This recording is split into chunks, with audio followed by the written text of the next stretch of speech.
کورد لە مێژووی دراوسێکانیدا. سیاحەتنامەی ئەولیا چەلەبی، وەرگێڕانی بۆ کوردی سعید ناکەب.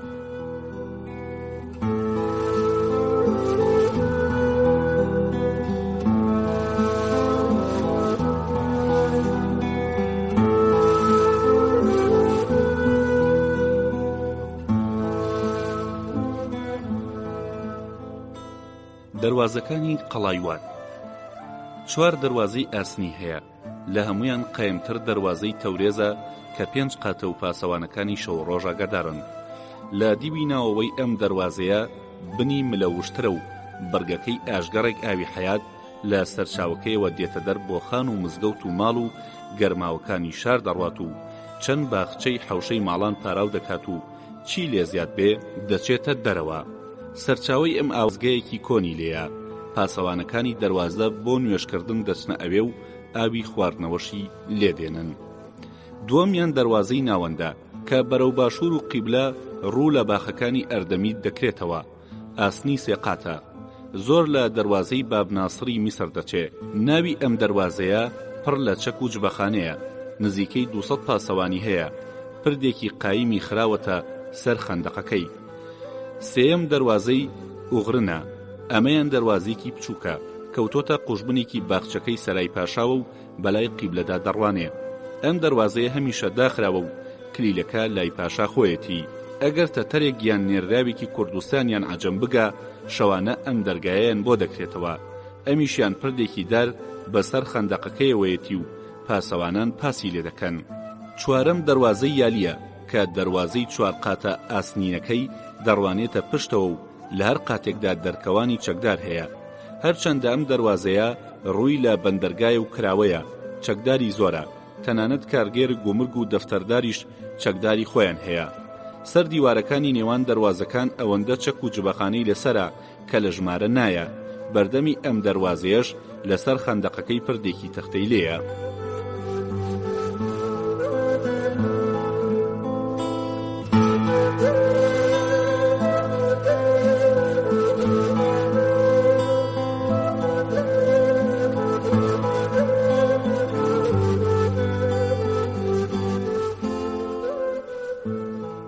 بارستایی قەڵایوان. لە دەواازەی تەورێزی لای خۆڕەڵاتەوە هەتا دەواازەی یالی لای خۆراوای ئەم قەڵای خوارێ بە دیوار و قولە و دەلاقەکانیەوە 5000 شەقاوی تەواوە. جاگەر قەڵای ناوەوەشی لەگەڵ حساب بکرێ دەکاتە 11000 شەقاو. تێگرا 4000 ددانەی لێیە کە لە کاتی گەمارۆدرانە هەر ددانەیە 2 زەلامی لەسرە. تا ئێستا هەموو شەوێ لە 73 قولەدا 500 کەس خەریکی پاسگرتنن. شەوانەش 24 ئاغا و چاوەش بە جلی شەوەوە دەگەڕێن ببینن پاسەوانێک خەوی لێکەوتووە. دوای تێسرەواندنی 200 تێڵا خەبەری پاشای لێدەدەن تا بینێرێتە ئەو دنیا، چونکە ئەمانە مەعاش و ئازوقەی باش وەردەگرن. ئێرە نزیکەی 4-5 کەسی بەگی لێکەوتوو پیاوی ئازای پەڕیوەی وڵاتان و کاربەدەستی دوورخراوەی تێدایە کە بەسەرە نۆرەی پاسیان دێتە سەر. لەمانەیەکێکیان بمرێ فەرمانەکەی درێ بە کوڕەکەی ئەگەر مناڵ نەبێ. ئەم پاسەوانانە هەموو شەوێ بە چەکەوە پاس دەگرن. ئەگەر هەواڵێکی دوژمنیان پێبگا لە ناو سندوقدا مەشقەڵێکی داگیرسا و بە زەنجیر شۆڕ دەکەنەوە و دنیا ڕووناک دەبێتەوە. لە دوای نوێژی خەوتنان تەپڵخانە لێ دەدرێ، بەڵام لەبەر ئەوەی سەرەوە زۆر دوورە لە خوارێ باش نابیسترێ.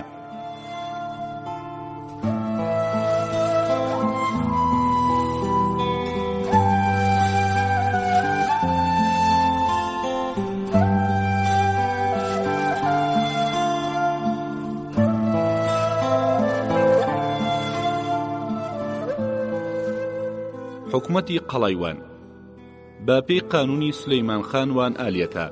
یەکەم جار لە سەردەمی سولەیمان خاندا کە مەقبوول ئیبراهیم پاشا ئێرەی گرت درا بە ئولامە پاشا.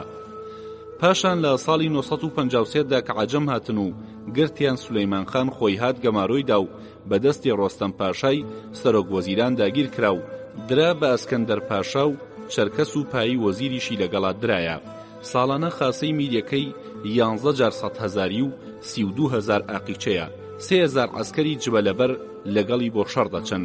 پاشا هەموو ساڵێ 40,000 قڕوشی لە مەحکەمە و شەڕ و هەرای خەڵک دەست دەکەوێ. بەڵام مەلیک ئەحمەد پاشا 1000 کیسە زیاتری دەست ناکەوێ. لە ئەستەمبوڵەوە ئاغایەکی زل دەکرێت بە ئاغای یەنچەریەکانی ئێرە کە لە سەردەمی ئێمەدا عەبدی ئاغاشێتە بوو کە لە 6 ئۆردوگادا سەرپەرشتی 3000 یەنچەری دەکرد. یاسین چاوەش بۆتە ئەفەندی یەنیچەریەکان و جبەباشیان هەیە کە لە 3 قاوشدا 1000 جبەلەبەری لە ژێردەستایە. سەرتۆپچی ئێرە لە 2 قاوشدا فەرماندەی 1000 تۆپچیە. ئەمانە لە ڕۆژی جەژن و هەینیدا بۆ سامپشاندان لەگەڵ پاشادا دێنە دیوان. کوێخای پاشا و سەلام ڕێکخەر و سەرمیراوی شاریش فەرمانڕەوان شانی ئەفەندی سەرپەرشتی دارایی دەکا. 6478 ئاقیچەی هەیە و ماڵی میری لەگەڵ 250 کەسی بەردەستی خۆی لە 700 فەرمانڕەوا وەردەگرێ. ئەو دەستکەوتە بەسەر 70 قەڵاو موچەخۆرەکانی میریدا دەبەشێتەوە و بۆی هەیە بە قەفتانی سەرەوە ببێتە دیوانی پاشا. چاوەشی کوێخاکان ئەمینی چاوەشەکان، چاوەشی کتابەکان، دەفتەری تیمار، ئەمینی دەفتەر، ڕۆژنامەچی، حسابدار، مقاتعەچی و موقفاتچی و هیدیکەیان هەیە. 9 خەلیفەی دیوان لەلایەن سوڵتانەوە فەرمانڕەوان کە مەعاشیان 600,999 ئاقیچەیە. لەناو ئەمانەدا کاتێ پاشا دەچێ بۆ شەڕ کوێخەی زەعامەت و سلەیمان بەگ، قۆڵی ئاغای ڕاست و قۆڵی ئاغای چەپ و ئاغای عەزەب و ئاغای حەسار و قەڵاداری ژوور و قەڵاداری ملەوشتر و قەڵاداری خوار و ئەمینی گومرگ و ئاغای خەرج و ئاغای دارۆغا و ئاغای شابەندەر و ئاغای میرا و لەگەڵی دەچن. ئەم گەنجی ئاغای میراوە ئەو بۆ 9000 بەند بەڕێ دەکات و دەیەکیان لێ دەستێنێ و یەکێکە لە ئاغاکانی پاشا. 100 پیاوی خۆی لەژێر دەستایە. دەستکەوتی بۆ پاشا 6 کیسێ و بۆ خۆی 3 کیسە. جگە لە میرا و چوپلیکیش هەیە کە ڕێگاوبان و خەرەندەکان پاک دەکاتەوە. حاکمی شەرعی هەیە کە دایرەکەی 300 ئاقیچەیە. بەڵام پاش داگیرکردنەوەی وان لەلایەن پاشاوە بە 500 ئاقیچە دراوە بە مەلایەک. لە هەرێمەکانی ئەردەمیت و وەستان و کووار و کوواش و سورپ و ئامیق قازیەکانیان ساڵی 10 کیسە دەرامەتیانە. موفتی حەنەفی هەیە، موفتی شافعی و حەمبالی و مالیکی لە ژێردەستدایە و بۆ هەموو کێشە و هەرایەک فتوا دەردەکەن. لە هەر فتوایەکدا 10 ئاقیچە دەسێندرێ. نەقیبی ئەشرافیش هەیە، نایبی شاریش دێتە دیوانی پاشا. ئەم نایبە ساڵی جارێک بە گوندەکاندا دەگەڕێ و داهات کۆ دەکاتەوە. وان سەرداری یەنیچەری و کوێخای سوپایلێنیە. ئاغای یەنیچەری فەرمانڕەوای یەنیچەریەکانە و لە ناو سوپاشدا قۆڵ ئاغاکانی ڕاست و چەپ فەرمانڕەوایی دەکەن.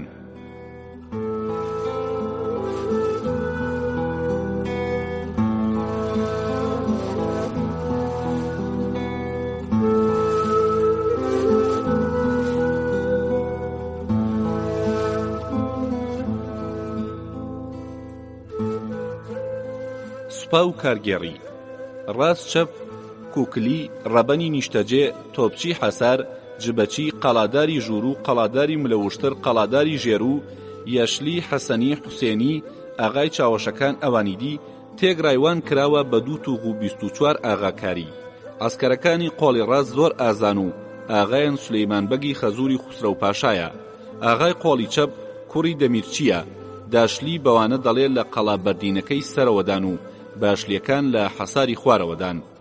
سید لەوەدایە کە هەرچەندە ئەم دوو بەرەیە دوژمنی یەکترین، هەر کاتێ دوژمنی دەرەوەیان ڕووی تێکردبن دەبنە برای گیانی بەگیانی یەکتر و پیاوانە پێکەوە شەڕ دەکەن. چاوەش و پاسەوانەکان و جبەچیەکان ئەمانە ئیشیان چەکسڕینەوە و پاکردنەوەیە. تۆپچیەکان و ڕەبەنەکان هەمویان ئازان. بەپێی قانونی قەڵایوان 6000 قۆڵی هەیە. ئامیق و ئەرجیش و عادلجواز و ئەخلات و وانی خوار و وەستانی 6000 قۆڵیان هەیە کە هەمووی دەکاتە 12000 قۆڵ.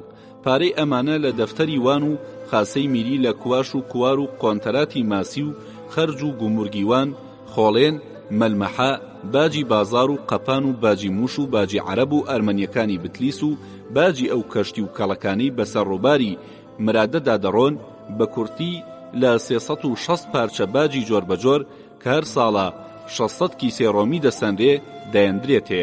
ئەگەر معاشی 1 مانگ دواب بکەوێ دنیا بەسەر دەفتەردار و چل دایرەکەی دیکە و 24 ئاغادا دەڕوخێنن و بە قیژە و هاوار دەچنە سەر پاشا و ئاژاوە دەنێنەوە.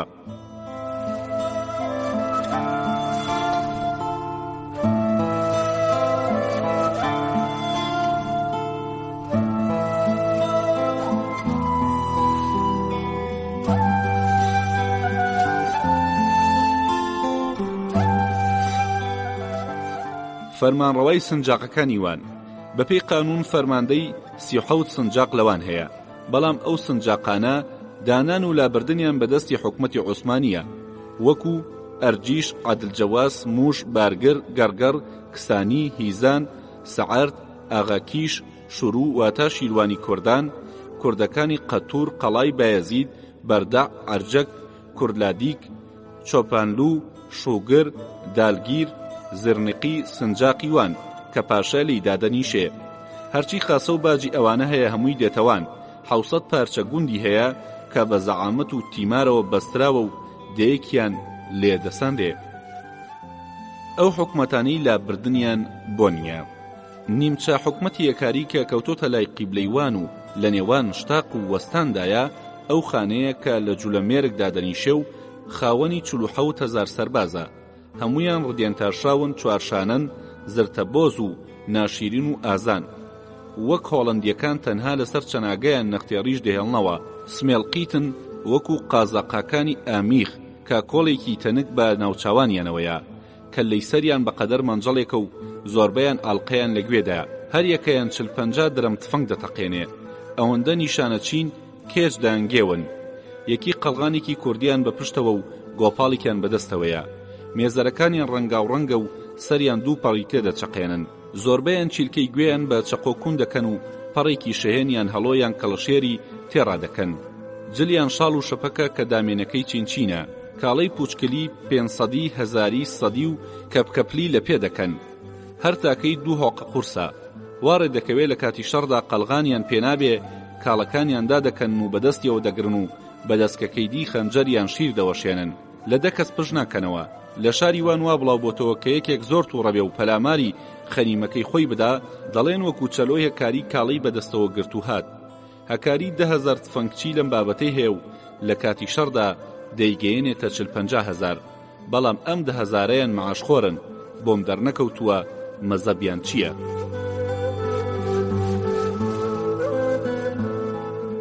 حکومەتی بتلیس هیخانی پەیەبەرز عەبداڵخانە کە لەمە و پێش باسمان کرد. عەشرەتەکەی ڕۆژێکیان پێدەڵێن، ئەویش ئەوەندەی هەکاری عەسکەری هەیە. حکومەتی مەحموودی ئەمەیان لە خۆڕەڵاتی وانە لە ناوچیەکانی یاڵچیندا دەنیشن. لەگەڵ خاکی عەجەم چیای شاگریکیان نێوانە. لەو لایەنەوە قەڵای قوتوری عەجەم هەیە. هەمووی بەسەریەکەوە 6,000 شیروەشێنیان هەیە کە لە هەر ئازاکانی کوردستانن و سوارچاکیشن. چەندجار لە سڵماس و خۆی و ورمێ لە سوپایشەیان داوە و سەرکەوتون. لە بەگەکانیان برایم بەگ لە قەڵای خۆشابدا دەنیشێ و قارەمانە. چەند جار خۆی فرێداوەتە ئاگری شەڕ و بەسەربەرزی هاتوۆتە دەر. ئەم مەحمودیانە بە ژمارە 120 بەگی سەرۆکۆزیان هەیە کە هەمویان خەڵات لە برایم بەگ وەردەگرن. لەناو ئەمانەشدا خاکی میری و خەرج و زەعامەت هەیە. لای قیبلەی ئەمانە وڵاتی هەکاریە و لەگەڵ جەنابی شێرێزدانی خانی گەورەی هەکاری خزمن. لای باکووریشیان قەڵایوانە.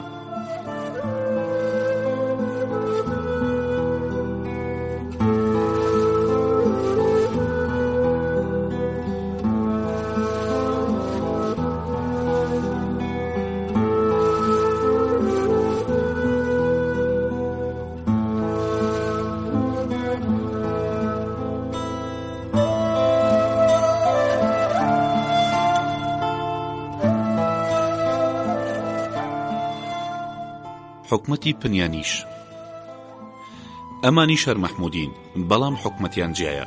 6 قۆناغ لە خۆڕەڵاتی وانەوە دوورە. بەگیان حەسەن بەگە و لە قەڵای حەسەندا دەنیشێ.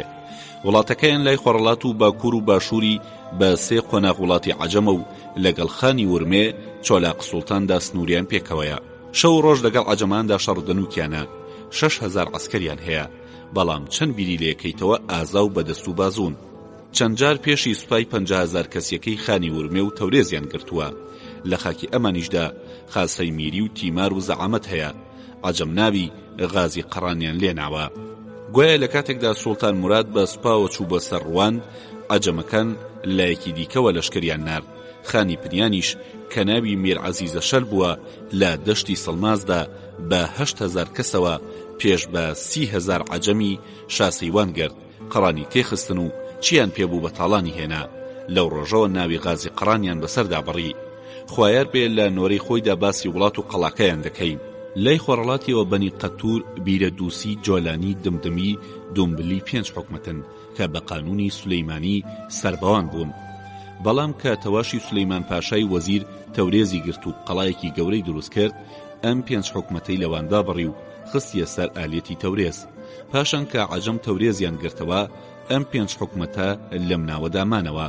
ساڵی 2048 کە مورادخان مرد، عەجەم سوپایان هێنایە ناو قەڵای قەتور و دەستیان کرد بە تێکدانی ئاشتینامەی مۆرکراو. ئەم 5 حکومەتە کوردەش بە ناچاری شوێن عەجەم کەوتن، چونکە باخ و زەوی و کێڵگەیان لەگەڵیانە سنووری هاوبەشە، بەڵام نەبوونە پیاوی شاو هەر بە سەربەخۆیی مانەوە.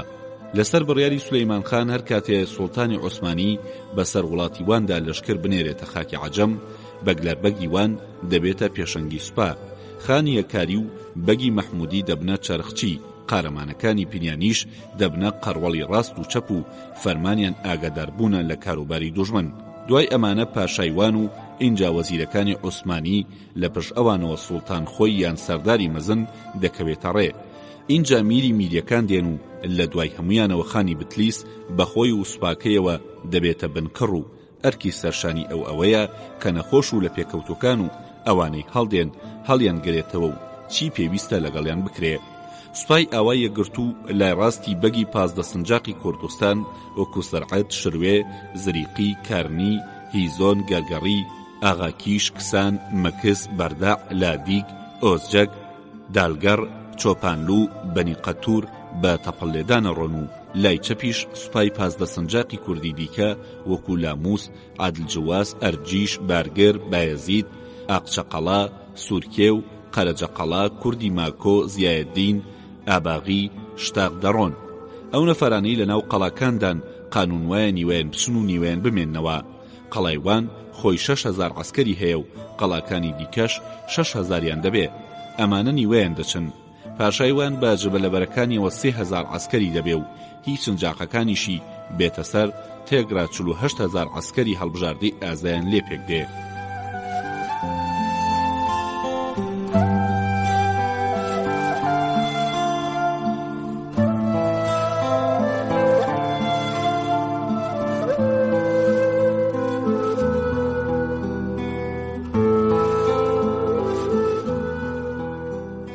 مزگەوتەکانی وان پەرزگەیەک لە ناو قەڵای ژووری واندا هەیە، گوایە لە زەمانی داوود پێغەمبەردا دروست کراوە.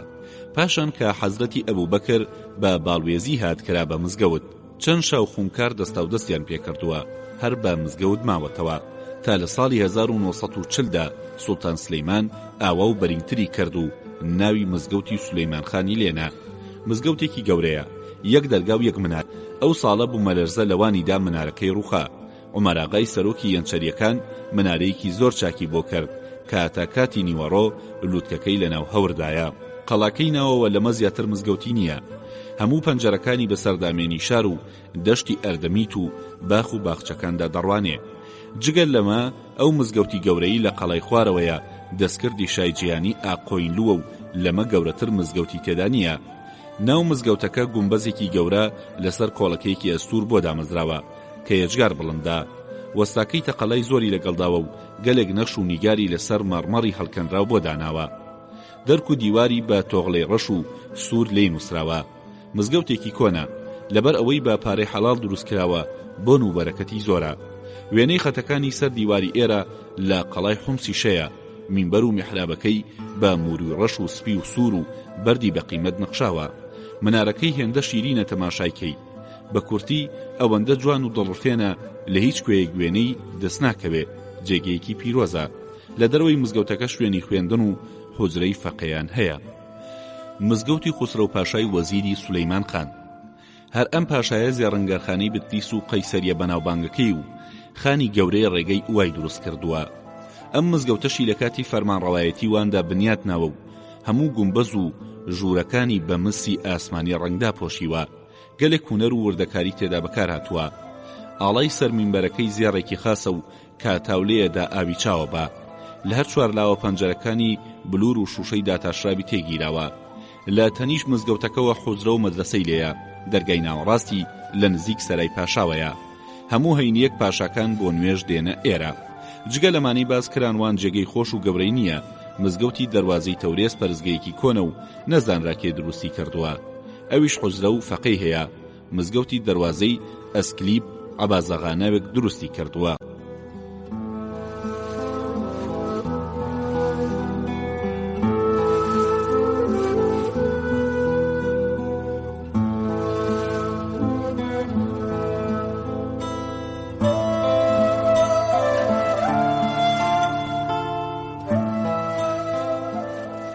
مەدرسەکانی: مەدرسەی مزگەوتی ئولو، مەدرسەی خۆرخۆڕا، مەدرسەی خوسرە و پاشا، مەدرسەی دەواازەی تەورێز، مەدرسەی عەبازاغا، مەدرسەی چیا چەلەبی.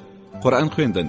لە دوو شوێن جێگەی قورئان فێربوون هەیە، یەکیان لە مزگەوتی ئولو، ئەویتریان لە مزگەوتی خوسرە و پاشا، بەڵام چونکە قوتابیان کەمە ناخوێندرێ. لە هەموو مزگەوتەکاندا دەرسی عیلمی تازە دەخوێنرێ، بەڵام وەکو وڵاتی ڕۆم خوێندنگەی نوێی نییە. مەلای موسلیم و بوخاری زانا زۆرە لێرە کە حەدیسەکانیان لەبەر کردووە. قوتابخانەکانی: نزیکەی 20 قوتابخانەی مناڵانی ئەبجەدی خوێنی لێیە، مناڵە زیرەکەکانی زۆر جوان فارسی دەخوێننەوە. تەکیەکانی: تەکیەی خواجەکانی ڕۆم بەناوبانگە.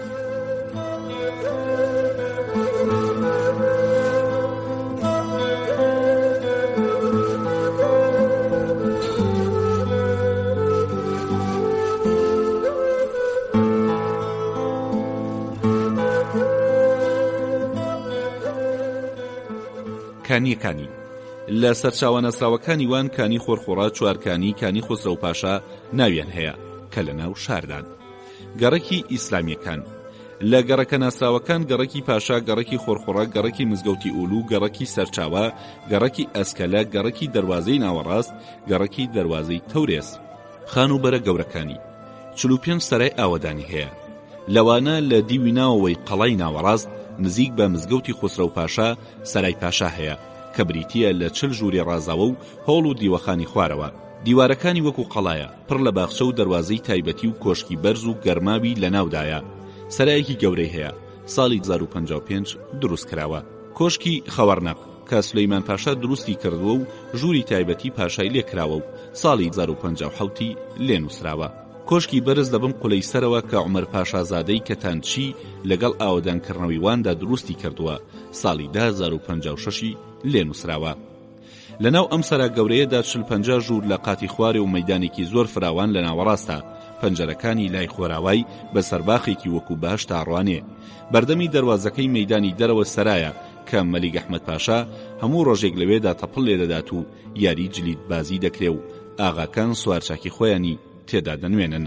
لە هەر چوار لای ئەم سەرایە بە سەر و خواریەوە 2 قاتە 600 ژووری تێدایە. دەواازەیەکی بەسەر بازاردا دەڕوانێ کە شەو ڕۆژ پاسی لێ دەکرێ. جگە لەمانە لە خوارەوە سەرای حسێناغا، سەرای قازی ئەفەندی، سەرای کوڕی دەمیرچی، سەرای چیاد چەلەبی، سەرای کوڕی جەندەدان، سەرای جەعفەراغای خادم، سەرای شانی دەفتەردار. لەمانە بگەڕێتەوە لە قەڵای خوارەوەدا 8800 خانوو هەیە، هەمویان خشت و گەچکارین، زۆریان دوونهۆمن، جادەکانی پاک و خاوێن. 3 گەڕێکی ئەرمەنیەکانی لێیە کە خزمەتچی قەڵان و لە جیاتی سەرانە لە هەر شوێنێکی قەڵادا پێویستی بە چاکەوە بێ ئەوان دەیکەن. لەمانە زیاتر ئێرە مەسیحی لێ نییە، ئەرمەنیەکان بازرگانی دەوڵەمەندن. خانەکانی: خانی گومرگ، خانی ئەحمەد پاشای کورد، خانی قەپان.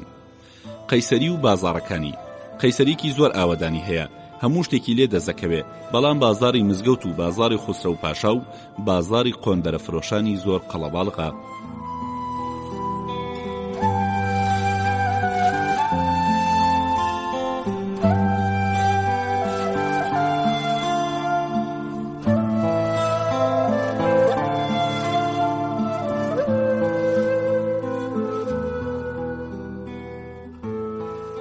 ڕووبار و سەرچاوەکانی: چیاکانی وان زۆرکانیان لێڵ دەقوڵێ، دێنە خوارە و دەبنە ڕووبار و لە گەڕەکی خۆرخۆڕە ئاش دەگێڕن.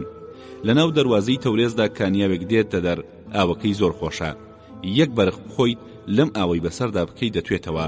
قۆلەی ئاودەرخانە جێگەیەکی پێدا دێ کە لە بورجی ژوورەوە بەناو بەرداندا دێتە خوار. لە بەرەو ژوورتر بورجەکەیە کە چاودێری ئەم ئاوەیە و تۆپەزلەکانی وەکو درکی ژوژوک ئامادە و وەستاون. جۆگەیەکی دیکە لە باکووری چیا هەیە و قولەی ئاو بۆ پاراستنی دانراوە. ئەو ئاوەی لە بورجی سەرەوە و خاکی سوڵتان دێتە خوار، لە هەموو سەرڕێگاکاندا چین تۆپی باڵۆمیزی دانراوە. خوارەوەیان میشە و زەلکابێکە کەس ناوێرێ خۆی لێدا. چونکە ئەو هەموو تۆپە ڕێگەی پیا و هیچ ڕێی باڵندەش نادا بەسەریا بفڕێ. سەرەوخوانی وان بە تێگرا 106 تۆپی هەیە کە میلولەدارن و گولەی دەهۆقەی دەخۆن. گەرماوەکانی گەرماوی سوڵتان لە نزیک بازاری مزگەوت زۆر خۆشە، ئەو هەوای سازگارە. گەرماوی جووتە و گەرماوی نەخشین لە نزیک دەروازەی تەورێز و چاڵە گەرما و هەرە بەناوبانگەکانیانن. بە پێی راپۆرتی گەورەکان هەموو مانگێ 600 کەس دەچنە و گەرماوانە. لەبەرەوەی خەڵکیوان زۆر بە دەمار و تووڕە و خاوەن عیزەت و ناموسن، ئافرەتیان ناچێتە سەیران و شای و میوانی مەگەر ئەو ڕۆژەی بمرێ لاشەی لە حەوشەی ماڵ بێتە دەر. بۆیە لە زۆربەی ماڵەکاندا گەرماوی تایبەتی هەیە. پاشنیوەڕۆیان پیاو ناچێتە گەرما و تەرخان دەکرێت بۆ ژنی ئەو ماڵانەی کە گەرماویان لە ماڵدا نییە. ئەویش ڕێگەی تایبەتی هەیە و بۆ پێدا ڕۆیشتنی ژنان کە لەو ماوەیەدا نابێ ئەو کۆڵانانە پیاویان پێدا بڕوا. یەک پیاو بە ڕێگەی ژناندا بڕوا سزایەکی خراپی دەدرێ. ئەم خەڵکە ئەوە ژنی خۆیان دەپارێزن. شێوە و ڕەنگ و ڕووی خەڵکی وان. ئەو برادەرانی من بە خزمەتیان گەیشتم، هەرچەندە زۆر پیر و پەککەوتە نەبوون، ڕەنگی دەموچاویان گەنم ڕەنگ و مویان ماش و برنجی بوو. هەتا پیرتر بن ئازاتر و تووڕەتر دەبن. لاوەکانیان بۆ شەڕهان دەدەن. گەنجەکانیشیان گەنم ڕەنگن و تەر و تازە و چاوجوان و قسە خۆشن. خوا ئاگادارە من ئافرەتیانم نەدیوە، بەڵام وەکو بیستومە زۆر جوان و بەناموسن. کیژەکانیان لە باوک و برای خۆیان بەولاوە چاویان بە پیاو ناکەوێ. ئەو برادەرانی من لێرە ناسی و من لەگەڵ پەیداکردنی چیات چەلەبی و خادم جەعفەر ئاغای برای و حوسێن ئاغای قۆڵ ئاغاسی و کوڕەکانی و ئەوانی دیکە بوون. هەرچەندە ئێرە بەهۆی ئاوهەوای سازگارەوە پێویستی بە پزیشک نییە، بەڵام لەبەر زیرەکی و لێهاتووی خەڵکەکەی حەکیمیشیان لێ پەیدا بووە. لەمانە مەسعود چەلەبی لە لێدانی دەمار و نەبزدانیندا بێوێنەیە. شێخ بای چەلەبی دکتۆرێکە لە ئەنتینیا شاوتاینیە، برینکاری چاکیشیان هەیە. لە شێخەکانی شێخی مزگەوتی ئولو پیاوێکی دوعا قبوڵە.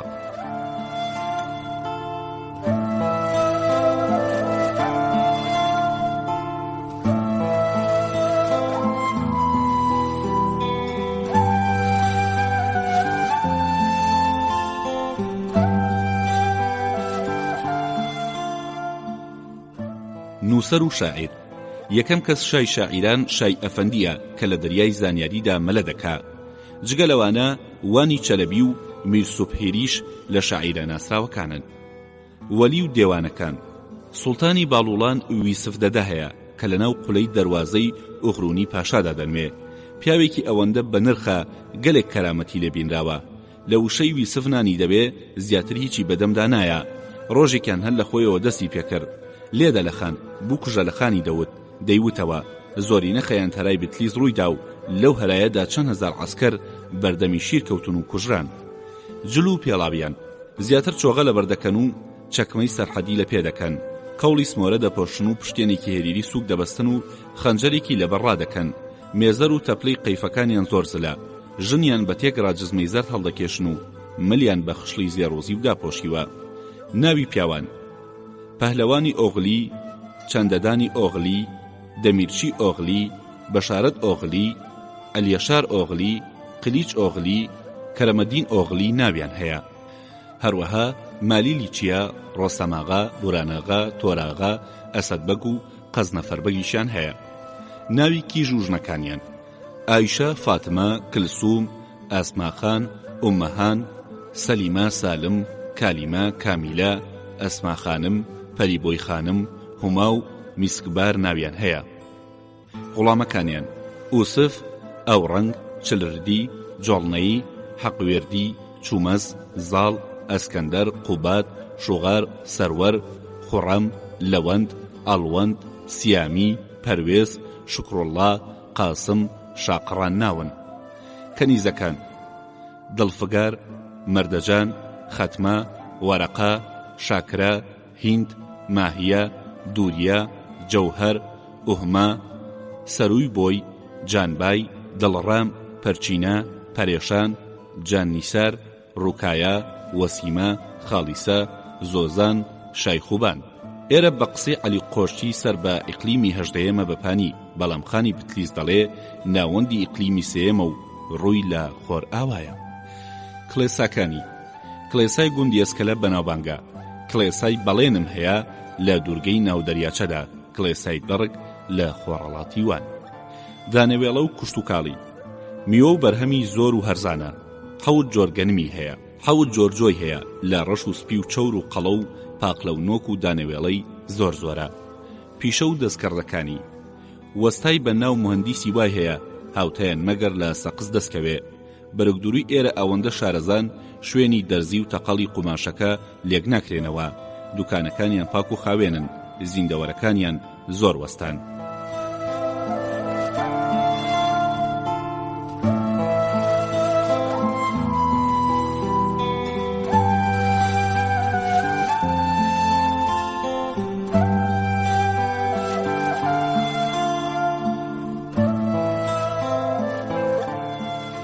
کار و کەسبیان خەڵکیوان 6 پایەن. یەکەمیان معاشخۆری پاشان لە قەڵادا کار دەکەن، نابێ خەریکی هیچ کەسبیەک بن مەگەر لە ناو شاردا ببن بە بازرگان. هەندێکیان دەچنە وڵاتان شتومەک دێن و دەیفرۆشنەوە، هەندێک کاری دەست دەکەن، هەیانە دەفتەردارن با قەڵەمشت دەنووسن لە خزمەتی میریدان، هەندێکی دیکە مەلاوفەقێن و بەشێک باخەوان و خزمەتکارن. میوە و خواردن و خواردنەوەی نانەگیا ئاوی ڕەزیانە کولیچەی خاسی و سەمونی سپی ئێرە لە هیچ کوێیەک نییە. نانی لەواشەی وەکو گوڵی سوور و سپی، نانی بە قەیماخ، بۆرەکی کە و شۆربای ماستا و شۆربای قیرلی و سێ و قوڕ و نفلی زۆر خۆشە. لە سەوزەکانیش کە لە میوان لە هەموو دنیادا بەناوبانگە کە دوانی باری وشترێکە. گەڵای زۆر تەنکە و یەکی بە قەدەر ورگی فیلێک دەبێ. مادەنووس و کەرەوز و کوولەکەی درێژ و پیواز و شووتی زۆر باشی هەیە. 12 چەشن سێوی هەیە وەکو تەپکانی، جانگوڵی، سیلانی، زافەرانی و شامی کە لاسوور و ئاودارن. ئەم وانە ئەوەندەی سێو هەیە کە ڕۆژانی سەیران شەڕەسێوی پێدەکەن. شەربەتی ئەنگوینی چیای وەڕک گیان تازە دەکاتەوە. ئەم شەربەتە دارچینی تێکەڵ بکرێ 3 ڕۆژ بمێنێتەوە پیاو سەرخۆش دەکات. شەربەتی ئاوی شلە و شەربەتی ڕێواس و شەربەتی سێو لە خواردنە خۆشەکانی ئێرەن. خانوبەرەکانی لە زمانی کۆندا بە تەنیژ مزگەوتی ئەوەوە سوڵتان جیهانشا خانوبەرەیەکی بۆ میوان و ڕێبوار داناوە. بەڵام چونکە ئێستا هەموو ماڵێک دیوەخانی هەیە ئێرە کەس ڕووی تێناکا. خسرۆ پاشا خانوبەرەیەکی خۆشی بۆ مەلا و زانا و دەروێش وەژاران کردووە کە ساڵ 12 مانگ هەرچی ڕووی تێدەکا هەموو جۆرە خواردنێکی دەدرێتێ و خەرجەکەی والیوان دابینی دەکا. ئاژەڵی لە دنیادا گامێشی وەکو گامێشی ئەدەنەی ئەدەنۆڵ و سەرەزی ڕومەیلی و گامێشیوان لە کوردستاندا زل و کەتە و بەسامنیە کە ئەوەندەی فیلێک دەخۆن. ساڵێک دەیان بەستن لە فیل زەرتر دەبن. خەڵکیوان لە ڕۆژی نەورۆزدا ئەم کەڵ و ئەسپەڕەسەن و وشتر و بەرانی دابەستا و دێنەدە بە شەڕیانەدەن و پێیان ڕابێرن. سەیرانگەکانی جگە لە باخەکانی ئەردەمی نزیکەی 20 سەیرانگای دوور و نزیک هەیە کە شیاوی ئەوەن پیاوبیان بینێ. یەکێک لەوانە بە مەودای تۆپاوێژێک لە خۆڕاتیوان بەردی ژوشکە سپیە، لەولاتر گوندی یاڵی، ئالەمەلی گوڵەزەر، سەرڕووبار، مێرگی قەرەقاسم، سەکۆی مورادخان، باخەکانی ئەردەمید، بەندی میری، بەندی ماسی، قۆرخی خۆشە، پچیای ورگ، خیابانی نکی بەردێر، دێری ئەندەرڕۆنەر لە سەیرانگا بەناوبانگەکانی ئێرەن. باخەکانی لای قیبلەی قەڵایوان کە لە گۆڕستانی بەر خەندەقەکە تێپەڕی تا ئەگەیتە ئەردەمید بە پانی و درێژی 8 سەعات ڕێگەی باخ و باخات و خیابانی گوڵستانێکە بە پێی دەفتەری میرا و 26,000 باخە. ئەوانە دەیەک دەدەن بە میرا و کە ئاویان بداتێ نەشارەزا بکەوێتە ناو ئەو باخانە ون دەبێ. هەموو باخێک حەوز و پلوسکێکی لە ناوەڕاستایە و کۆشتێکی خۆشی لەلایەکەوە بۆ کراوە. لە باخە هەرە خۆشەکانی باخی ماللی، چیات چەلەبی و باخی شێرەک و باخی سولەیمان بەگە.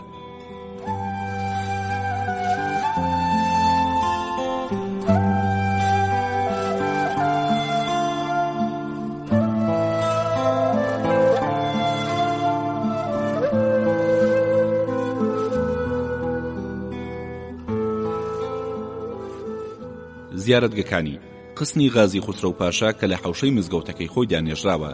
میری میران محەممەد تلیسکی پاشا گۆڕی لێرەیە کە بەدەستی کوردێک کوژراوە. لە کاتێکدا لە دەشتی سەرا و ویستوێتی لە ناکاو پەلاماری سوپای شای ئیسماعیل بدا، کوردێکی یەزیدی بەدەستێک پشتێنەکەی گرتووە و بەدەستەکەیدی بە خەنجەر نژڕ نژڕی کردووە. پیاوەکانی پاشا کوردەکەیان لە توپەت کرد بە جۆرێک کە دەستێکی هەر لەبەر کەمەری محەممەد پاشادا بەجێما و پێکەوە نێژران. جەعفەر خادم کە خۆی یەکێکە لە بینەرانیان بەسەراتا وای بۆ گێڕامەوە. لاوێکی کوور گیرا بوو، باوکەکەی هاتە لای تسکیلی پاشا و لێی پاڕایەوە. وتی پاشا کوڕی من بێتاوانە، هەرم کوڕم هەیە، مەی کوژە وەجاخم کوێر مەکە. ئەگەر کوڕەکەم بکوژی لە بارەگای خوددادا بەدەستێ خەو بەدەستێک کەمەرت دەگرم. پاشا گوێی نەدایە بەکاری خواوەکو کوردە وتوبیوا بوو. پاشا کوژرا و دەستی کوردە لەبەر پشتێنی دابەجێما. قوربان بابا لەناو دەروازەی قەڵادا نێژراوە. ئەم پیاوە ئیمامی ئەبوو بەکری بە چاوی خۆی لەناو ئەم دەروازەیەدا دیوە و دواندوێتی بۆیە 40 ساڵ لەبەر ئەم دەروازەیە ژیا و بەجێی نەهێشت کە مردی ژۆسێتی کرد لەم جێنەزرگەیە بنێژرێ. قەبری حوسێن پاشای جان پوڵاتزادە کە وەزیری محەممەدخانی سێم بووە و کراوە بە فەرمانڕەوای وان لێرە. ئەو کاتەی سەنان پاشای جاغەلزادە لە شەڕی تەورێش شکا و بە پەلەپڕۆزێ خۆی دەرباز کرد و گەیشتەوان ئەم جان پوڵاتزادەی شەهید کرد لەسەر ئەوەی کە گوایە یارمەتی نەداوە. بابینەوە سەر باسی مەبەست کە مەلیک ئەحمەد پاشا گەیشتەوان بڕیاردرا ئەو هەموو گوڵ و خۆڵەی تەیموری لەنگ لەبەر قەڵادا خەڕی کردوتەوە فڕی بداتە دەریاوە. نامەی بۆ بەگ و فەرمانڕەوان نارد. ئەوانی شەمووی بەسەرچاویان وتو ڕۆژ بە ڕۆژ هەر لافاوی خەڵک بوو دەهات. خواردنیان بۆ سوپای کوردستان دێنا و دیاریان بۆ پاشا و خۆشیان دەمانەوە. تاوای لێهات حەشامەت ئەوەندە زۆر بوو لەم سەری ئۆردوگا تا ئەو سەری بە 2 سەعات نەدەبڕایەوە. تەنیا چێشکەر و نانەوا و متبەقچی نزیکەی 3000 خێوەتیان هەبوو. پاشا هەتنیم خەڵکەی زۆر پێخۆش بوو. جگەل لە دڵنەواییکردنیان ڕۆژی 2 جاریش سەرۆ کۆز و فەرمانڕەواکانی بانگێش دەکرد. دوای نانخواردن دەیان کردە هەرا و دەست دەکرا بە خۆڕشنە ناو ئاو. سوپای کوردستانی ژووردەوە دەخردەبەوە. خانیەکاری خۆی نەهات بەڵام کوێخای خۆی مەلا محەممەدی شتاقی بە 6000 شەڕکەری چەلۆ نارد دیاری چاکیشی پێدا ناردەبوو. بەگی مەحمودیان نەخۆی هاتوونە یارمەتی نارد. عەبدەڵخانی بتلیسی شەروە. پاشا ئەمەی زۆر پێ نەخۆش بوو.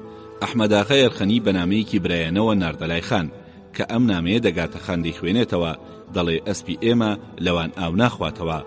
ئاغای نامەبەریش لە بتلیسەوە بە 2 شەو و 2 ڕۆژ بە دەوری دەریاچەیواندا بە قوسقون قەڕاندا هاتەوە لای پاشا و بۆی گێڕایەوە. پاشاوەکو پوشی بەردەستی گڕی گرتبوو نەدەکوژایەوە.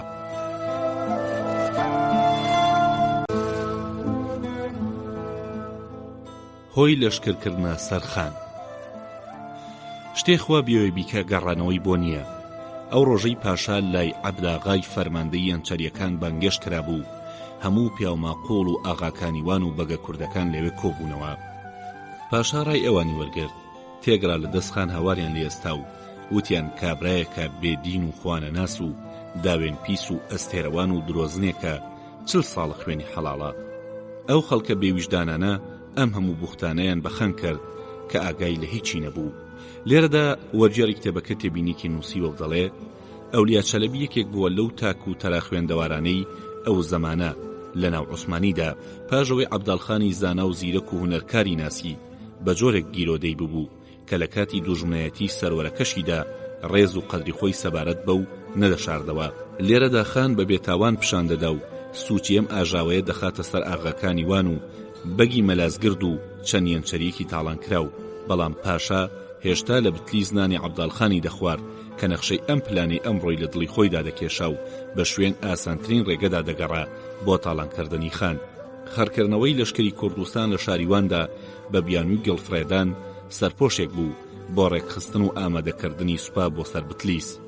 ئەولیا چەلەبی دەڵێ بەکاری خوا ئەوان لەم قسانەدا بوون کە دەرکەوانە ژوورێ وتی گەورم نامەیەک لە والی ئەرزڕۆمەوە تاوخچی مستەفا پاشاوە هاتووە چەند بریندارێکی یەنچەریشی لەگەڵدایە.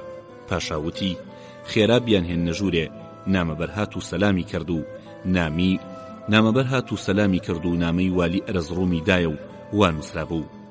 گەورم بۆ خاتری خوا لە ژێر فەرمانڕەوایی ئێوەدا چەتەیەکەیە ناوی خانی بتلیسە بە شەو بە 10,000 کەسەوە پەلاماری مولکی محەممەد بەگی مەلازگردی داوە کە سەر بە ئالیەتی منە. تاڵانی کردووە و نزیکەی 300 ئیسلامی بەنەحەق کوشتووە و 40,000 سەرمەڕی شقاقی بردووە و خواردوێتی. ئەم کابرایە لە ناو مولکی ئێوەدایە و بێگومان دەرەقەتی دێن و ئەم زوڵمە لا دەبن. دەنا ئەگەر تاڵانکراوەکان و کەسوکاری کوژراوەکان بەجلی خوێناویەوە ڕووبکەنە ئەستەمبوڵ ئیشی ئێوەش خراپ دەبێت. ئەگەر ئارەزوتان کرد لەشکر بکەنە سەر ئەو چەتە و ڕێگرا منیش بە 20,000 عەسکەرەوە ئامادەم دێمە خزمەتتان چاوەڕوانی فەرمانتانم. لێرەدا وەرجێڕی کتێبەکە سەعید ناکام تێبینێکی تری نووسیوە و دەڵێ هاتنی نامەی والی ئەرزڕۆم دژی خانی بتلیس و شکاتی یەنچەریەکان و زاقە و هاواری ئاغا تورکمانەکانی وان و داخوازی هەمویان بۆ لەناوبردنی حکومەتی بتلیس شتێکی ڕێکەوت نەبووە بەڵکو ئەوانە پلانێکی نهێنی ڕێکخراو بوون لە پێشتردا هۆنرابوونەوە.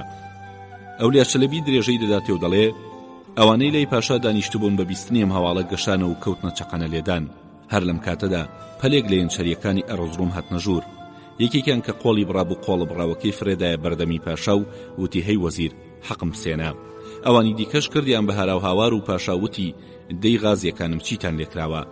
وتیان گەورم ئێمە پاسەوانی سنوورین و بە بازرگانێتی بەڕێدەچین کە بارمان گەیشتە بتلیس بە بیانووی ئەوەی باج لە هەموو کەسێ دەسێنرێ باجیان لێسەندین.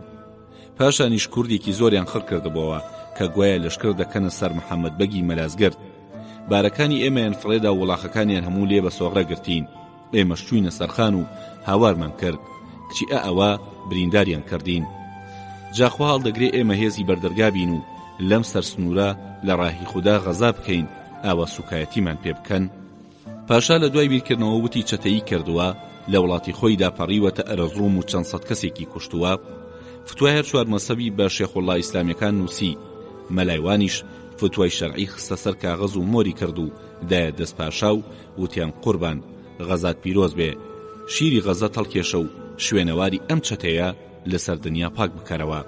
پاشا بە دانیشتوانی وت با نامەیەک بۆ خۆی بنووسم بە پێی قانونی سلەیمانی داوای لێ بکەم بێتەوان لەگەڵ محەممەد بەگی مەلازگرد شکاتکەرەکانی دیکەدا بکەوێتە محاکەمە. ئەگەر بە قسەی شەرع ڕازی نەبێ ئەوسا لەشکر دەکەینە سەری. ئەوانەی لەوێ بوون هەموو وتیان قوربان شەرعی چی؟ ئەو خانە تاوانبار کراوە، دەست دەکا بە سوپاخەرکردنەوە و لەوانەیە پەلامار بدا. لە سای خواوە بەهۆی گڵفڕێدانەوە لەشکرێکی زۆر کۆبۆتەوە، دەبا تا زووە بچینە سەری. بەڵام پاشا بە قسەی نەکردن و وتی دەبێ نامە بنووسرێ و کۆڕەکە بڵاوی پێکرا. پاش نان خواردن گەڕاینەوە قەڵای ناوەوە و لەگەڵ من و چەند هاودەمێکی خۆیدا بە پیاسە چووینە سەر قەڵای ملەوشتر بۆ سەر ئەو بورجەی سوڵتان مورادخان دروستی کردووە. لەوێ هەناسەیەکی هەڵکێشا و بەمنیوت ئەولیا باش گوێ بگرە تا بەسەراتی خۆمت بۆ بگێڕمەوە ئەم نهێنیە بزانە. بەسەراتی مەلیک ئەحمەد پاشا. مەلیک وتی من چرای هەڵکراوی سوڵتان ئەحمەد خانی خوالی خۆش بوو بووم. 31 ساڵەوە پێشبار زەحمەتێک بۆ من خۆم گەیان دەژووری تایبەتی سوڵتان لە شەڕەکانی پروسە و ئەدەنە و خوتیندا لە خزمەتیا بووم. پاش ئەوە بووم بە چۆغەداری سوڵتان مرادی چوارەم و لە شەڕی داگیرکردنی ڕواندا لە خزمەتیدا بووم. ئەو بوو پاش داگیرکردنی ڕوان وڵاتەکانی نەخچەوان، شێروان، شاری تەورێز و سەدان وڵاتی دیکەی گیرا و کاول کرا. پاشان بەناو خاکی کوردەکانی مەحمودیدا هاتینە ناو قەڵایوان. سوڵتان موراد خەریکی تەماشای قەڵا بوو بەگەڕان هات تا گەیشتم کۆشکە. پاش نان خواردن خەوی هات و نووست. لەو سەردەمەدا نیشانچی پاشا سلاحدار و من چۆخەداری پاشا بووین. گوارێکەوت ئەو مقەڵی ئاگرەی لە ژوورەوە بۆ سوڵتانیان دانابوو پرشکێکی پەڕیوەتە سەر لێفەکەی و لە پڕدووکەر لە ژوورەکە بەرز بەوە. سوڵتان خەبەری بۆ هاواری کرکێ لەوەیە. یەکەم کەس من فریایکەوتم و چاوم بۆ حاڵەتە کەوت بەدەست ئاگرەکەم کوژاندەوە و دووکەڵی ژوورەکەم ڕەواندەوە. سوڵتان پرسیاری کرد کێ نەوبەچی بووە. وتم نەوبەچی حسێن پاشا شێتە بووە، بەڵام ئەو کڵۆڵە فێی گرتووە و هۆشی لای ژووری ئێوە نەماوە. سوڵتان وتی حەیحەی دابیێننەوە کافرە، هەزار فێ بگرێ لێرەوە فڕەیە دەمە خوارێ بیکەنە پەند بۆ هەموو نەوبەچێکی دنیا. من و مستەفا پاشا و ئەوانی دی بەسەر دڵسوپێدا کەوتین و بە هەزار حاڵتا لە کوشتنی خۆش بوو دەری کرد. بۆ ڕۆژی دوایی لە کاتێکدا مورادخان لەسەر سینێکی زێڕ و چەند قاپی فەخفوری گەوهەردار نانی بەیانی دەخوارد، پاروێکنان و هەندێک خواردنی هەڵگرت و وتی مەلیک ئەحمەد تۆ لە ئێستاوە بوویتە سلاحدار و نزیکترین کەس بە من، چاک ئاگات لێم بێ. بەو دوعایە نەبی من بۆت دەکەم. خەڵاتێکی سمۆرەی گرانیدا بەشانمدا و مێزەرێکی محەممەدی بەدەستی خۆی لە سەرسەرم بەست و کردمی بە سلاحداری سربەخۆ و هاودەمی خۆی. ئەو بەسەرهاتە ئەوە لەم کۆشکەدا ڕوویدا. ساڵی 2045 بوو. خوا کارێکی کرد. ئەوە جارێکی دیکە لە پاش 20 ساڵاتومەتەوە ئێرە و ئێستاش کە ساڵی 2065 لە شمساغە و بە سەرداری مەزن و دەستوری مکەڕم گەڕاومەوە. سوپاس بۆ خوا. کاتی نەخوارێ پاشا فەرمانی پێکردم نامەیەک بۆ خانی بتلیس بنووسم. منیش ئاوام نووسی. نامەی ئامۆژگاری مەلیک ئەحمەد پاشا بۆ عەبداڵخان فەرمانڕەوای بتلیس. هەی لە دەوڵەتی عوسمانیدا لە هەموو کەس سوکتەر تۆ کە ناوت عەبداڵخانە چەتەیەکی گۆمڕای سەر لێشێواوی، شەرمت لێ هەڵگیراوە و ناموس و شوورەیت لەلا نەماوە. بە درۆی خۆت لە بنەچەی سوڵتان ئەحەدوڵای عەباسی دەژمێردرێیت، بەوە بایی بووی کەچی لەعنەتی خوات لە خۆت بار کردووە، لەگەڵ بێگانە و ڕافزی و یەزیدیەکان تێکەڵ بوویت. کابرایەکی لە دین وەرگەڕاوی، شانبەشانی گۆرانی بێژ و قەشمەر و دومبەکژەنان هەڵدەستی و دادەنیشی، بەنعلەت بێ تا ڕۆژی قیامەت.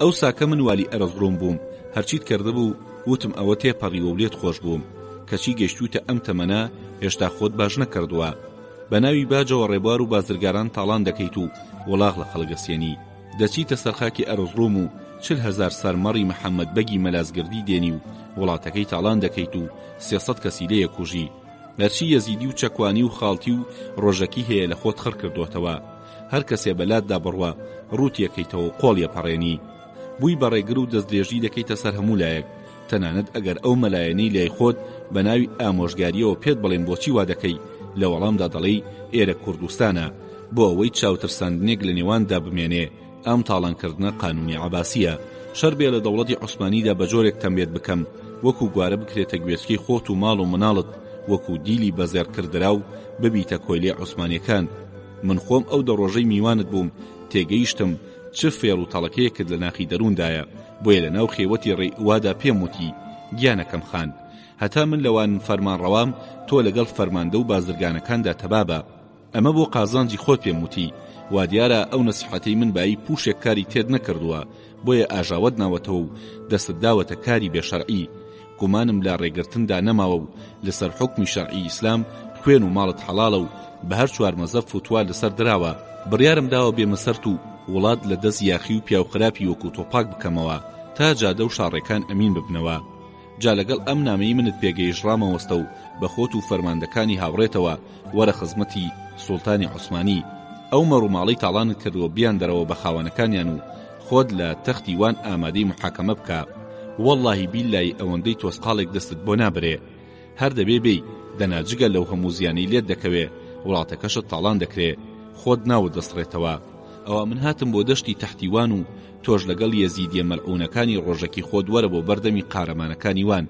جاخوا یان بە تۆی دەدا یان بە ئێمە ئەم نامەیە لەگەڵ نامەی ئاوخچی مستەفا پاشای ئەرزڕومدا پێسرایەوە و درا بە سەردەرکەوان جان پوڵاداغا ئەویش بە پڕتاو لە ڕێگەی قوسقونەوە گەیاندی خان و ئەم نامەیە لە دیوەخاندا خوێنرایەوە خان تۆڕە بوو وتی پەحە دەبێ ئێمە ئەوەندە تاوانبار بین وڵاتمان تاڵان بکرێ و ئەم هەموو قسە کاری خوایە هەردوو دەستم بۆ خزمەت لەسەرە ئەمەی وت و لەبەر چاوی نامەبەرەکە پاڵی لێدایەوە و بەڵام لە ژێرەوە بەپەلە نامەی بۆ بەگە کوردەکان نووسی و داوای یارمەتی لێکردن لەلایەکی دیکەشەوە خەزێنەی شەرەفخانی خستە سەرپشت و 17,000 تفەنگچی کۆ کردەوە و قەڵا و مەتەرێز و سەنگەرەکانی تازەکردنەوە 10,000 کەسی بۆ نۆبەتگرتن و قەڕوەڵی دانا لەلایەن کوردەکانی برادریشەوە 17,000 تفەنگچی پیادە و 10,000 سواری بۆ هات و خۆی بۆ شەڕ ئامادە کرد پاشان ئەم نامەی بۆ پاشا نارد کە گەوهەری لێهاڵدەوەرێ نامەی عەبداڵخان بۆ مەلیک ئەحمەد پاشا لە پێش هەموو شتێکدا سوپاسی ئەو خوا بێهاوتەیە کەم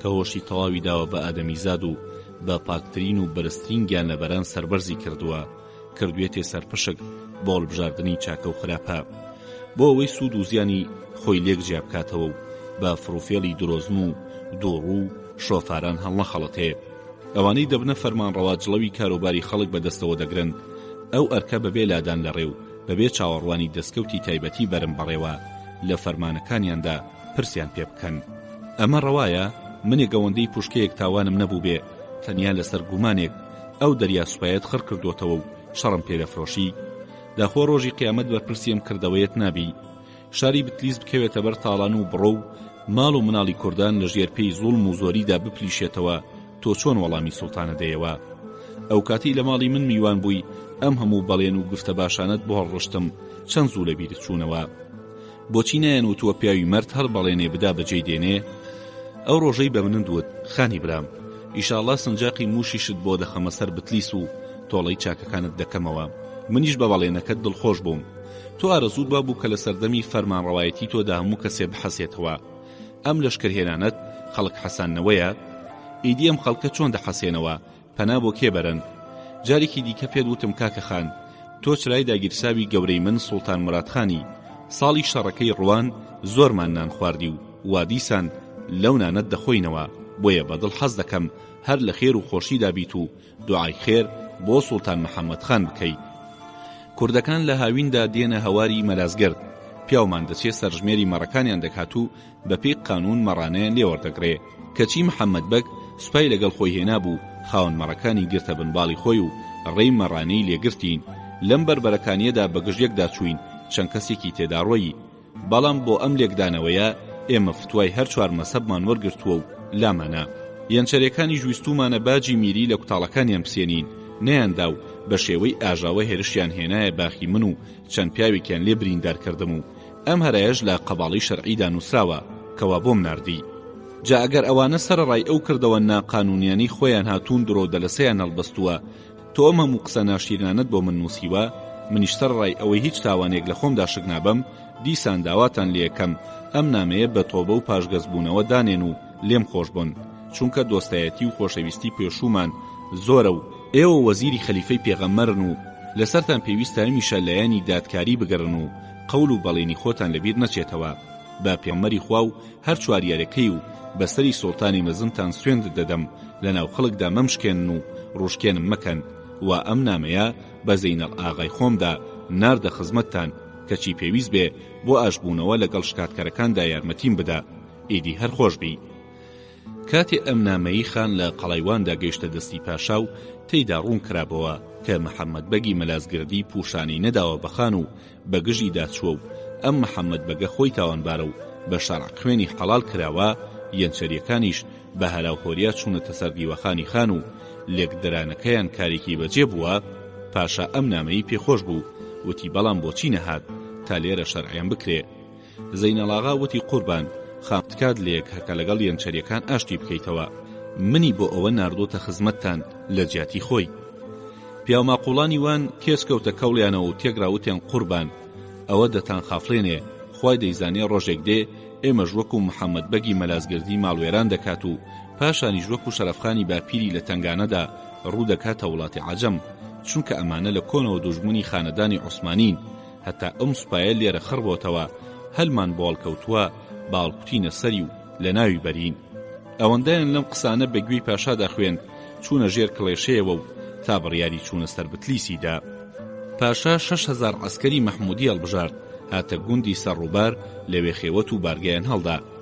جارچیش بە ناو شاردا جاریاندا هەرچی چەکەڵگرە با بکەوێتە ڕێ.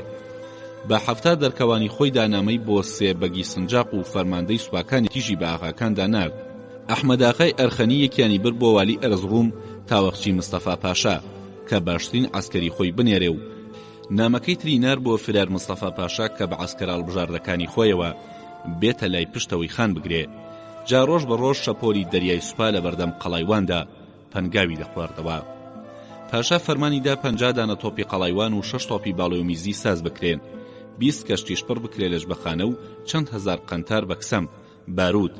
با هەڵەکێشان بەرەو خۆرئاوای دەریاچەی وان ڕۆیان کردە بەندەری عادلجواز. فەرماندەیەکی کردە سەربەگی موش و داوای لێکرد 600 کەڵی تۆپڕاکێش بنێرێ.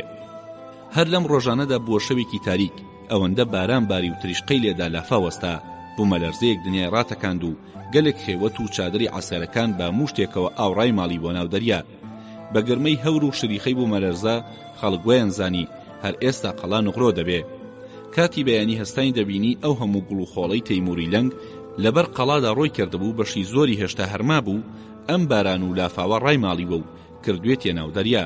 هەروەها چیای بەرزیوان بە جۆرێک شۆراوەتەوە و پاک بۆتەوە وەکو شوشە ئەدرەوشێتەوە، چونکو ئەو چەند ڕۆژە ئەو گوڵەی ئەوێ بنکۆڵ کرابوو بەم لافاو و بارانە هەڵکەنرا و لافاو لەگەڵ خۆی ڕشتێ دەریاوە.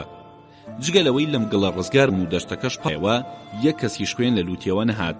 عەسکەرەکان بەمە زۆر شاد بوون و بەخێریان زانی و خۆیان بۆ شەڕ ساز کرد.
بە 40,000 عەسکەرەوە لەوانەوە چووینە سەرخانی بتلیس.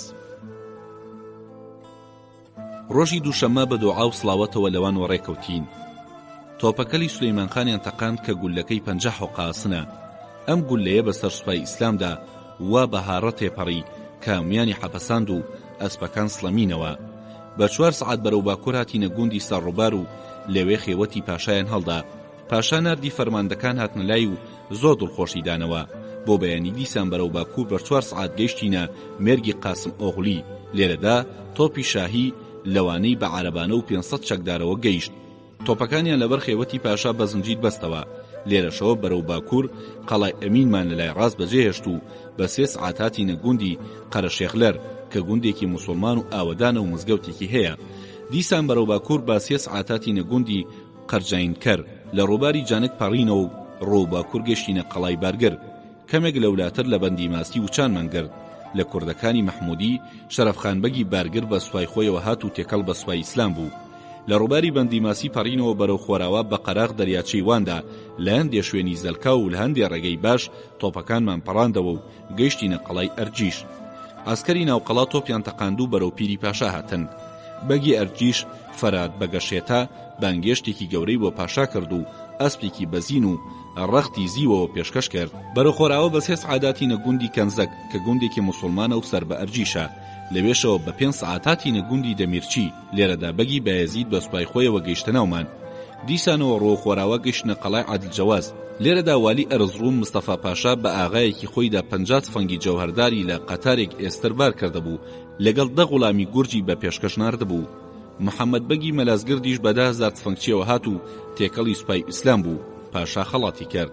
لە عادلجەوازەوە 2 تۆپی باڵۆمیزی و گەلێک جبەخانە بار کران و ڕۆیشتین. دیسان بەرەو خۆراوە هاتین بە 3 سعات گەیشتینە گوندی سۆرب. لێرەدا بەگی خەنەس کە سەر بەرزڕوومە بە سوپای خۆیەوە هات و خەڵات کرا.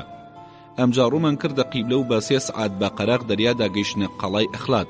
عەسکەرەکانی قەڵا بە شادیەوە پێشوازیان لە پاشا کرد و تۆپیان ناگردا.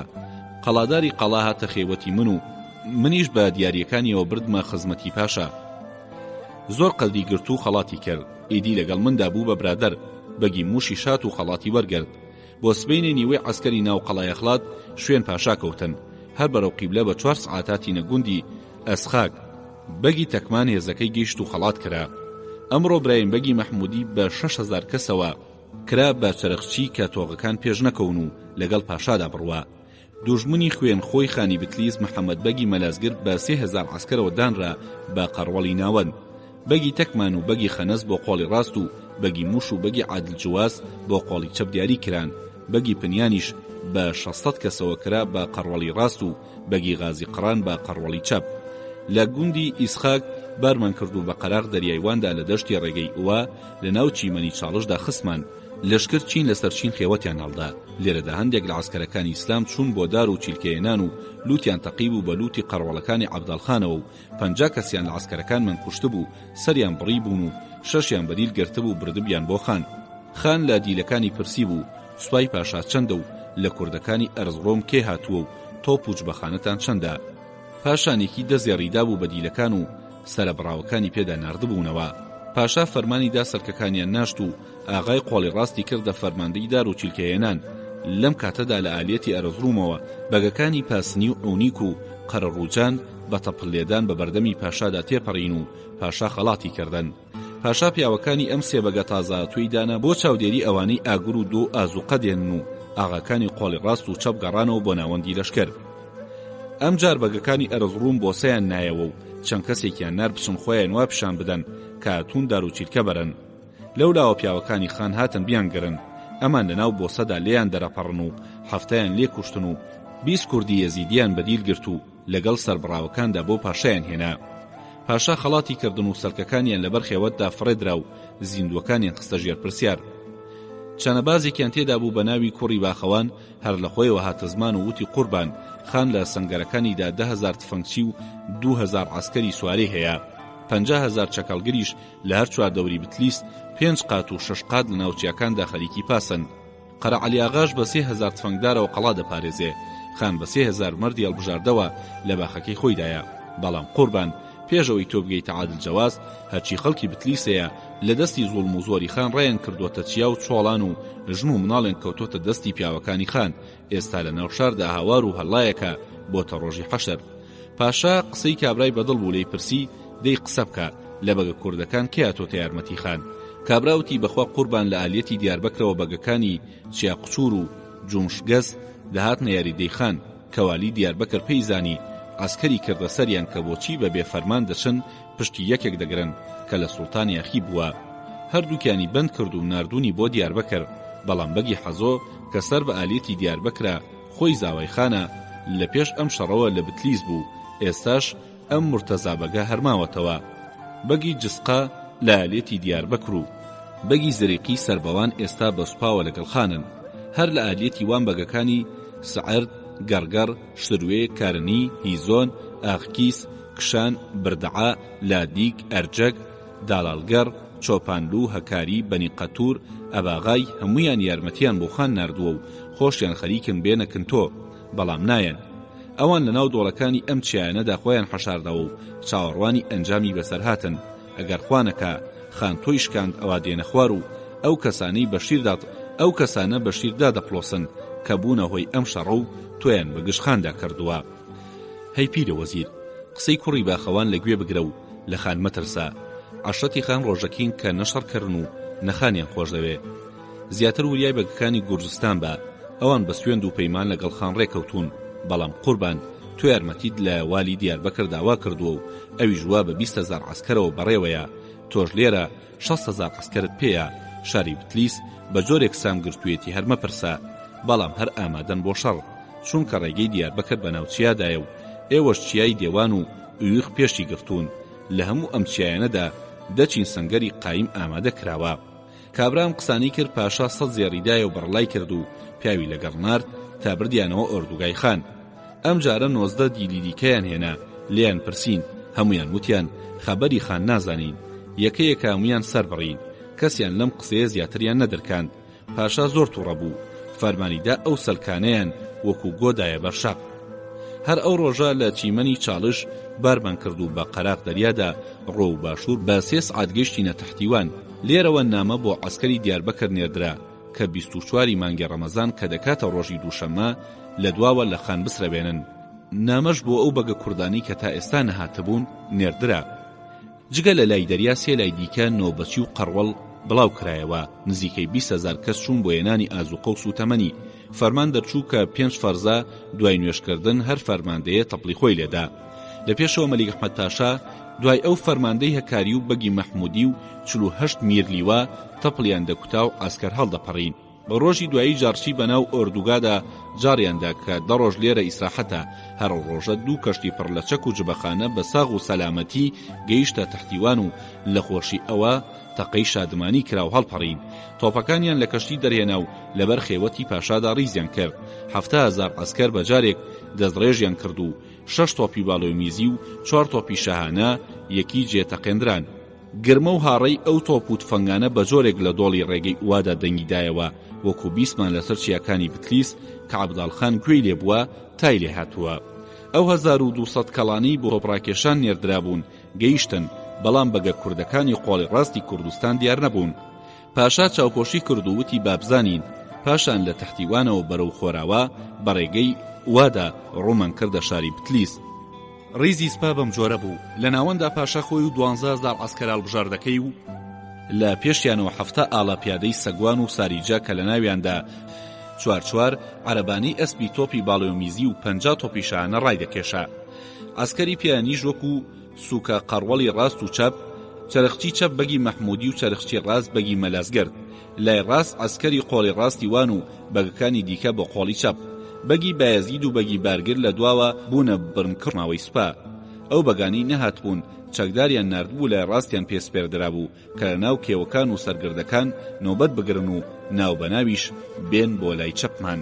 لە قۆناغی خانی خوسرە و پاشادا وەکو جاران و چانمان گرت و هەر چواردەوری سەرای پەردەی پاشا بە عەسکەر تەمرا و بامولایەک چەرخچی و قەڕوەڵ و وڵاخ لەوەڕێنەکان بڵاو کرانەوە.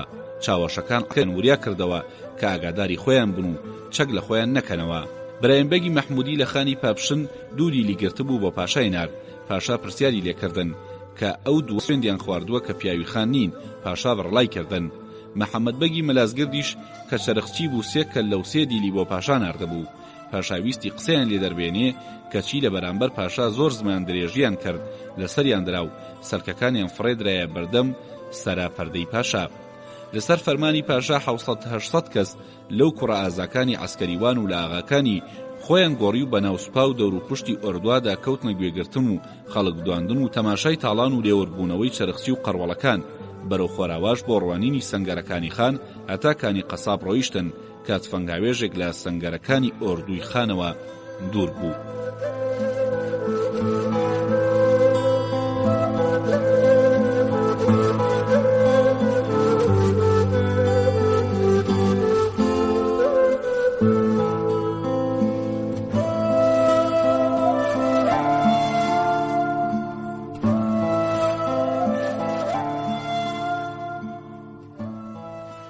گوێگرانی خۆشەویست تا عەڵقەی داهاتووی سیاحەتنامەی ئەولیا چەلەبی بەخواتان ئەسپێرین. خواتان لەگەڵ.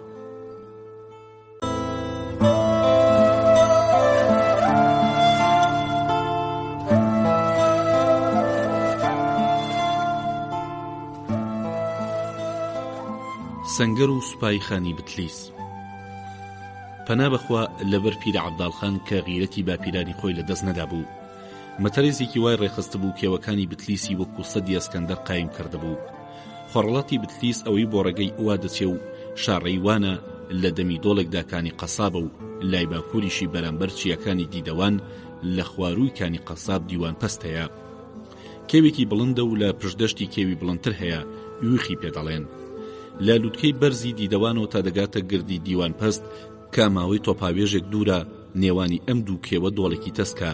ئەم بەراو ئەوبەری ئەو دۆڵە کوردەکانی ڕۆژەکی وەکو مێروولە خەریکی کنەو هەڵکەندنن. حەوت چین سەنگەری یەک لەسەر یەکیان لێداوە و هەر سەنگەرە ئاڵای تایبەتی خۆی بەسەرەوە دەشکێتەوە. ئەم کێوی دیدەوانە بۆتە یەک پارچە باخچەی گوڵی ڕەنگاوڕەنگ. هەموو سەنگەرەکان ڕویان لە ئێمە و بەسەر ڕێی وادە دەڕوانن بە جۆرێک کە کەس بڕستی جوڵانەوەی نییە. ئەو دۆڵە کە تاقەڕێگەی شاری بتلیسە کراوە بە سەدی ئەسکەندەر و ئەوەندە قایم کراوە مەلی پێدا نافڕێ. لەسەڕی دیدەوان گەورە وەزیری خان چاکرانی بە 150 تفەنگ هاوێژەوە هێزەکەی خۆی بە جۆرێک چین لەسەر چین دامەزراندووە کردوێتی بە 100 قەقەها. لە دیدەوانی خواریش عەرەب خەلیلاغا بە عەسکەرەکانیەوە خۆی داگرتووە. پاشا کە ئەمەی دی تێگەیش کە ڕاستەوخۆ ئەمانە لە گرتن نایەن. لە دیوانی خۆیەوە تاوێ بە پێ و ماوەیەک بە سواری بۆ ڕاوێژ لەگەڵ فەرماندەکانیان ڕۆیشتن تا سەرکێو کەوتن کە کێوی تەقلەبانی پێدەڵێن. ڕاستیەکەشی ئەوەیە هەر زەلامگلێرەوە غڵ بێتەوە بە تەقلە لێدان دەڕوا و ناگیرسێتەوە تا دەگاتە ناوشاری بتلیس. کە لەو سەرەوە تەماشای بتلیسمان کرد پەنا بەخوا شار هەر چواردەوری وەکو دەریا شەپۆلی چەکدار جمەی دێ. قەڵای بتلیس هەموو برج و شوراکانی تۆپی لێ دامەزراوە و ئەسکەری بێژماری پێوە دیارە. هەموو ددان و برجەکانی بە ئاڵای ڕەنگاوڕەنگ ڕازاوەتەوە. پاشا زۆر بەوردی سەیری هەموو لایەکی کرد. پاشان فەرماندە کوردەکانی لە خۆکۆ کردەوە و پێیوتن خوایار بێ ڕۆژی پەلامار تۆ لێرەوە، تۆ لەم لاوە، تۆ ئاوا بە سواری و بە پێ شوێنی 18 فەرماندەی دیاری کرد. وتی ئێوە لەم شوێنەدا ئامادە دەبن. ئێمەش لە خوارەوە بە ڕێگەی ئەوادا بە سوپایوان و هەکاری و 12,000 عەسکەری خۆمەوە پەلامارە دەین. هەر کاتێ ئێمە ئەڵڵامان دەست پێ کرد و تۆپەکانمان تەقاند ئێوەش لەم شوێنانەوە پەلامار بدەن. بەڵام پیاوەکانتان تەمێ بکەن هەتا سەری هەنگی خانپان نەکرێتەوە دەست بۆ هەنگوینی تاڵان نەبن. جارێک کەس دەست بۆ ژن و مناڵ نابات و ماڵان تاڵان نەکەن تا بۆتان دەکرێ خانم بۆ بگرن باخی خان داگیر بکەن و گەماروی قەڵا بدەن. هەمویان بەڵێ قوربانیان و تووسوێن خورا و فاتیحاش خورا. جا لە گۆشەیەکی ڕێگەی ئواوە لە چیمەنێکدا دانیشتین و قاوەڵتیمان خوارد و قەڕواڵمان لە چوار لاوەدانا. لەبەرەوەی عەسکەرەکانمان زۆرە و گەلێکی تاڵانکار و شڕەخۆری تێدایە تاقمێک لەوانە ڕێک دەکەون بە مەبەستی تاڵانکردنی دەوروبەری بتلیس ملی ڕێگە دەگرن. بەخۆیان نازان تا بەسەر 600 کەس لە عەسکەرەکانی ڕۆژەکیدا دەکەون و تێیان بەردەبن. ئێمە لەگەڵ پاشادا دانیشت بووین. تەقەی تفەنگمان بیست و بەڵام نەمانزانی چییە. پاشا ناردی بزانن ئەوە چی بوو کە چۆن دەبینین کوردەکان سەری 200 تاڵانکار و شڕەخۆریان بڕیوە و ئەوانی دیکەیان لەگەڵ خۆیان بردووە و ڕۆیشتون کە پاشام هەواڵی بیست دەست بە جێفەرمانیدا شوێنیان کەون. برایمبەگی مەحموودی باڵی بە ئەسپەکانی خۆی گرت و گەیشتە سەریان و بوو بە شەڕێکی قورس.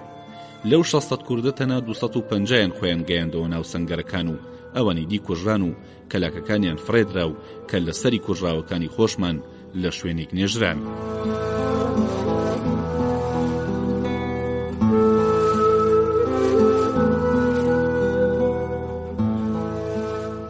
ئێوارە پاشا لە دانیشنا وتی کوڕینە، ئەو خانە نامەردی من میوانی بووم، ناسیم وا خۆی پیشاندام کە تەنیا تەردەستی و چاوبەستی دەزانێ، کەچی ئەوە دەرکەوت لە هونەری شەڕیشدا شارەزایە و گاڵتەی پێناکرێ، وا دیارە لە زۆر لاوە بۆ سەیناوەتەوە، با خێرا جارچی بەناو هەموو سوپادا جار بدەن، هەر کەسێ بچێت تاڵانی بێنێ دەیکوژم. ئەو شەوە فەرمان بۆ هەموو فەرماندەکان نێررا و قەڕوەڵدانران بڵاو کرایەوە و هەر کەس لە خێوەتی خۆیدا ئامادە بێ لە خێوەت نێنە دەرو، هەراو هۆریان نەکەن، سواری ئەسب مەبن، ئاگەر نەکەنەوە و تفەنگ نەهاوێژن. بۆ ماوەی تفەنگاوێژێک قەڕوەڵدانران، چونکە ئەو بەگە کوردانی نەهاتەبوون بۆکن پاشا مەترسی دەستوەشاندنیان لێ دەکرا. دەشترسەی نەوەکو خانی بتلیس کە زۆر زیرەکە، شەون خونمان لێ بکاتە سەر و بەڵام خوا ئاگای لێیە ئەو خانە پایە بەرزە بێ ئازار و بێوەی بوو. لە حاڵێکدا ئەو ئاگای لە هیچ نەبوو، تاقمێک پیا و خراپ و زماننووس هێندەیان بەگوێی پاشادا خوێند تا ئەم شەڕەیان پێنایەوە. خانیش چاری نەما، غیرەتی باپیرانی خۆی ڕەچاو کرد و 30,000 عسکەری لە خۆی خڕ کردەوە لە قەڵای ئەخلات بەم لاوە، جارێ ئێمە لە خان و جارێک خان لە ئێمە دیل و کە لە سەریان دەستاند. جارێکیشیان بەگی پنیانیش دیلێکی بۆ پاشا نارد کە زۆر زمانلووز بوو، قسەزان بوو. بە پاشای وت گەورم، ئەم خانە بێدینە لە کوردەکانی یەزیدی و خاڵتی و چەکوانی و باپیری و چەلۆیی و تەمانی و مەترینی و بزنی و تانکی و کەواری و کەواشی و بزێکی و قەناقی 20,000 تفەنگ و 40,000 سواری ئەسپی جلیتێن و هەڵبژاردی کۆ کردوتەوە و بە فەرماندەیی چاکراغا بە دۆڵی جەهەنەمی کێوی دیدەواندا ئەم شەو پەلامارتانەدەن. ئەو کابرایە کە هاتە سەرباسی خان ئەوەندە بە بەهێزی و ئازایی و شەڕکەری و لەهاتووی خاندا هەڵی خوێن ئەدود مەدحی سامی نەریمان و ڕۆستەمی داستانەکە. هێشتا شانەمەی خانی تەواو نەکرد بوو. پاشا ئیشارەتێکی شانر عەلی کرد، شیرێکی لە ملیدا و سەلکەکەی پەڕیە سەرمافوری ناوخێوەت. پاشا خۆی ژمارەی سوپا و وێزەکانی عەبداڵخانی دەزانی و لێی نەدەترسا. ئەو لەو هەموو شەڕانی پێشتر کردبووی قاڵ ببوو، باکی لە شەڕ نەبوو، بەڵام خوا وای ڕەزا لەسەر بوو کە ئەو ڕۆژە هەوای گەرما کاری لە پاشا کردبوو، هێزی لە بەربڕی بوو. وای لێهات قسەی بۆ نەدەکرا، کەچی بۆ حاڵەشەوە هەر شعری دەخوێندەوە و دڵخۆشی خەڵکەکەی دەدایەوە. پاش ڕاوێژکردن لەگەڵ گەورە و فەرماندەکان بڕیاریدا ئەو ڕۆژە ڕۆژوو بشکێنن. سفرەی نانی نیوەڕۆی بۆ ڕاخستن و لەسەر نان خواردن پێیوتن ئەی فەرماندەکانی ئالی عوسمان و ئەی پیا و ماقوڵانیوان، ئێمە گەیشتینە ئێرە و چەند ڕۆژە چاوەڕوانی هاتنی بەگە کوردەکانن، نەهاتن، تازە بە تەمای هاتن نین. با تا زووە لەگەڵ خاندا لێک بدەین، یان تەخت یان بەخت، یان هەرە یان وەرە، هەموو وتیان چی تۆ بیفەرمووی وا دەکەین. جا پاشا زرەی لەبەر کرد و لەگەڵ ئاغاکانی خۆی چوو بۆ خێوەتی محمود بەگی مەلازگردی بۆ تەکبیرکردن.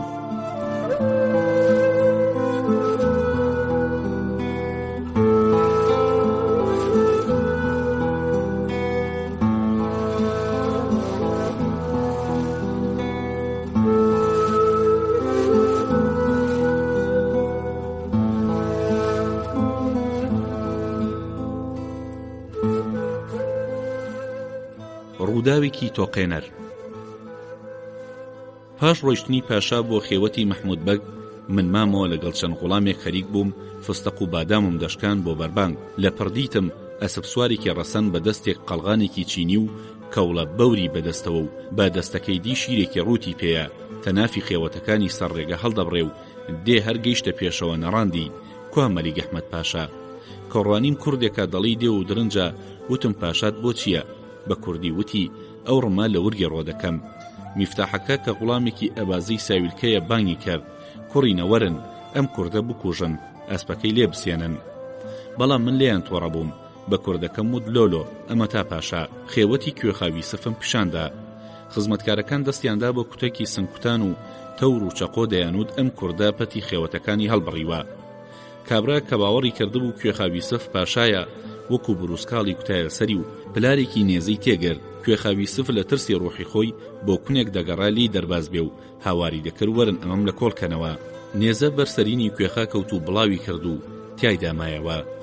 کوردە شیری بەدەستەوە گرتبوو هەرچی دەهاتە بەری لەتی دەکرد تاو هەموو خەڵکەی لێ خەڕبوونەوە و برینێکی کاریگەریان لێکرد بەڵام ئەو هەردەستی دەوەشان 20 کەسی لە هاوڵەکانی ئەم کووردا لە دەور و پشتی خێوەتی پاشا خۆیان ماتکردە بوو چاوەڕوانیان دەکرد بۆ ڕزگارکردنی برادەرەکەیان دەستە و نێزە هاتنە پێشەوە لەبەر خێوەتی پاشادا چەند سەد کەسێک کۆبوونەوە کوردەکانیان خستە بۆ ناو خۆیان پاشەڕێکی گەرم و خوێناوی عەسکەرەکان توانیان ئەو 20 کوردە بکوژن و کەلەکانیان لەبەردەم خێوەتی پاشا هەڵواسن خوا ئاگادارە بە درێژایی ئەو گەشت و گەڕانەی بە دنیادا کردومە چەند ئازا و بەزەرگم دیوە هێشتا کەس نەگەیوەتە ئەم کوردانە بۆ چاو قایمی و بێڕەزایی گوایە ئەمانە نانخۆری خانی بتلیس بوون و بڕیاریان داوە سەری خۆیان دانێن و پاشا بکوژن پاشان کە پاشا بەمەی زانی وازی لە گەڕان بەناو خێوەتەکاندا هێنا و زرێشی لە خۆی نەدەکردەوە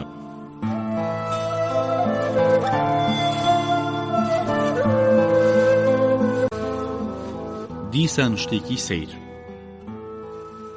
ڕۆژێکی ڕەمەزان پاشا بە 1000 کەسێک چەکدارەوە چوو بووە دەوروبەر تەماشای سەنگەرەکانی خان بکاو بنیشی لەگەڵ خۆی بەر بە چاوی خۆمان دیمان کە چەند گابردێکی زلی بە قەتفیلێک و ئەوەندەی گومبەزی گەرماوەکان یەک لە تەنیژ یەک دانراون و لە پەنایەنەوە چاڵی وا قوڵ هەڵکەندراوە بنی دیار نییە و بە جۆرێک ئەو ناوەیان بە کۆسپ و ڕێبەنتەنیوە کەس ناتوانێت لی تێپەڕێ بۆ ئەوەی پێشی چوونە بەرەوەی لەشکری عوسمانی بگرن 1000 فێڵ و تەڵەکەی نەبیسراویان بەکارهێنا بۆ بەرهەڵستی داری بڕاویان خستوتە سەرڕێ و دۆڵی بتلیسیان کردوتە بەندەرگەی چالندەر مەتەرێزی چین لەسەر چین و هەرچینە بە جۆرێکی شەڕکەری تایبەتی پڕکراوە کەواتەوە هەواڵانی لەبارەی بتلیسەوە دەمانبیست ڕاست دەرچوون بێجگە لەو فڕوفێڵانە گرد و دۆڵ و چیاکان و ملی بتلیس هەمووی داخراوە و لە زارێکی دۆڵی بتلیسدا بە هەزاران تفەنگچی لەسەر پێ خۆیان مادداوە قەتپاڵ و سەرکێوەکان پڕن لە ڕەشماڵ و خێوەتی هەمەڕەنگ پاش ڕوانین پاشاوتی هەر کەسێ دیلێکم لەناو ئەم سەنگەرانە بۆ بێنێ 100 زێڕی دەدەمێ عەلیاخان لە کوردەکانی مەحموودی وتی بەمەرجێ نەیکوژن من یەکێکت بۆ دێنم پاشا بەڵێنیدا عەلیاخان بەبەر چاوی ئێمەوە تفەنگەکەی کردە شانی و ئەوەندەی بڵی 1 و 2 خۆی گەیاندە مەتەرێزی بەرامبەرمان و چووە ناوەوە دوای تۆزێک لەگەڵ زەلامێکی ئەواندا هاتە دەر و هێنایەنە بردم پاشای پرسی کابرا بڵێ بزانم خان چەند عەسکەری هەیە ئەویش ڕاست و ڕەوان وتی قوربان ئێمە و خان حاڵمان حاڵی سەگە لەو ڕۆژەوەی ئێوە هاتوونەتە تەحتیوان بووین بە سەگی چوارچاو ها ئەمڕۆ دەبێتە شەڕ و هاسبەینێ لەخوامان گەرەکە زوو لێک دەین یان هەرە یاوەرە لەم نێوانی وەڵڵا و بیلایە ڕزگار بین وامان لێ هاتووە چاومان لە چەند قوڕوشێکەوەیە لە سەرعەدەوە بۆمان دێ بەجارێ وەڕز بووین خان زۆر کەسی لەوانە کوشتووە کە ڕایان کردووە ئەم هاتنەی تۆ ئێمە و خانی بە هیلاک بردووە تەنانەت دوێنێ دەستەیەک عەسکەری برسی هەڵیان کوتاوەتە سەرباخی خان و چی ئازوقی تێدا بۆ بردویانە و دەنکە گەنمێکیشیان بۆ خان نێشتۆتەوە خۆ خەڵکەکە ئەوە هیچ کە زۆر برسی و پەرێشانن لەو لاشەوە ئەوە سوپای دیاربەکر گەیشتۆتە پێشەوە و باوکە ڕۆی بەخان و سوپاکەی خستووە پاشا بە بیستنیم هەواڵە خۆشە دەلیرەیدا بە کابرا و ئازادی کرد و هەروەکو گفتیشیدا بوو 100 زێڕیدا بە عەلی خان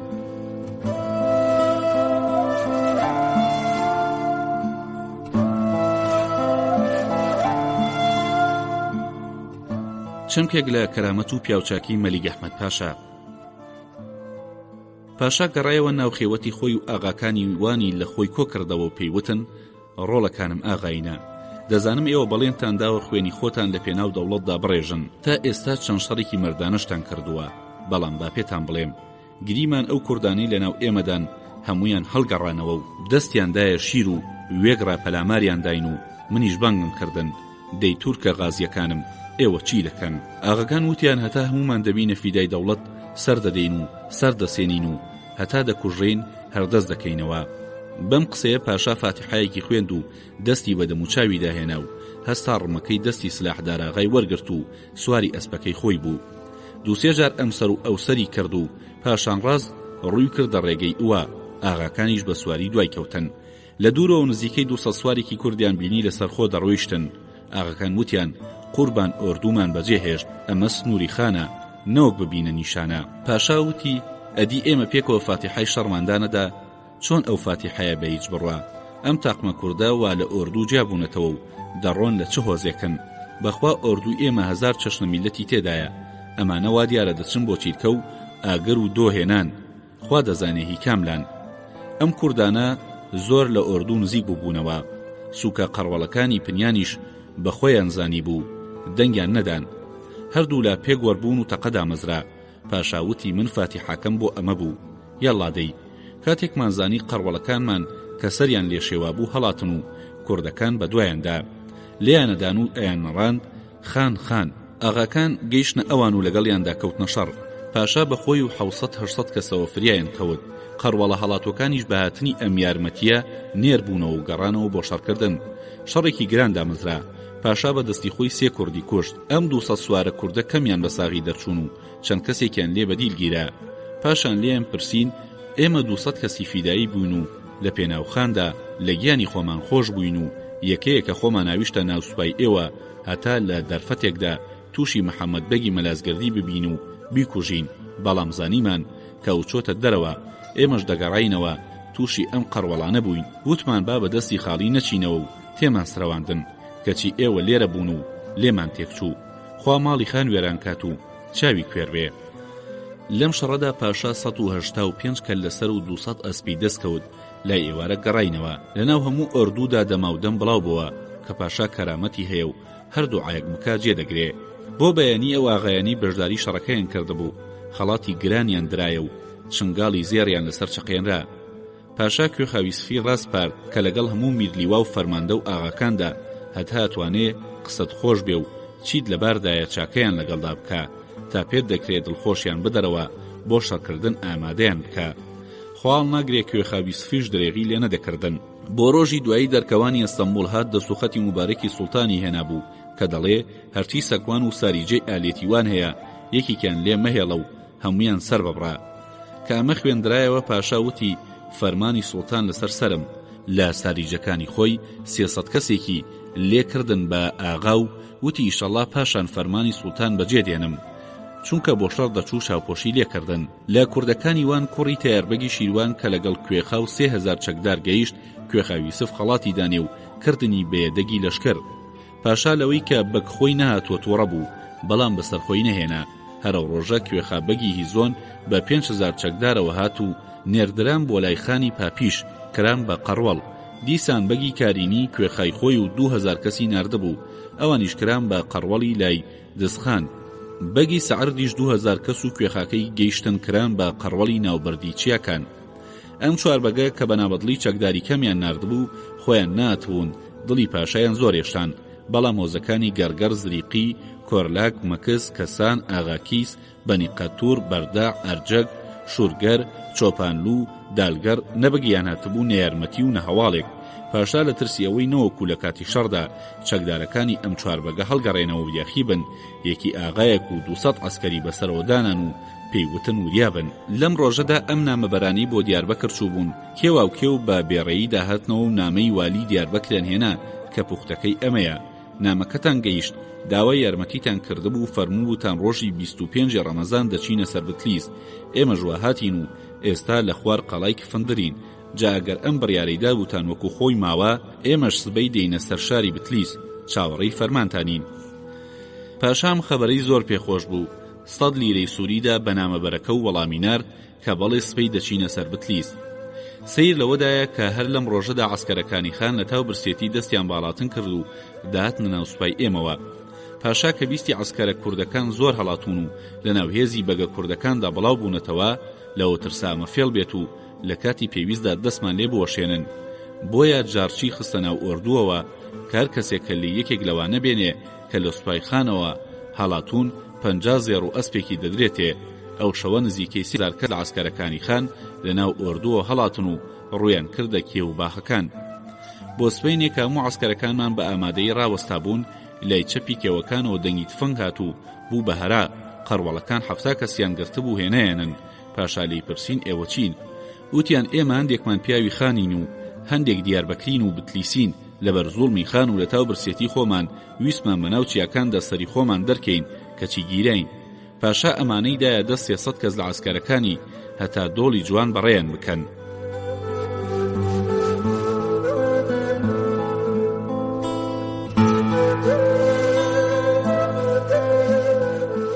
خەونی مەلیک ئەحمەد پاشا. پاشا و بەیانیە لەناو ئاغاکاندا بڵاوی کردەوە. وتی منم شەو خەوێکی سەیرم دیوە. شارە مێرولەیەک بەلاقمدا هەڵگەڕان بەڵام ئازاریان نەبوو.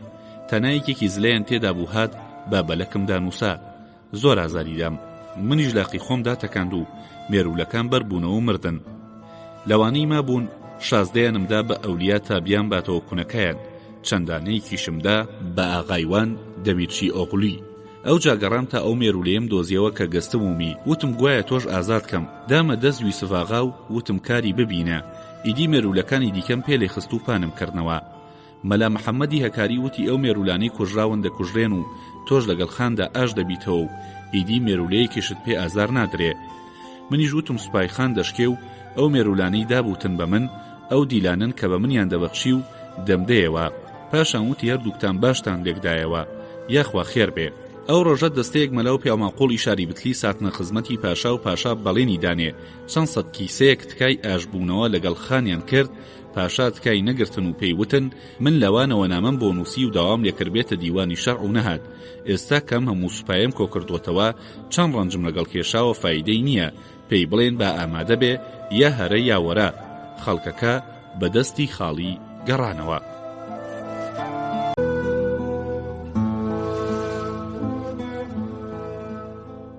شەڕی قورس و شکاندنی خان.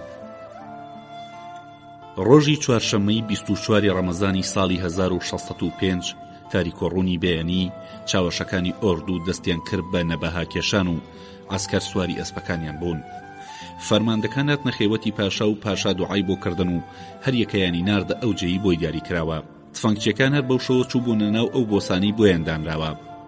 لە ناوەندی سوپادا لای پاشا یەنچەریە سەر بە تەپلەکان و سەگوان و ساریجە و چەکدارە پیادەکان تێگرا 8,000 کەس مابوو.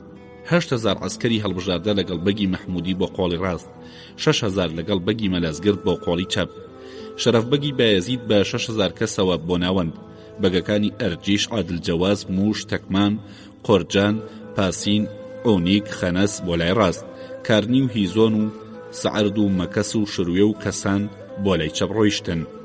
12,000 عەسکەری هەکاریش بوونە چەرخچی پاشا، واتە لە بەردەم ئاڵای پاشادا بوونە پێشڕەوی سوپا. فەرماندە کوردەکانی دیکەش بە 10,000 عەسکەر و هەموو خزمەتکارەکانیانەوە وەکو مەیتەری و پینەچی و ئاکام و چراچی و ئۆرچی و بازارچیەوە لە دواوە بوونە بنکڕی سوپا. فەرمانی قەڕوەڵدانران دەرچوو. قۆڵی ڕاستی وان لای ڕاستی پاشا و قۆڵی چەپ لای چەپی ئامادە ڕاوەستان، پیادەکانی قەڵایوان و نەفەرەکانی قەڵای دیکە لەگەڵ ئەسکەرە پیادەکانی هەکاری لە چەکداری دەروازەکان 6 فەوجی یەنچەری و جبەچی و تۆپچی کە تێکرا 12,000 پیادە بوون، 28 پارچە ئاڵایان هەڵکردە بوو. 50 تۆپی شانە و 10 تۆپی کۆلۆمبۆرنی و 4 تۆپی باڵیۆمیزی کە عەسکەری هەڵبژاردەی باشلی و داشلی و حەسەنی و حوسێنی باسپایی لە ملاولای تۆپەکانەوە دەڕۆیشتن و 3,000 پیادەی فیدایی لە پشتیانەوە دەهاتن. 3 سعات و نیوی تەواو بەم جۆرە ڕاوەستان. پاشا زرەی لەبەر کرد و شیری کردەشانی و نوێژی کرد و لەگەڵ ئاغاکانیدا بەدەنگی بەرز فاتیحەیان خوێن. پاشا و کوتاوز بەلەنجەولار هاتە دەر تەماشای سەعاتەکەی کرد و سواری ئەسب بوو. چاوەشەکانی دیوان تێگراواریان کرد غەزات پیرۆز بێ و سەرکەوتوو بی و عمری سوڵتان درێژ بێ، هەر بژی دەوڵەت. پاشایەک دوو ئەمسەر و ئەوسەری بەبەردەم خەڵکەکەدا کرد و سڵاوی لێکردن و ئەوانیش وەڵامیان دایەوە. لەو کاتەدا برایم ئاغای ئەمینی سندوق 40 مەڕی لەبەر پێیدا سەر بڕی. لەو مەڕانەی کە سەر بڕان سیانیان پاش سەر بڕانیان هەستانە سەر پێ. یەکێکیان سەلکەکەی تەکتەکی بوو، دوانیان بەبێ سەر ڕوو لە سوپای خان کەمێک بە لە قەلەق ڕۆیشتن جا کەوتن. عەسکەرەکان کە ئەمەیان دی بە هاوار ئەڵڵا ئەڵڵا ئەمە نیشانەی خێرە و ئەمە پیاوە غەیبەکانمان لەگەڵدایە، ئەو ناوایان پڕ کرد. تەپڵکوتان ئیزنیان خواست کە دەست پێ بکەن، بەڵام پاشا وتی جارێ خێرا چاوەشەکان هەموو ئاڵاکان بێنن کە هەموو هاتن پێی وتن بگەڕێنەوە ناو سوپا با گشت عەسکەرەکان فەتحی شەریف بخوێنن. ئەوانەی نایزانن ئیزاجائە بخوێنن. چاوەشەکان ئەم فەرمانەیان بەجێگەیاند.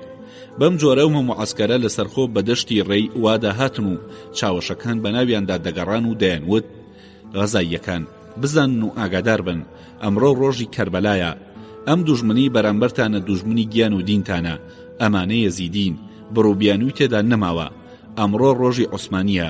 بەم جۆرە خەڵکیانانەدا و دەڕۆیشتن هەتا سەنگەرەکانی خان دەرکەوتن. با فەرمانی پاشا 3 جاربانگی محەممەدی هەڵدرا و نۆچین تەپلی فەرماندە کوترا و بە جۆرێکی وا ئاسمان دەنگی دایەوە. بریقەی ڕمب و نێزەکان و ئاڵەکان ئاوی چاوی دەبرد. چەند هەزار ئاڵا بەجارێ دەشەکانەوە و شریخەیان زراوی زراوداری دەبرد. چیمەنی ڕێئوا بە دەنگەدەنگ و قیژە و هاڕەی ئینسان و ئەسپ و ئێستر و وشتر ببووە ڕۆژی حەشر و تۆزی پێیان وەکو هەورێکی ڕەش بارانی خۆڵی بەسەر ئەسکەرەکانی خاندا دەباراند. ئەو حەشاماتە بە زۆرێک چینچین و قات نیشت بوونە سەر یەک کە هیچ کەسێک ماوەی دەرفەتی گەڕانە دواوەی نەمابوو. هەموو وەسیەتیان بۆ یەکتری دەکرد و گردنی یەکتریان ئازاد دەکرد. کە گەیشتینە مەودای تۆپاوێژێک ڕاوەستاین و فەرماندەکان هەر یەکە ڕووی کردە و شوێنی بووی دیاری کرابوو. لە پێشەوە بەگی مەلازگرد ڕووی کردە چاکراغا و وەزیری خان لە کێوی دیدەوان، بەگی کارنی بەرەو کێوی ئاویخ بۆ عەرەب خەلیل ئاغا ڕاوەستا. کە خەبەر بە پاشا گەیشت لە هەر چوارلاوە دەوری شار دەراوە، ئیشارەتیدا تۆپەکانی کۆلۆمبۆرنی و باڵێمیزی و شاهانە هەموو پێکەوە گرژمنیان کرد و گولەکانیان بەرزەلا موچیا و دەروازەکان کەوتن. خەڵکی ناو سەنگەرەکان کەمێک بڵاو بوون، گەڕانەوە جێی خۆیان. ئەم جارە ئەوان وێگرا نەعرەتەی خۆیان کێشا و گرماندیان. ئاسکەرەکانی ئێمەش وەڵامی نەعرەتەکەیان دانەوە. من لە بازاری کڕین و فرۆشنەوە داواقم ڕوا بوو. پاژەوەی چەند دەستڕێژێک تۆپ بەرمە تەرێزەکانی دوژمن کەوت، ئاسکەرەکانمان دەستە و شیر هەڵیان کوتایە ناو سەنگەر و ئەوانیش بە شیرەوە بەرەو ڕوویان هاتن. لە هەردوو لاوە تۆپ دەتەقی و ئاسکەرەکان کەوتوبوونە ژێر گڕی ئاگری نەمرودەوە. ئەدوود ڕۆژی حەشرە، سرە دووکەڵی بارود بەری ئاسمانی گرتبوو. چاکراغا لەسەر لوتکەی دیدەوان زۆر خۆی گرت و شەڕی کرد، بەڵام بەگەکانی مەلازگرد و مەحمودی هەڵیان کەند و بەرەو خواری شاری بتلیس ئاوایان کرد. پاشا فەرمانیدا بەهێزیوان کە لە دۆڵی قەسابدا قەسابی بکا و زیندەوەری نەهێڵێ، لە سەنگەرەکانەوە خوێنسەری کرد و بەردەگنەما بە خوێن ڕەنگ نەکرێ. لەو کاتەدا پاشا بانگی کردم، دەسەسڕێکی خۆی دامێ و نردمێ لای برایمبەگی مەحمودی. منیش بە 6 وەڵامەوە گەیشتمە لای و دەسەسڕەکەمدایە و پێم وت: جەنابی بەگ، پاشا سەلامت لێ دەکا و دەڵێ غیرەتەکەی هی من نییە و هی بنەماڵەی مەحمودیە، بابیان بینم لە پێناو دین و دەوڵەتدا چی دەکەن، خوا هاریکاریتان بێ. دوا بەدوای قسەکەی من برایمبەگ ڕووی کردە عەسکەرەکانی وتی: کوڕینە، کێ خوا و پێغەمبەری دەوێ زرێکەی داکەنێ. نزیکەی 3000 کەس زرێکانیان داکەند کە لەسەر یەکیاندانا 1000 کەسیان لەلا بەجێ هێشت و هەموو دەستیان کردە ملیەک و گردنی یەکتریان ئازاد کرد. من لەوە نەگەیشتم، چونکە خەڵک زرێ بۆ شەڕ لەبەردەکا، ئەمان بۆچی فڕێیاندا؟ پرسیارم کرد، وتیان ئێمە دەچینە ناو شەڕەت فەنگەوە کە بوونی زرێ زۆر خراپە، هەر کەسێکی زرێرە بەرگ و لێی بەرکەوێ ئەگەر نشی بڕێ بە جۆرێک ئاڵقەی زرێکە بە گۆشتەکەیدا دەچێتە خوارەوە نوزەی دەبڕێ. خۆ گەر زرەی لەبەردا نەبێ گولەکە لەشی کون دەکات و دەچێتە دەرێ، یان پاکی دەکاتەوە و دەیکوژێ، یان برینەکەی چاک دەبێتەوە. چاوم لێ بوو دوو بە دوو لە ئەسپەکاندا دەبەزین و بە بەردەکاندا هەڵدەگەڕان و پەلاماری سەنگەرەکانیاندا. من هەروە بەسەر پشتی ئەسپەکەمەوە چەقی بووم، ڕوون نەدەهات بگەڕێمەوە، هەروە مامەوە. خوا ئاگادارە هەر ئەوەندەم زانی بەرچاوم تاریک بوو. سرم سوورما لە هەردوو لاوە گولە و کوڕێڵەی بەهار داباری. هەندێک کەوتن و سار بوونەوە، هەندێک کەوتبوون و دایانوی سەسنەوە، هەندێکی دیکە دایان ناڵاند و هاواریان دەکرد. هێزەکانی ئەو لاشمان لەگەڵ گرمەی تۆپەکان لە بەشی خۆرەڵاتەوە بە ناودۆڵی ئەسکەندەردا لە شار چوونە پێش. عەسکەری ئەرجیس چوونە ناودۆڵی ئویخ و پیاوەکانی عادل جەواز گەیشتنە دۆڵی تەقلەبان. عەسکەرەکانی وانیش وەکو گورگ بکەوێتە ناو مێگەلی بێشوانەوە بریندار و مردویان دادەپڵۆسی. بەگەکانی موش و تەکمان چوونە ناودۆڵی قەنەخ. لە دۆڵی ئویخدا بەگەکانی قورجان و پاسین ڕژانە ناو سەنگەرەکانەوە. بە کورتی لە هەر چوار لاوەتەنگیان پێڵچنین و دایان نەبەردەمی شیر. کوردەکان خۆیان گەیان سەنگەرە قایمەکان و هیوایان خستە سەرهێزی باسکی خۆیان و بە هەموو دڵێکەوە خۆیان بۆ شەڕ ساز کرد. ئەوانەی دەرەوەی سەنگەرەکانیان کە زانیان عوسمانی و وانیەکان ئابڵوقەیان داون خڕبوونەوە سەریەک و وەکو تۆپ تێگاڵان و بە وێنەی سەگی هەر کەوتنە شاڵاوهێنان. هەردوو لە ئەڵڵا ئەڵڵایان دەوت و لێکتریان دەدا. ئەو ڕۆژە خوا هێز و دەسەڵاتێکی وایدا بوو بە عەسکەرەکانمان کە لە ناو سەنگەرەکاندا بەسەر گاشەبەرد و ڕەوەز و مای سەخدا بەناو چاڵ و بۆ سەوتەڵەی سەرڕێگەدا هەر بۆ پێشەوە ملیان دەنا. سوارەکانمان بێباکانە ئەسپەکانیان تاو دەدا و شیریان دەوەشاند و سەریان دەپەڕان. پیاوەکانی چەلۆ یەکاری کە دیتیان سەنگەرەکانیان بە ڕێژنەی گولە ڕێگەی چوونە پێشەوەیان نادەن، لە پشتەوە بەناو ڕەوەزەکاندا بۆیان سەرکەوتن و بوو بە شیر لێدان. تومەزلەوە پێش دوژمنایەتی خوێن لە نێوان چەلۆیەکان و ڕۆژەکیەکاندا بووە. هۆزی چەلۆی ئەم هەلەیان بە دەرفەت زانیوە و وێڕای سوپایوان دەستیان بەلێدان کرد. 3 سعاتی تەواو شەقی شیرانات و کەس جێ خۆی چۆڵ نەکرد، هەتا لە شەڕکەرەکانی خانێکێکیش بەپێوە نەمایەوە. هەرچی ما بوو ئەو بریندار و دەست و لاقشکاوانە بوو، کاریەکەیان کەوتوو بە دەست چەند سەربڕێکی بێڕەزاوە. عەسکەرەکانمان ئەوەندەیان مل هەڵبڕی بوو سەلکەکانیان پێڵ نەدەگیرە، ناچار بوون لوت و گوێیان دەبڕین و سەرەکانیان فرێدەدا. هیوایان تێدا بوو 20 گوێچکە و دەلوتیە نابوو، یەکێکی دیکە 40 گوێ و 20 کەپووی پێبوو. بەڵام پیاوە بە ئینساف بیگەڕێتەوە، سەرکەوتن بەدەست خوایە. قارەمانەکانی ڕۆژەکیە تا بڵێ ئازا و بەجەرگ بوون. ئەمانە کە زانیان شکاون دەورە دراون عەسکەرەکانی خان لەگەڵ فەرماندە و سەرۆکۆزەکانی مودەکی و سوورپایی ئەوانی دی کفریان لەبەر کردو لەگەڵ موسڵی ئاغای دۆڵی گەندەڵ شانیان پێکەوە ناو پێشی چەلۆیەکانیان گرت و بەرەو داوە هەڵیان بڕین. چل ئاڵای دیکەی خان لە ملاولاوە خڕبوونەوە و هەموو یەکڕە بە دەزڕێژی تفەنگ کاریان بە عەسکەرەکانمان کرد کە هەرچی کەوتە بەریان یەکی بە ساغی لێ دەرنەچوو. کەلاک وەکو حەسیر لەو سەربانانەدا ڕاخران. بۆ نەکبەتی عەسکەرەکانمان خۆیان ناویشتە یەکێک لە سەنگەرە چۆڵەکانی هێزی بتلیس کە ببێتە پەناگەیان و پێشی کوردەکانی بتلیس بکرن، کەچی لە قەڵای بتلیسەوە 7 تۆپیان هاویشتە ئەو سەنگەرەوە و عەسکەرەکانمان وەکو ئاردی ناودڕکان پەرش و بڵاو کردەوە و شاڕکەرەکانی خان بێوەیمانەوە.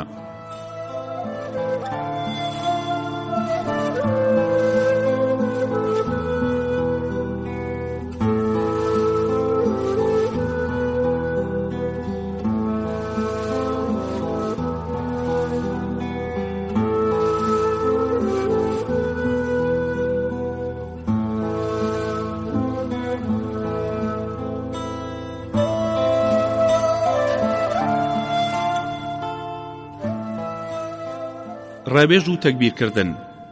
هەموو فەرماندەکان لە یەک جێ کۆبوونەوە بۆ چارە دۆزینەوە. کوڕە کار لە کار ترازا. شەڕکەرەکانی ئێمە چوون بۆ تاڵانی شار و عەسکەرەکانی خانیش خەریکە خۆیان دەگرنەوە. چار چییە؟ منیان ناردەکن پاشا بۆ داوای یارمەتی. منیش وەکو بروسکە خۆم گەیاندی و پێم وت پاشا بەگە کوردەکان سڵاو لێ دەکەن و داوای چەند هەزار عەسکەرێک دەکەن بگاتە یارمەتیان. بەسەراتەکەشم بۆ گێڕایەوە. پاشا کوێخاوی سپی کردە سەرداری 3000 عەسکەری پاشایی و پێیوتن یەکی پارچەیەکی سپی بکەنە ملی ئەسپەکانتان و هەردوولکی مێزەرە پاشایەکانتان بە ناولادا بەردەنەوە، چونکە عەسکەرەکانی خان و عەسکەری کوردستانی پاشا مێزەر و سەروبەرگیان وەکوویەکە. تەنانەت لە شەهید و بریندارەکانی خۆمان چەند سەرکێکیان بۆ پاشا هێنا بوو، خەڵاتیشیان پێوەرگرتە بوو. من گەڕامەوە بۆ کن بەگە کوردەکان و مزگێنی یارمەتیم بۆ برنەوە. کاتێ 3000 عەسکەر کورد و 3000 عەسکەری پاشایەتی بە فەرماندەیی کوێخاوی سف گەیشتن لە هەر چوار لاوە دەمیان ژەندە مەتەرێزەکەی خان و بوو بە شەڕێک ئەو سەری دیار نەبێ. هەر ئەوەندەمان زانی کتو پڕ عەسکەرەکانی خان دەستە و شیر لە مەتەرێز دەرپەڕین و ویان هەڵکوتایە سەرمان کە عەسکەرەکانی ئێمە هەر یەکی بەلایەکدا هەڵاتن. پاشان بە هەزار حاڵتوانیمان لەناو ئەو بەردانەدا کۆیان کەینەوە. عەسکەرەکانی خان شەڕێکی ئەوەندە ڕۆستەمانەیان کرد کە توانیان بەشی هەرە زۆریان خۆیان ڕزگارکەن و لەو سەر شۆڕبوونەوەی خوارێ و خۆیان گەیاندەوە ناو قەڵا. ئەم شەڕکەرانە ئاز و قەوج بەخانەیان نەبوو، زۆربەیان برسی بوون، پاڵەوانانە دەجەنگان و بە کوژران خۆیان دەحەساندەوە. هێزیوان کە شیریان دەوەشاند گوێیان لە ناڵەی بریندار و هاواری خۆ بەدەستەوەدان نەبوو. هێزیوان کە شیریان دەوەشاند گوێیان لە ناڵەی بریندار و هاواری خۆ بەدەستەوەدان نەبوو. هەرچی بەهاتایە بەریان دەیان ماشیەوە، دەیان کوشت، دەیان بڕی و خوێنیان دەڕشت و کەلەی کوژراوەکانیشیان دەپەڕاند.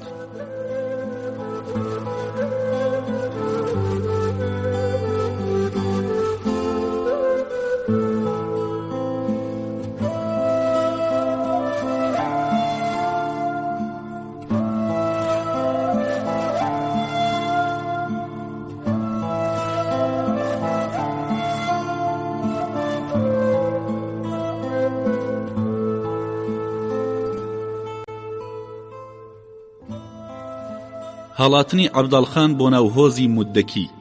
عەبداڵخان لە ناو کۆشکی باخە خۆشەکەیدا چاوەڕوانی ئەنجامی مەیدانی شەڕ بوو. کاتێ بە دووربین دیتی عوسمانیەکان گەیشتنە ناو سەنگەرەکانیانەوە کەوتە بیری گیان دەربازکردن.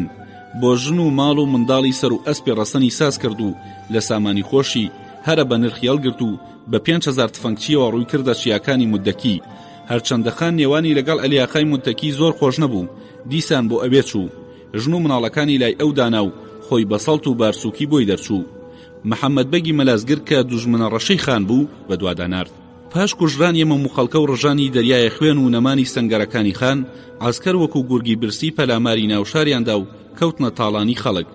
سەید و مەلا و پیاما قوڵانی شار هاتنەکن پاشا و لی پاڕانەوە. هەی هاوار پاشا، دوژمنی تۆ خان بوو، ئەوە هەڵات و ڕۆیی. ئەم خەڵکە بێتاوانە بۆچی ماڵوێران ببن و بکەونە سەر ساجی عەلی؟ پاشا هەر بەسەر پشتی زینەکەیەوە ئاغاکانی وان و بەگ و فەرماندەکانی دیکەی بان کرد و سوێنی بەسەری سوڵتان خوارد. کە ئەگەر لەم کاتەوە تاڵانکاری لە ناو شاردا بمێنێ یەک کە ساواری لێ هەستێ بە دەرکردن لێتان ڕازی نابم، سەریشتان دەپەڕێنم. پێویستە هەر تاڵانێکی براویشە بدرێتەوە بە خاوەنەکانی، ئەوە منیش دێم بۆ ناو شار و ئیدی کەیفی خۆتانە. ئەمجار کوێخاوی سپی بە 2000 کەسەوە کردە بەرپرسی ئەم فەرمانە و پێیوتن کە تاڵانکاران بکوژن و تاڵانەکانیان بدەنەوە بە خاوەنەکانیان یان بیان هێننە بارەگا. کوێخا بەگەیشتنە ناوشار 7 کوردی چاو پێکەوت بوو کە شتومەکێکی زۆریان لە ماڵێک هێناوەتە دەر. هەر لەوێ سەری هەر حوتیانی بڕی و جارچی بە 40-50 لادا بڵاوی کردەوە و بە کوشتنی چەند تاڵانکەرێک ناوشار هێمن و ئارام بووە. بەڵام زووتر عەسکەرێکی زۆر تاڵانیان بردبوو هەڵاتبوونە ناو چیاکان.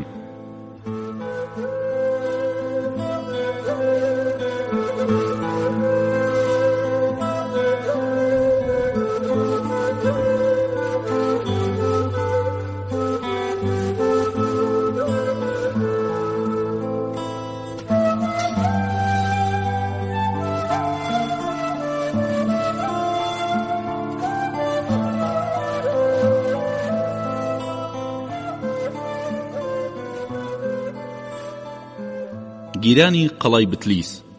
بەڵام شار هەروە بە بێدەنگی نەمایەوە. ئەو کوردانەی لە ناو قەڵادا بوون جارجار تۆپ و تفەنگیان داویشت و خەڵکیان دەکوشت. لەسەر ئەمە پاشا ئاغاکانی خۆی و فەرماندەکانی بان کرد و ڕاوێژی پێکردن. هەموو وتیان پاشا تۆ لە سایی خواوە سەرکەوتووی، بەڵام باشتر وایە هەتا قەڵاکە نەگری نەڕۆی، چونکە هەرچی سامان و زێڕ و گەوهەری بە نرخی خان هەیە هەمووی لەوێدایە، بە هەمومان بێکەوە پەلاماری بدەین و بە تۆپ لێی دەین. هەندێکی دیکە وتیان جەنابی وەزیر، خان خەرجوباجی 7 ساڵەی موش و بتلیسی وەرگرتووە و دەنگێکی بەشی کەس لێ نەداوە. زۆرمان بەڵگە و قەباڵەمان بەدەستەوەیە کە چەندمان لەسەر خانە، هەرچی چەک و ئازوقە هەیە هەمووی لێرەدایە، با بە تۆپ بیڕوخێنین و بیگیرین. پاشاوەتی دوژمنی ئێمە و ئێوە خان بوو. ئەو هەڵات قەڵاش قەڵای سوڵتانە، بە تۆپ لەیدەن و نەیگرێ و گەمارۆ درێژە بکێشێ دەبێتە هەڵاو، لەوانەیە شار تووشی تاڵان و بڕۆیی ببێ، خەڵکەکەی پەرێشان دەبن. هەموو فەرماندەکان وتیان ئێمە دەستبەر دەبین، هەرچی شتێک بڕوە یان یەکێک زیانی لێبکەوێ لە ملی ئێمەیە. ئاسکەرەکانمان 40-50 هزار کەسیش بن، دابینیان دەکەین و ناهێڵین هیچ بخەومێ. پاشا بەم قسەیە ڕازی بوو، بڕیاری گرتنی قەڵایەندا. یەکەم شت باڵوێزی ناردەسەریان و داوای لێکردن کلیلەکانی قەڵای بۆ بنێرن. ئەوانی ناو قەڵاوتیان قەڵا قەڵای خانە و عوسمانی چ حەقیقیان بەسەرەوە هەیە. ئەگەرم قەڵایەهی عوسمانی بووایە هێزی عوسمانی تێدا دەبوو، ئێمە هەمومان پیاوی خانین. جگە لەمە خەریک بوون چەند کەسێک لەو ڕاستپێردراوانە لەسەر دیوارەکان هەڵدێرنە خوارێ و بە 1000 حاڵوازیان لێهێنا بوون. هاتنەوە ئەمەیان بۆ پاشا گێڕایەوە. پاشا فەرمانیدا کۆڕێکی شەرعی بەسترا و تیایدا یەخیبوون و لە دینوەرگەڕانیان لە دەفتەری شەرعی ئیسلام دانووسی. جا پاشا فەرمانی گەماروی قەڵای بۆ گشت فەرماندەکان دەرکرد. ئێوارە هەموو عەسکەر ڕووی لە قەڵا کرد و نووستن. لەگەڵ بانگی خەوتنان بە ئەسپایی خۆیان ناویشتە ناو سەنگەرەکانەوە و قەڕوەڵ بە هەر 4 لادا بڵاو بوونەوە و تۆپ و جبەخانەکانیان هێنایە پێشەوە و دەیان پۆشین. کوردەکانی ناو قەڵاش دار و دیوار و قەڵایان بە مۆم و نەوت داگیرساند و بەچراخان کردیانە ڕۆژی ڕووناک و هەتا خوا ڕۆژی کردەوە بە نەعرەتەی خوایەکە یەک گرمەیان هات. لە تاریکۆڕوونی بەیاندا تۆپەکانی باڵۆمیزی و شاهانە گەنمگردی قەڵایان داگرت تا لە چەند لایەکەوە کەلەبەری تێکەوت. زۆری پێنەچ و دیمان کە ئاڵایەکی سپی لەسەر دەروازەی قەڵا هەڵکرا و داوای چەند کەسێکی باوەڕپێکراویان کرد. کوێخاوی سف و کوڕی دەمیرچی وان هاتنە بەر قەڵا. ئەوان کوڕی دەمیرچیان وەرگرت و هەڵیان کێشایە ژوورێ و کوێخای قەڵایان ناردە خوارێ. دوایەوەی هەردوو لا سوێند و قورعانیان بۆ یەکتری خوارد. دانیشتوانی قەڵا بەنێر و مێوە بەبێ چەکاتنە دەرەوە کە بچنەوە ماڵی خۆیان. کەچی سەگوان و ساریجە دەوریان گرتن و ڕایان کێشانە بەرخێوەتی پاشا. بەڵام پاشا هەمویانی بەخشی کە نزیکەی 700 کەسێک بوون. کوێخاوی سف دەرگای قەڵای داخست و ئەمانیشی بۆ سەرداری قەڵا نارد کە لە قولەیخاندا خۆی پەنایدا بوو. بەڵام ئەو نهاتە دەر. یوسف خۆی لێ چووە پێشەوە و سوێندی بۆ خوارد کە قەڵا گیراوە و ئەویش ئەگەر بێتە دەر ڕزگاری دەکا. سەردار لەسەر ئەو سوێند و پەیمانە هاتە دەر و 28 دانە کلیلی قەڵا و سەرای خانیدانێ. ئابەم چەشنە ڕۆژی 25 ڕەمەزانی 1065 قەڵای بتلیس وا بە سانایی داگیر کرا. کوێخاوی سف سەربلوک باشی بە 1000 کەسی هەڵبژاردەوە دانا بەنەوبەچی ماڵ و خەزێنە و گەنج و گەواهیری خان کە لە 300 ژووردا بوو. ئەو ژوورانە دەستیان بەسەردا گیرا و من خۆم مۆرم کردن و دەرگای قەڵامان داخستەوە. بۆ باخی خانیشدا ئاڵا سەگوان و ساریجە و 1000 کەس لە هێزیوان بە سەرکردایەتی دەدەروازەوان و لەگەڵ عەلی ئەفەندی غیانی زادە چوون 306 ژووری دەرەوە و ناوەوەی خانیان دەست بە سەرداگرت و هەرچی جبەخانە و گەنجینە هەبوو بە مۆری کوێخا مۆرکران. کاتینە قەڵای خوارێ سەرکردایەتی کوڕی قەرەعەلی لەگەڵ قەلادار و کوێخاکەی و 700 کەس زۆر و جانەوەر دەستیان لە پشتەوە بەسرا و هێنرانە بەربارەگای پاشا. پاشا لەسەر کورسی دانیشتە بوو، سەربڕەکان چاوەڕوان بوون. پاشا پرسی ئەمانە چین؟ کوێخاوی سف وتی ئەمانە لە سوڵتان هەڵگەڕانەوە و دەواازەی قەڵایان داخست بوو، نیازی شەڕکردنیان هەبوو. پاشاوتی من تازە 700 کەسم لێ بەڕەڵا کردن. کوێخاوتی ئەمانە لەوان نین، ئەمانە 3 ڕۆژ لەمەوە پێش دەستخەتی سوڵتان لە مەڕکوشتنیان هاتبوو، خۆیان کوتاب بۆ ناو قەڵای خانەوە. خەڵکی دیوان چاوەڕوانیان دەکرد و سەربڕی شیرە تیژەکەی هەڵبڕی بوو. پاشاوتی سەردارە پیسەکەیان بێنن بزانم. قەرەعەلی ڕەشتاڵەیە کە پیاوخراپێکی بەناوبانگە و کوشتنی ڕەوایە هات. پاشا چاک لێی وردبەوە، دوایی پرسی ئەوانی دیچین، وتیان ئەمانەش لەشکری ئەمن. پاشاوتی دەی سەر بڕوو، ئیدی دەست کرا بە ملپەڕاندنیان. پاشاوتی ئەولیا چەلەبیم بۆ بانگ بکەن، منی شاتمە پێشەوە. پێی وتم لەبیرتە دوێنێ بەیانی خەونم بۆ گێڕایتەوە کە مێرولەم پێ هەڵگەڕا بوون، یەکێکی ڕەش گەستمی و ئەوانی دی هیچ ئازاریان نەدام. مێرولە ڕەشەکەم کافرەیە کە دەواازەی داخست و دڵمی ێشان، دەی خێرا بیکوژن. سەربڕاتە پێشەوە منی ژوتم قوربان، خەونەکەت زۆر ڕاستە، بەڵام تۆ لە خەونتدا ئازادت کردبوو، ئێستا خێری سەری سوڵتان ئازادی بکە. پاشا وتی باش هەڵی سێنن ئەم مەلعونە. قەرەعەلی هەستایە پێ وتی جەنابی وەزیر، ئەو سەردەمەی تۆ والی دیاربەکر بووی، من میراوی خۆت نەبووم. پاشا وتی ها، کەواتە تۆ ئەو مەلعونەی لە شەڕی شەنگاردا هەڵاتی و هاتووی خۆت تووشی ئەم شەڕە قورسە کردووە، دەی لێدەن لەم کافرە. دیسان چوومە پێش و وتم گەورم، یەکێکت ئازاد کردبێ دووبارە نایکوژیتەوە. پاشا وتی باشە. جاڕووی کردە قەرەعەلی وتی تۆ ئەوسا کە میرا و خۆری من بووی بۆچی هەڵاتی؟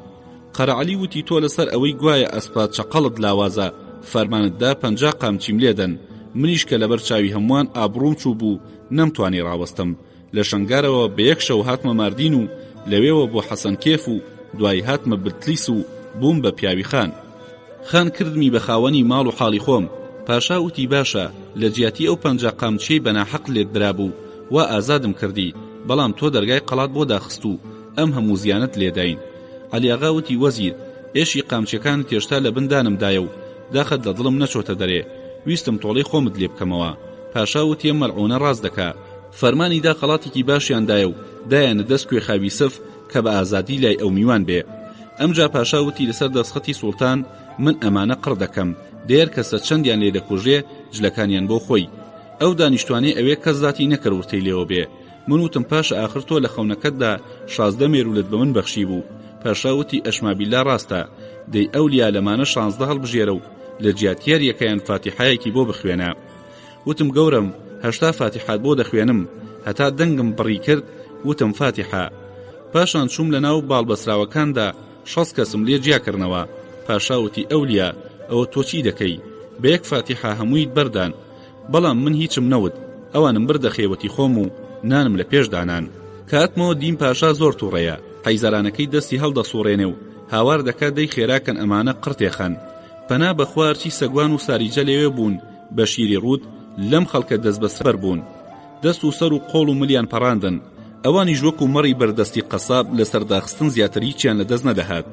ئەدود ڕۆژی حەشرە، لەم ناوەدا یەکێک لە ڕۆژێکی قارەمانەکان دەستی خۆی ڕابسکاند و شیری لە دەستی سەربڕەکەی خۆی دەرهێنا و تێیان بەربوو.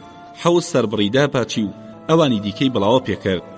کاتێ بە هەموو لایەک کەڵەکەیان لێکرد، پاشا قێڕاندی کوڕە لێی مەدەن، مخابنە مەردی وا بکوژرێ، دەست بەجێ ئازادی کرد و خستیە ناو هێزیوان. ئەو ئاغا و پیاو ماقۆڵانی لێوە بوون کە دایەندی وا بە شیری ڕوود بەربوونەتە ئەو کەسانە کە دەستیان بەسراوەتەوە، بە زەیان پێدا دەهاتەوە و بەڵام کەسیان نەیان دەوێرا ورتە بکەن. من بە تووڕەیی تێم خوڕی، وتم ئەرێ نابێت تۆزێ غیرەتتان بێ، ئەوە پاشا چاو دەگێڕێ، بەڵکو یەکێک بچێتە پێشەوە و تکای لێ بکە. خۆتان ئاگاتان لێبوو من بە فاتیحایەک 60-70 کەسم ڕزگار کرد. دەی بجوڵێن، ئەمە 3 ڕۆژە یەک دەریاخوێن لە مناوەدا ڕژاوە. ئیدی ئاغاکانی پاشا و ئاغای گەلی وان تێگرا چوونە پێش و وتیان قوربان فەرمانی سوڵتان هاتەجێ و چی ماوە بە ئێمەی ببەخشە. پاشا تکای گرتن و 550 مابوو بەردران. ڕێکەوتێکی سیر ئەوەیە کە ئەم شەڕە لە ساڵی 1965دا قەوما و زیانی و سوپایخانی بتلیس 1965 کەس بوو، لە ئێمەش 900 کەس کەوتە بوو. ئەمە هەمووی کاری خوایە، بناغی دنیا لەسەر هەراوهۆریایە و تا دنیا بمێنێ هەراو هۆریا هەردەمێنێ.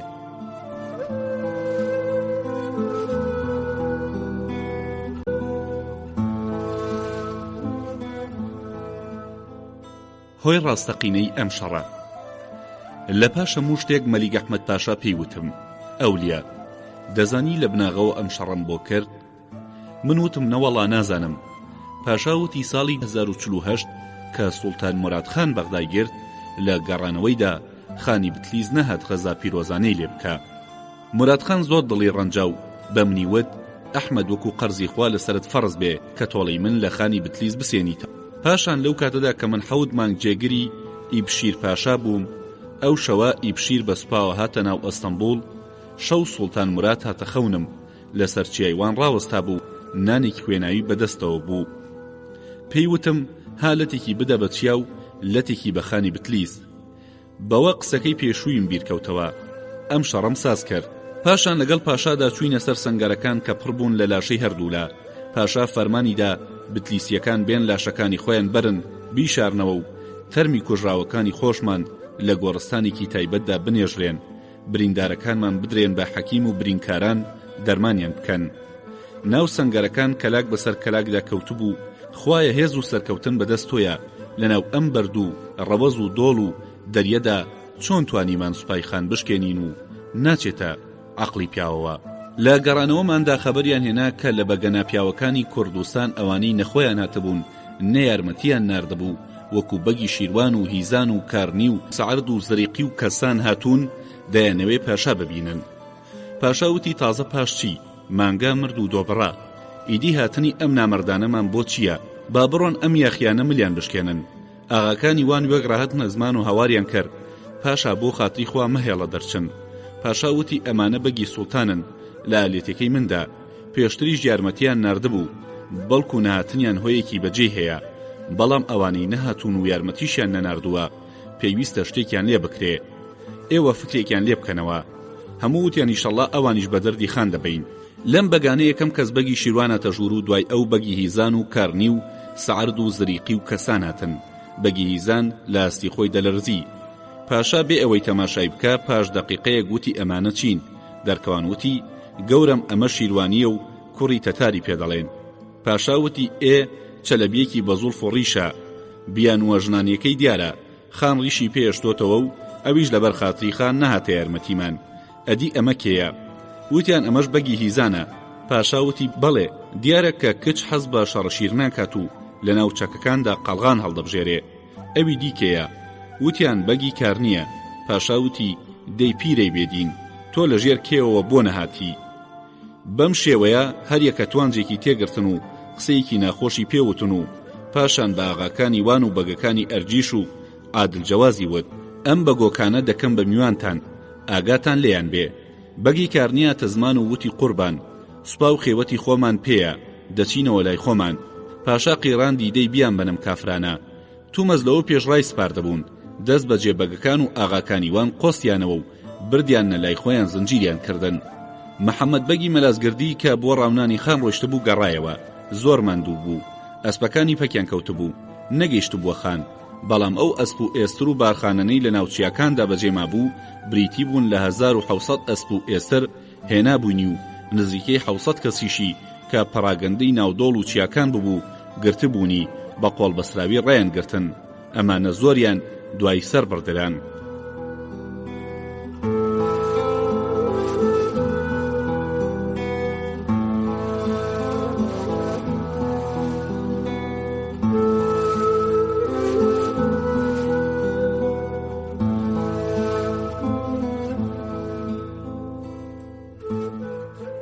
دوای سەرکەوتنی چاکەی پاشا بۆ عەسکەرەکانی لە نیوەڕۆدا چاوەشی هێزەکان و فەرماندەکانی سوپا لە بەرخێوەتی پاشادا خڕبوونەوە و تەپڵ لێدرا.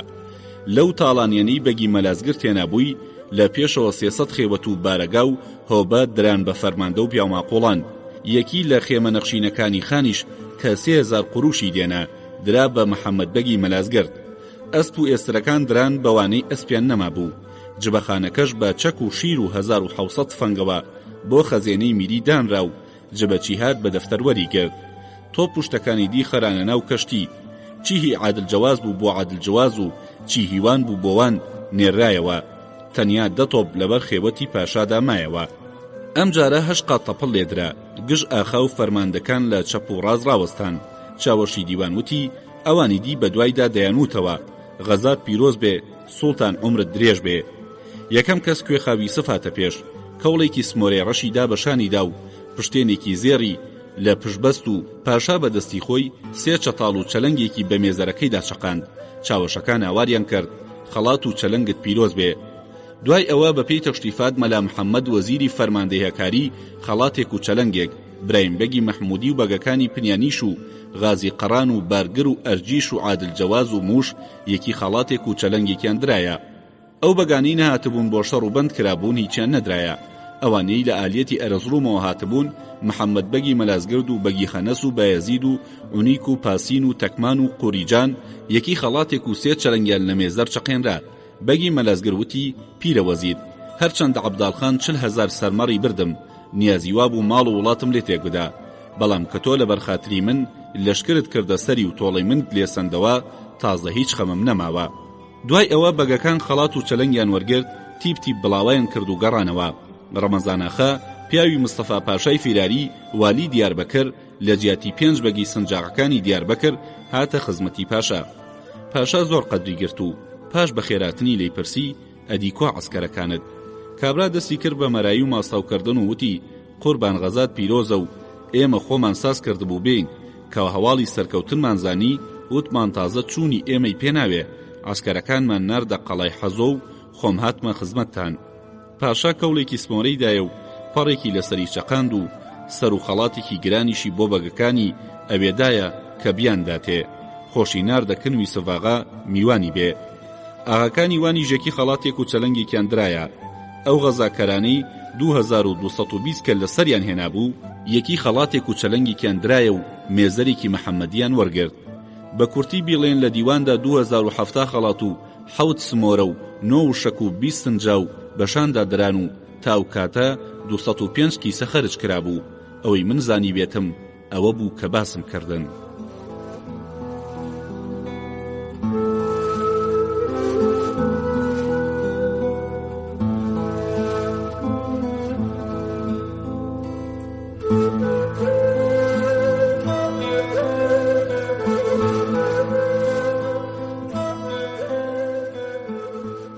دانانی خانی تازەی بتلیس لە ڕۆژی 27 ڕەمەزانی ساڵی 2065دا. مەلاو شێخ و گەورە و پیاماقوڵانی بتلیس کە کوڕەکانی عەبداڵخانیان لە پێشەوە بوو، یەکەم زیادەدین بەگ لە کچی زاڵپاشایە، لەو گەورەتر بەدردینە کە لە عەرەبخانمە و نوردەهر کە لە ژنێکی دیکەیە، هاتنە دیوەخانی پاشا. دەستی پاشایان ماچ کرد و پاشا ئەوانی ماچ کردەوە. زیادەدین بەگ لە دەستەڕاستی خۆی دانا و بەدردین بەگی لە دەستی چەپ و پاشان بەسەر بەگەکانی دیکەی دانا. زۆر ڕێزی شێخ ئیسلام و مەلای بتلیسی گرت. یەکەم کەس مەلا محەممەدی بۆتیاتە قسە وتی وەزیری بەڕێز، ئەمانەی هاتوونەتە خزمەتە تەموو پیاماقوڵانی بتلیسن و ئەوەی من ئارستان دەکەم قسەی هەمووانە. تکات لێ دەکەین زیادەدین بەگمان بۆ بکە بە خان و گەورەی وڵاتەکەمان. پاشا وتی تکاتان لەسەر سەرم و لەسەر چاوم، بەڵام ئەگەر ئەم بەگەتان بۆ بکەم بە خان، ئێوە پشتی دەگرن و فەرمانەکانی بەجێدێنن. هەموو یەک ڕاستوێندیان خوار کە گیانی خۆمان لە پێناودا بەخت دەکەین. ئەوە چەند ساڵە لەگەڵ عەبداڵخاندا تووشی چەند تاڵان و بڕۆ بووین و ئەم جارەش ئەم هەموو خەڵکە تێدا چوو. وامان لێ هاتووە ئێمەش و کوڕەکانی خانیش بێزار بووین. پاشا وتی من بەگی ئەرجیش و عادل جەوازم بە دوای خاندا ناردووە، بێگومان دەیگەرن و دەیهێننەوە، بەڵام ئێوە کە داوای دانانی زیادەدین بەگ دەکەن دەبێ بزانن کە خان 200 کیسە قەرزی هێزیوانی لەسەر و 40,000 سەر مەڕی بەگی مەلازگردی لە پێدایە. جاگەر ئێوە دەستەبەری دانەوەی ئەم قەرزانە دەبن، ئەوە من بەگەکەتان خەڵات دەکەم و سەبارەت بە دانانیشی نامە بۆ سوڵتان دەنووسم. خۆگەر بەم مەرجە ڕازی نین، ئەوە عەرزی خەلیفە دەکەم کە وەکو زەمانی سولەیمان خان وڵاتەکەتان ببێتەوە بە موڵکی عوسمانی. هەمویان وتیان جا قەیدی چییە؟ خان خۆی ڕۆیشتووە و سامان و دارایی لە ناو قەڵادا بەجێ ماوە، خۆتان مۆرتان کردووە. لە ناو باخەکەشیدا ئەوەندە ماڵ و خەزێنە هەیە، ئەگەر بە چاکی بفرۆشرێ لە سەروی قەرزەکانەوەیە. لەسەر ئەمە فاتیحا خوێندرا و زیادەدین بەگ بوو بەخان، کەوڵێکی سمۆرەی پەراوێز مەخمەری سووری بەشاندا درا و خەڵاتێکی شاهانی لەبەر کرا و مێزەرێکی چقەداری لەسەرنرا. لەم کاتەدا لە بەردەرگا دەدانە تۆپ ئاگردرا دەرکاوانەکان بەڕاکردن ئەم خەبەرەیان بۆ دایکی زیادەدین بەک بردەوە و ئەویش دەکی سەمزگێنی دانێ.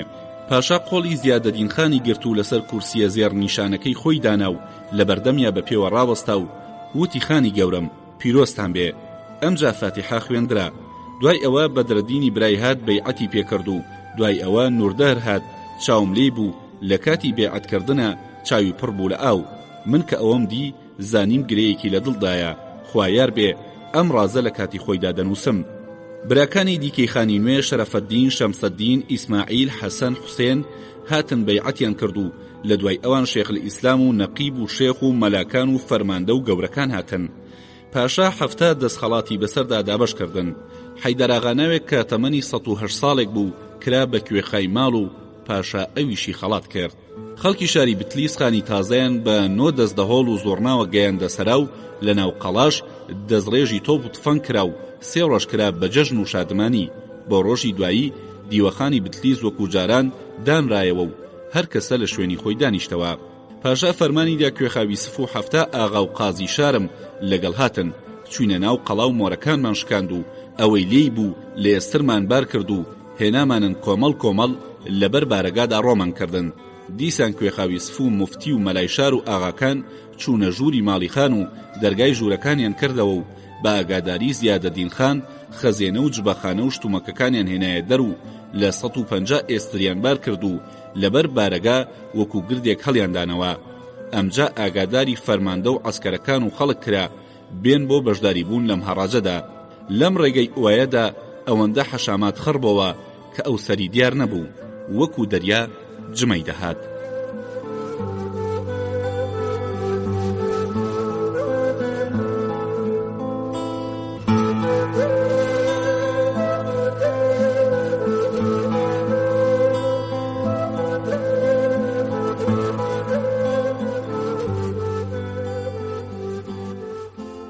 خەزێنە و سامانی عەبداڵخان ئەوەی من مۆرم کردبوو. 11 سندوقی چوارگۆشەی میناکاری کە یەکێکیان کەڵبەی فیل و یەک ئەنبوس و یەک سەر و یەک برۆ و یەک یەنگی دنیا و یەک پلاستنا و یەک ئێسکی نەهەنگ و یەک ددانی ماسی و یەک کارەبای پەتی و یەک مەرجانەی سوور و یەک دارعودی بێگەر بوون. چەند پێشتەختە کە یەکێکیان نقێمکاری و یەک میناکاری و یەک سەدەفی تێگیرا بوو دوانیان هەڵکەندرا بوون کە چاوی تەماشاکەرانی ئەبڵق کردبوو. لەبەر چاوی هەمووان مۆرەکانیان هەڵپسڕی و هەڵماندانەوە. هەر یەکی دەدانە کتێبی بەنرخ و بە یەغداری تێدا بوو کە لەلایەن خۆشنووسە بەناوبانگەکانەوە نووسرا بوو بە چەشنێک ڕازابوونەوە کە هەر یەکەیان کرا بوونە پارچەیەکی ئەنتیکەی بێوێنە جگە لە قەڵەمدان و ملدان و گوڵدان و بخوردان و سوورەدان و مقەست و قەڵەمبڕی بەنقێم و ورکاری بە بەردی گرانبایی. لە کتێبەکان شانامە و گوڵستان و شەرەفنامە و چەند دیوانی شعر کە زۆربەیان بە دەسوخەت و مۆری زیادەدین خان خۆی بوون. خان بە دیتنیان چاوی پڕ بوو لە ئاو. پاشا کە ئەمەی دی وتی کوڕم هەز دەکەم ئاو لە چاوت هات بۆ گریای ناکە ئەم پێشتەختانە هی تۆ بن. خان وتی بەڵێ هەمووی هی منە هی باوکم نین چونکە زۆریان خۆم نووسی منەتەوە و مۆری خۆمیان پێوەیە. دەست بەجێ پاشا فەرمانیدا ئەو 14 سندوق و پێشتەختانە بە کلیلەکانیانەوە بدرێنەوە بە زیادەدین خان.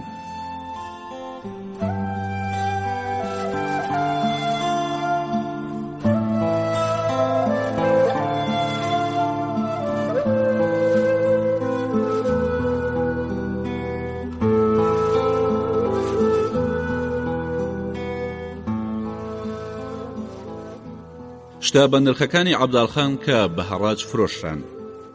17 بەرق قورئانی نەخشێنرا و بۆ شاهان نووسراوە بە دەسوخەتی یاقوتی مستەعسەمی و ئەحمەدی قەرەحەساری و شێخ بەیەزیدی وەلی و شێخ قەرە محەممەد عەبدوڵای قرێمی خالید ئەفەندی ئەسکۆداری دەمیرچی حەسەن چەلەبی لە شاگردانی قەرەحەساری. 1300 بەرق تەفسیر و کتێبی بەنرخ لەسەر قاقەزە باشەکانی خەتایی و دیمەشقی و سەمەرقەندی و ئەحمەداوایی نووسرا بوونەوە. 7 بەرق تەفسیری پیرۆز وەکو تەفسیری سەبری تەبەری تەفسیری دەیلەمی تەفسیری فەیزوڵڵای هیندی بێنوختە جگە لە ئاەتەکان وشەی تەفسیرەکان کە هیچی نوختەدار نەبوون. تەفسیری ئەبولەیسی سەمەرقەندی تەفسیری شێخ تەفسیری بەغەوی تەفسیری قازی تەفسیری ئەبوو سعودی سلەیمانی کە هیچیان لای شێخ الئیسلامەکان دەست ناکەون. 1300 بەرگ کتێبی حەدیسی پێغەمبەر جگە لە قەدووری و مولتەقا و کەشەشاف و قەحستانی و مەلاجامی، تەجویدی بە هەڵبەستی ڕێکراوی شتابی و حەریری، لە کتێبی زمان و قاموس ئەختەری و شەمعی و لوغەتی ئیبن المالیک و چارەپەردی و گەلێک کتێبی بەیەغداری دی، 20 بەرگ شاناوەی فیردەوسی بە خەتی تعلیق نووسراو، 1000 بەرگ دەسوخەتی جۆر بەجۆر کە لە خەمسەی نیزامی و دیوانی حافظ و عورفی و گوڵستان و بوستان و نیعمەت الله و دیوانی مەلاجامی و تەزکرەت الشوعەرای حەسەن چەلەبی و تەزکرەی لوتفی و دیوانی سایب و دیوانی باقی و دیوانی نەفعی و دیوانی نیساری و دیوانی ئەنوەری و دیوانی خاقنی و گەلێکی دی لە کتێبی نەخشا و ڕازاوە 260 پارچە بەیاز کە هەر تاقە لاپەڕەیەکی 100 قڕوشی دێنا، دەسخەتی خۆشنووسە کۆنەکان ئەو بەیازانەندێکیان 600 پەڕە بوو، کامووی دەسخەتی سەردەمی سوڵتان بەیەزید و هیوەک و شێخ ئەحمەد قەرەحەساری بەکری، عەبدوڵای قریمی، حەسەن چەلەبی ئوسکودار، حەسەن چەلەبی قەرەحەساری، خالید ئەفەندی، حسێن ئەفەندی مدیر مەکتەب، یوسف ئەفەندی و قەرەعەلی چەلەبی و منتقی چەلەبی و دەروێش عەلی و سیوڵیچ زادە و حوکمی زادە و تەنەکەچی زادە کەیەکی 5 تا 10 پارچە دەسخەتیان تێدایە. بۆ خەتی دیوانیش تاجرزادەی دۆستی هەڵدەرمخان، جەندەرچی زادە، ئۆقسی زادە، گولابی زادە، ئەحمەد چەلەبی نووسیویانەتەوە. لەبەر ئەوە باسی خەتەکان هاتە گۆڕێ با کەمێک لێیان بدوێم. خۆشنووسەکانی خەتی دیوانی و سلووس و نەخسمان باس کرد. ئەم جانۆرەی خاوەن خەتەکانی دیکەیە. خەتی ڕێحانی کە شێخ ئیسحاقی فەقێ کە خەڵکی کوتاهەیە دایهێناوە و بۆ یەکەم جار لە ڕۆمدا پەیدا بووە و ئەم شێخ ئیسحاقە لە کوتاهیە مزگەوتێکی هەیە، مزگەوتی ساقفەقی پێدەڵێن. خەتی ساقی کە لە وڵاتی میسر لە ناوگەڵی قیبتیدا پەیدا بووە. لە کاتی گەشتەکەی میسر و سوودانمدا گەیشتمە شوێنێک ڕومەیتول جیمالیان پێدەوت، شارێکی کاول و ڕووخاو بوو. لەوێ کۆڵەکەی بردی ئەژگار زلمدی بە خەتێکی سیر لێیان نووسرا بوو، وتیان ئەمە خەتی حەزرەتی ئیدریسە. لە شاری کوفەی نزیک بەغدادیش جۆرە خەتێکی سیر و سەمەرا تۆ تەکایە، ناویان لێ ناوە خەتی کوفی. پاشتر زۆر هونەرکاری تێدا کراوە و تاوای لێهاتووە ئەمڕۆ 12 جۆر خەتی کوفی هەیە. لەمانە هەرە ناسراوەکانیان خەتی کوفی عوسمانی، حەفسی، مەغریبی، فاسی، مەرانکشی، تەلمەسانی، سەناری، حەبەشیە. لە زۆر مزگەوتی میسردا جۆرە خەتی کوفی هەیە، ئەوکو مزگەوتی ئەمری کوڕیعاس، مزگەوتی مەنیل، مزگەوتی بەرقوق، مزگەوتی ست نفوس، مزگەوتی ئایبەگی تورکمان، مزگەوتی فەرەج، مزگەوتی تلیون، مزگەوتی تایربی بەرز کە خەتی کوفی سەیریان تێدایە. لە وڵاتی مەغریبیش مزگەوتەکان خەتی کوفیان پێوەیە، وەکو تەلمسان، قورتوپە، تەنجا. جاگەر لە مەزیاتر لەسەریان بڕۆین بابەتەکەمان لەدەست دەرەچێ. لە خەتی تعلیقدا ئەوانەی گەیشتونەتە پلەی وەستایی ئەمیر عەلی تەورێزی، ئیمادی حوسێنی، محەممەد ڕەزای تەورێزی، قوتبەدین محەممەد یەزیدی، شا مەحمودی، حەسەن شاملۆ، معیزەدین، محەممەدی حوسێنی، ئەحمەدی حەسەنی کە قوتابی ئیمادی حوسێنی بووە، میر شەرفخان کە باپیرانی خانە و فەخری بەرسەوی. ئەمانن بە تایبەتی خەتی ئەم فەخریە ئەوەندە جوانە نە لە پێش ئەو کەس دوای نووسیوە و نەپاش ئەو کەس دەیگاتێ. خوای گەورە حکمی چاوێکی وای داوەتێ، دیدەکانی دەڵی گەوهەری شەوچران، قورئان و گوڵستان و بوستانێکی نووسیوە موعجیزەیەکن بۆ خۆیان. هەروەها تۆماری وایان لەناو هاتە دەر، کاریەکەی گومبەزێکی ئەفراسیا دێنێ. لە سایی خواوە منیش چەندانەیەکم دەستکەوت. ئەم تۆمارانە ئەوەندە بە هەرزان فرۆشران کە پارەکەی بایی 1 نوقتەیان نەبوو.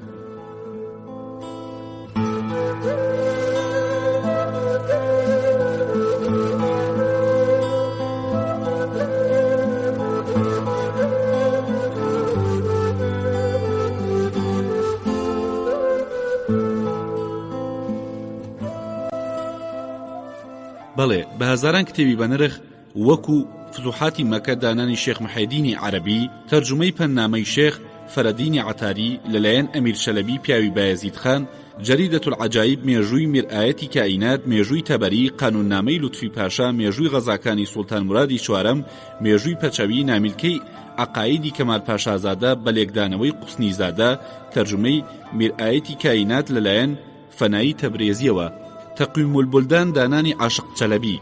جگە لەمانە 76 بەرە کتێبی فارسی و عەرەبی و تورکی لە دانانی عەبداڵخان خۆی لەگەڵ 150 پارچە نامیلکەی جۆربەجۆر کە زۆربەیان بە زمانی فارسی نووسی بووی 200 بەرگ ئەتڵەسی مینور و جوگرافیای پاپامۆنتە و کتێبی هەیئەت و حیکمەت بە چاپی فەرەنگ و هەر کەس دەیان بینێ هۆشی لەسەرا نامێنێ چەند نەخشەی ڕەنگاوڕەنگی دنیای کۆن و نوێ کە سەری تەماشاکەرانی دەسوڕاند هەر جۆرە گیاوڕۆکێک بۆ پزیشکی پێویست بێ وێنەی هەموو ئەندامی لەشی ئادەمیزاد کە هیچ تەماشاکەرێک لەگەڵ ئەندامی ڕاستەقینە لێکیان ناکاتەوە لە فەرەنگ چاپ کراون 200 دانەوێنە و نیگاری سەرسوڕێنەر با قەڵەمی عەجەم و فەرەنکێشراون و هەر یەکەیان نمونەی جادوکاریە یەک لەوانە نیگاری شەڕی نێوان دوو دەستە کەشتی شەڕکەر بوو کە بە پوختەیی لە کاری جادوگەر دەچێ و پێدوایە ئەوە زیندون و لەبەرچاوتن دەستکردی هونەرکاریە بەناوبانگەکانی گیان وەکو شاقۆڵی وەلیجان شەمسیخان مالیک ئەرژەنگ ئاغاڕەزا محەممەد ڕەزا بەهزادیان تێدا بوو کە چاوی تەماشاکەرانیان عەبڵق دەکرد و پیاو لە تەماشایان تێر نەدەبوو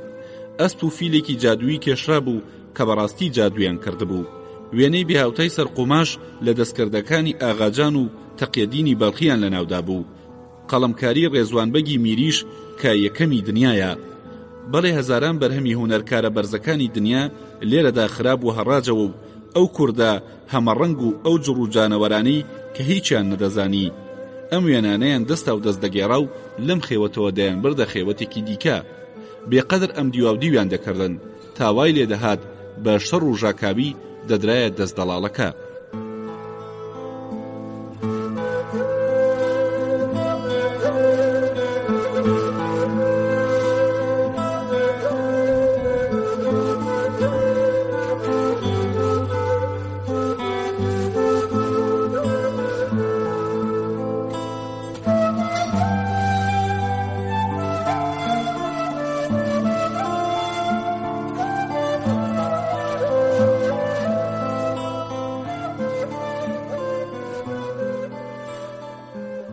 بەسەرهاتێکی مەخابن ئەم هەموو ئەنتیکە و گەنجینە بە نرخانەی باسمانکردن وەکو توور و گێزەر دەکردەران و دەفرۆشران تەنانەت یەکێکی دووڕوو دەمارگیر و نێرباز لە دەستەی قازیزادەکان نامەرد و درۆزن و بوختانکەر و ڕەزاق قورس هیچ نەزان و پشتگوێ خراو کە تورک بوو لە تاقمی دژبەچاکە بوو بە تەمای قازانج لەو هەڕاجەدا شانامەیەکی ئەنتیکە بە 1600 قوڕش دەکرێ و دەیباتەوە خێوەتی خۆی ئەم ناپیاوە بە بیانووی ئەوەی گوایە وێنە حرامە و هەرچی وێنە نازدارەکانی ئەو کتێبە هەیە تێکی دەدا بە چەقۆی تورکمانی بەردەبێتە چاوی وێنەکان و هەڵیان دەکۆڵێ و لاپەڕەکانی کونکون دەکا هەندێک وێنەش بە ناوی ئەوەی گوایە سەریان دەبڕێ چەقۆ بە ملیانە دێنێ یان ئەو سەر و چاوە جوانە و جلوبەرگە ڕازاوانەیان بە تفولیکی دەمی پیسی دەشێوێنێ ئەو وێنە بە نرخانەی مامۆستای هونەرکاری بێگومان هەر یەکەم مانگێکی پێوە خەریک بوو و ماندوو بووە تا ئاوا بە تەواوی دروستی کردوون ئەم نامەردە بێ ئەدەبە بە تف خراپی کردن بۆ سبەینێ کە دەڵاڵ دێ و داوای پارەی لێ دەکا دەڵێ من ئەمەم بۆ چییە ئەم کتێبە گاورانەیە پڕیەتی لە وێنەی حرام ئەم شەو هەر ئەوەم پێکراوێنەکانی ڕشکەمەوە و تێکیاندەم شانەمەکەش فڕێ دەداتەوە بەسەر دەموچاوی دەڵاڵەکەدا دەڵاڵ کە ئەمە دەبینێ هاواری لێ هەڵدەستێ کوڕە هەی ئۆمەتی محەممەد وەرن بزان ئەم زاڵمە چی لەم کتێبە نازدارە کردووە کابرای نامەردیش دەڵێ چاکم کرد دەستم خۆش بێ نەهی مونکەرم پێکردووە و تاقەیە گوێنم لێ کردوتەوە و هەڵم گرتووە چونکە لە کوڕەکەم دەچێ کە لە شاری تیرەیە دەڵال کەوا دەزانی یەکسەر ڕادەکا بۆ کن پاشا و دەڵێ وەزیری گەورەم ئەم شانامەیە کوێخابەگی هەکاری خان مرادبەگی جوولەمێرگی دوێنێ بە 1200 قڕۆژ لە هەڕاجدا کڕی بووی کەچی حاجی مستەفا ناوی تیرەیی لەسەری کرد بە 1600 قڕۆش و بردی ئەمڕۆ چوون پارەکەی لێوەربگرم کتێبەکەی بەسەردا دامەوە چونکە خۆی لە قازیزادەکانە و پێی وایە وێنە حرامە ئەم شانامە بە نرخەی ئاوا لێ کردووە فەرمون بیبینن تەنانەت دەڵاڵی منیشی نەدا پاشا و دانیشتوان کە ئەمەیاندی زۆر داخیان خوارد و نەحلەتیان لە کابرا کرد دەڵاڵوتی قوربان لەم ناوەدا دەڵاڵیەکەی من تیا نەچێ پاشاوتی دەڵاڵ دڵنیابە نە دەڵاڵی تۆ و نەماڵی سوڵتان نافەوتێ دەی خێرا و حاجی تیرەیەم بۆ بێنن پیاوەکانی بەپەلە کابرایان بۆ هێنا پاشا لێی پرسی کابرا ئەوە بۆات لەم کتێبە کردووە کابراوتی بۆچی ئەم کتێبە ئەمە دەستکردی گاورانە چاکم کرد نەهی مونکەرم لێ کردووە پاشاوتی تۆ بەرپرسی نەهی مونکەر نیت بەڵام من بەرپرسی فەرمانی میریم هەر ئێستا نیشانت دەدەم تێکدانی کتێبێکی 2000 قڕوشی سزای چییە بیبەن کابرا هەرچەندە هاواری کرد منیان چەریم لە هێزی دەواازەم سەربڕەکان بواریان نەدا بردیان 1000 داریان لێدا و بە فتوای قازی 1600 قڕوشی میری و 10 قڕوشی دەڵاڵانەیان لێساند شانامەشڕەکەشیاندایە دەستی و لە ئۆردوگا دەریان کرد کابرا هەر دەڕۆی و دەیوت دەک بەڵا لێیدا، خەڵکیش بە هوهاو فیکەکێشان دوای کەوتبوون، بەڕاستی کردیانە مەیمون و بەو ناوبەردەدا وەکو شاربەدەر بەرەو دیاربەکریان بەڕێ کرد. خەرکراوەیەکی نەدیتراو کە بریتی بوو لە 380 پەڕە، هەر پەڕەی دەستکردی یەکێک لە مۆرهەڵکەنە هەرە بەرز و ناسراوە کۆنەکانی جیهانی پێوە بوو. ئەم مۆرانە هەندێکی شعر و هەندێکی سەجع و هەندێکی دیکەیان ناوە کە تێکەڵاوی قسەی نەستەق کرابوو. خەتی ئەم مۆرانە لە تعلیق و نەسخەوە بگرە هەتا ڕوقعە و کوفی تێدا بوو. لە ناویاندا دەستکردی مۆرهەڵکەنە ناودارەکانی وەکو نەقشی سەلامی، شەهلاتبەگ، جانبەگ، مەمی، سەهی، جەمبەگ، چەمەنیبەگ، ئەحمەدبەگ، مەحموود چەلەبی، فەرید چەلەبی، سەیری چەلەبی بەرچاو دەکەوتن.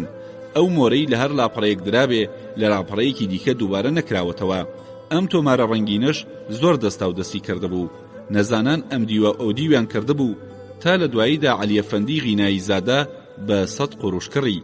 380 پارچەشیدی دەبان و جەوهەردار و قێمکاری گرانبایی بە کالانەوە کە هەمویان لە پۆڵای شێخانی و مەقراوی و سەنقۆری و ئەسەدی و جیسقابی و داودی و هیندی و ئیسفەهانی و شامی و میسری و ئەستەمبوڵی کۆن و فەرەنگی و ئەڵمانی و سەلانکی دروستکرابوون و خاسیەتیان لە کاتی ئاراستەکرانە سەرمەلی دوژمن دەردەکەوت. خوا ڕەحمی کرد بەڕاستی نەکەوتنە کار تا ئێستا بۆ هەڕاجکران هاتنە دەر. 3 سندوقی پڕ لە خەنجەرە بەناوبانگەکانی کوردستان بە کالان و بەڕووتی، 2000 مەتاڵی حەلەبی و ئەنتابی و میسری و داغستانی و دیاربەکری لە سندروستکرا و کە لە کاتی شەڕدا گیان دەرباز دەکەن.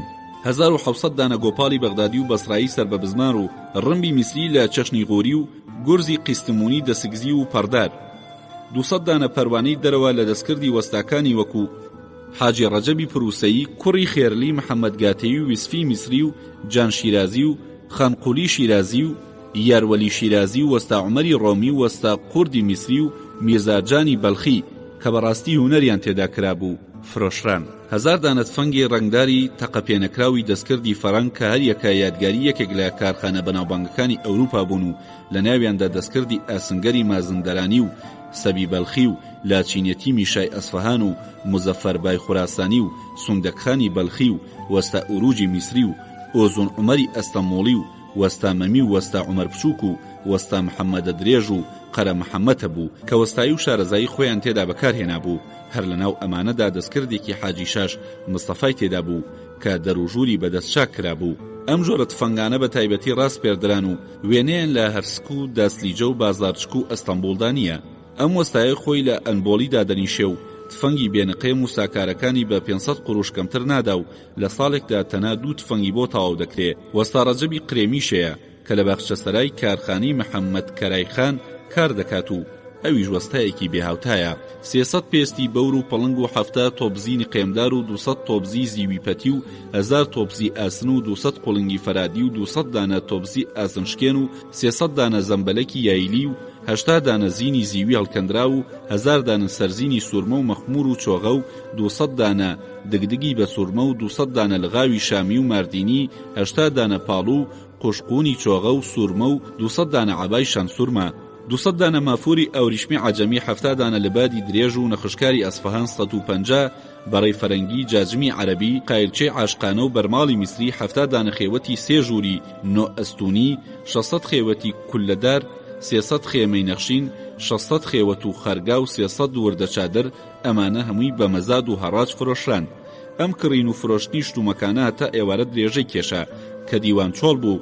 1000 کەس لە پیاوەکانی خانی تازە و 3000 عەسکەرکران بە پاسەوانی ئەم شتومەکانە کە هێشتا نەفرۆشرابوون بۆ سبەینێ دیسان دەریای حەشامەت لە بەردەمی بارەگادا خڕبوونەوە. 200 سندوقی پراوپڕی یەکدانی گەورەی وشتربار هێنرانە پێش کە هەندێکیان لە داری سەر و هەندێک شوڵی حەڵەب و وەک سەبەتە چندرا بوون. چەندانەیەکیان مۆری خانیان پێوە بوو، زۆربەیان مۆری خانم سوڵتانی ژنی خانیان لێدرا بوو. ئەمانە ژوەکو پێشوەکان لە بەرچاوی مەلایوان و قازی بتلیس و پیاماقوڵەکانی شار سەریان هەڵپسەردرا.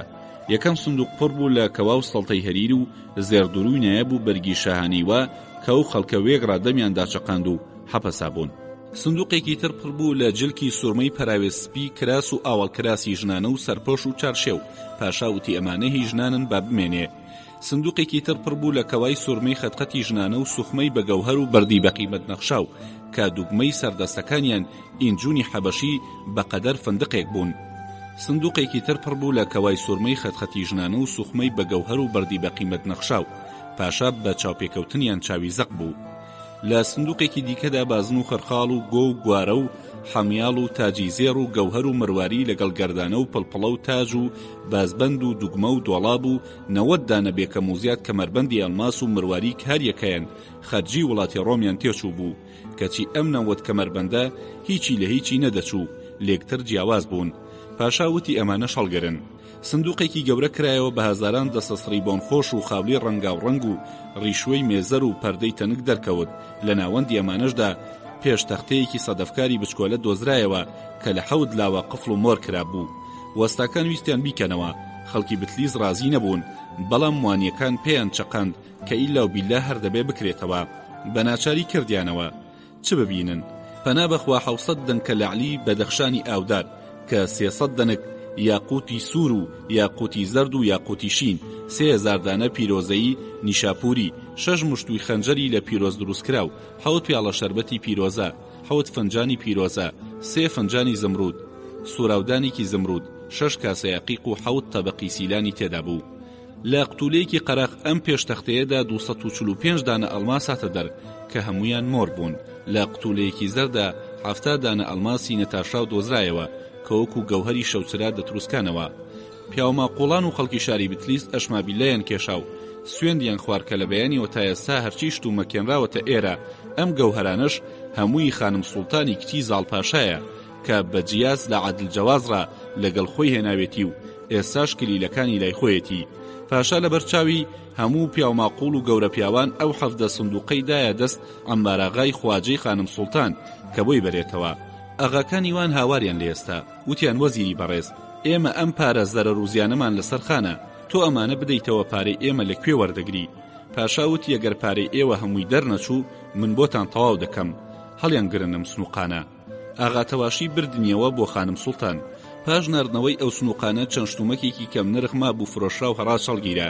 ئێوارێکی درەنگ کە دنیا کەمێک چۆڵ بوو لەلایەن خانمەوە 10 بوخچەی پڕ لە قوماشی ئاوریشمی بە نرخ و کراس و دەرپێ و 3 کیسەی پڕ لە بەردی بە نرخ و تاجێکی نقێمدار و 7 کەوای گەوهەردار بۆ خانمی پاشا و 40 دەنگ یاقوت و 100 دانە لەعلی بەدەخشان و 50 دانە ئەڵماسی دەقیراتی و 2 مشتوی خەنجەری پیرۆزە و 6 مەجەری پڕ لە عودی ماوەردی کە یەکێک لە سندوقەکانی داری عود بوو، لەگەڵ چەندین شتی بە نرخی تر بۆ پاشا هات. پاشا وەری گرتن و بە عەمبەراغای هەڵگری ئەم دیاریانی وت چ پێویست بوو خانمی کیژم ئەم دیاریانە بۆ من بنێرێ؟ من هیچ چاکەیەکم بۆیان نەبووە، حەقوا بۆم شتانە بدرانایە بە خانی کوڕی خان، چونکە ئەو بووە بە چرای هەڵکراوی من. بەڵام ئیشەڵڵا دوای گەڕانەوەم بۆ ئەستەموڵ لە تۆڵەی ئەمە داوا دەکەم کە لەلایەن سوڵتانەوە خاسەی باجی موشی بۆ دیاری بکرێ، لە زمانی منەوە بەم جۆرە سڵاوی لێ بکە. خەڵاتی سیمۆریشیدا بە عەمبەراخە و ناردیەوە. پاشاش کە دیاریەکانی وەرگرت خۆی کرد. بۆ ڕۆژی دوایی کە دیواندانرا خەڵک بۆ هەڕاج کۆ بوونەوە، بانگێشتی خانم سوڵتان ڕوویدا.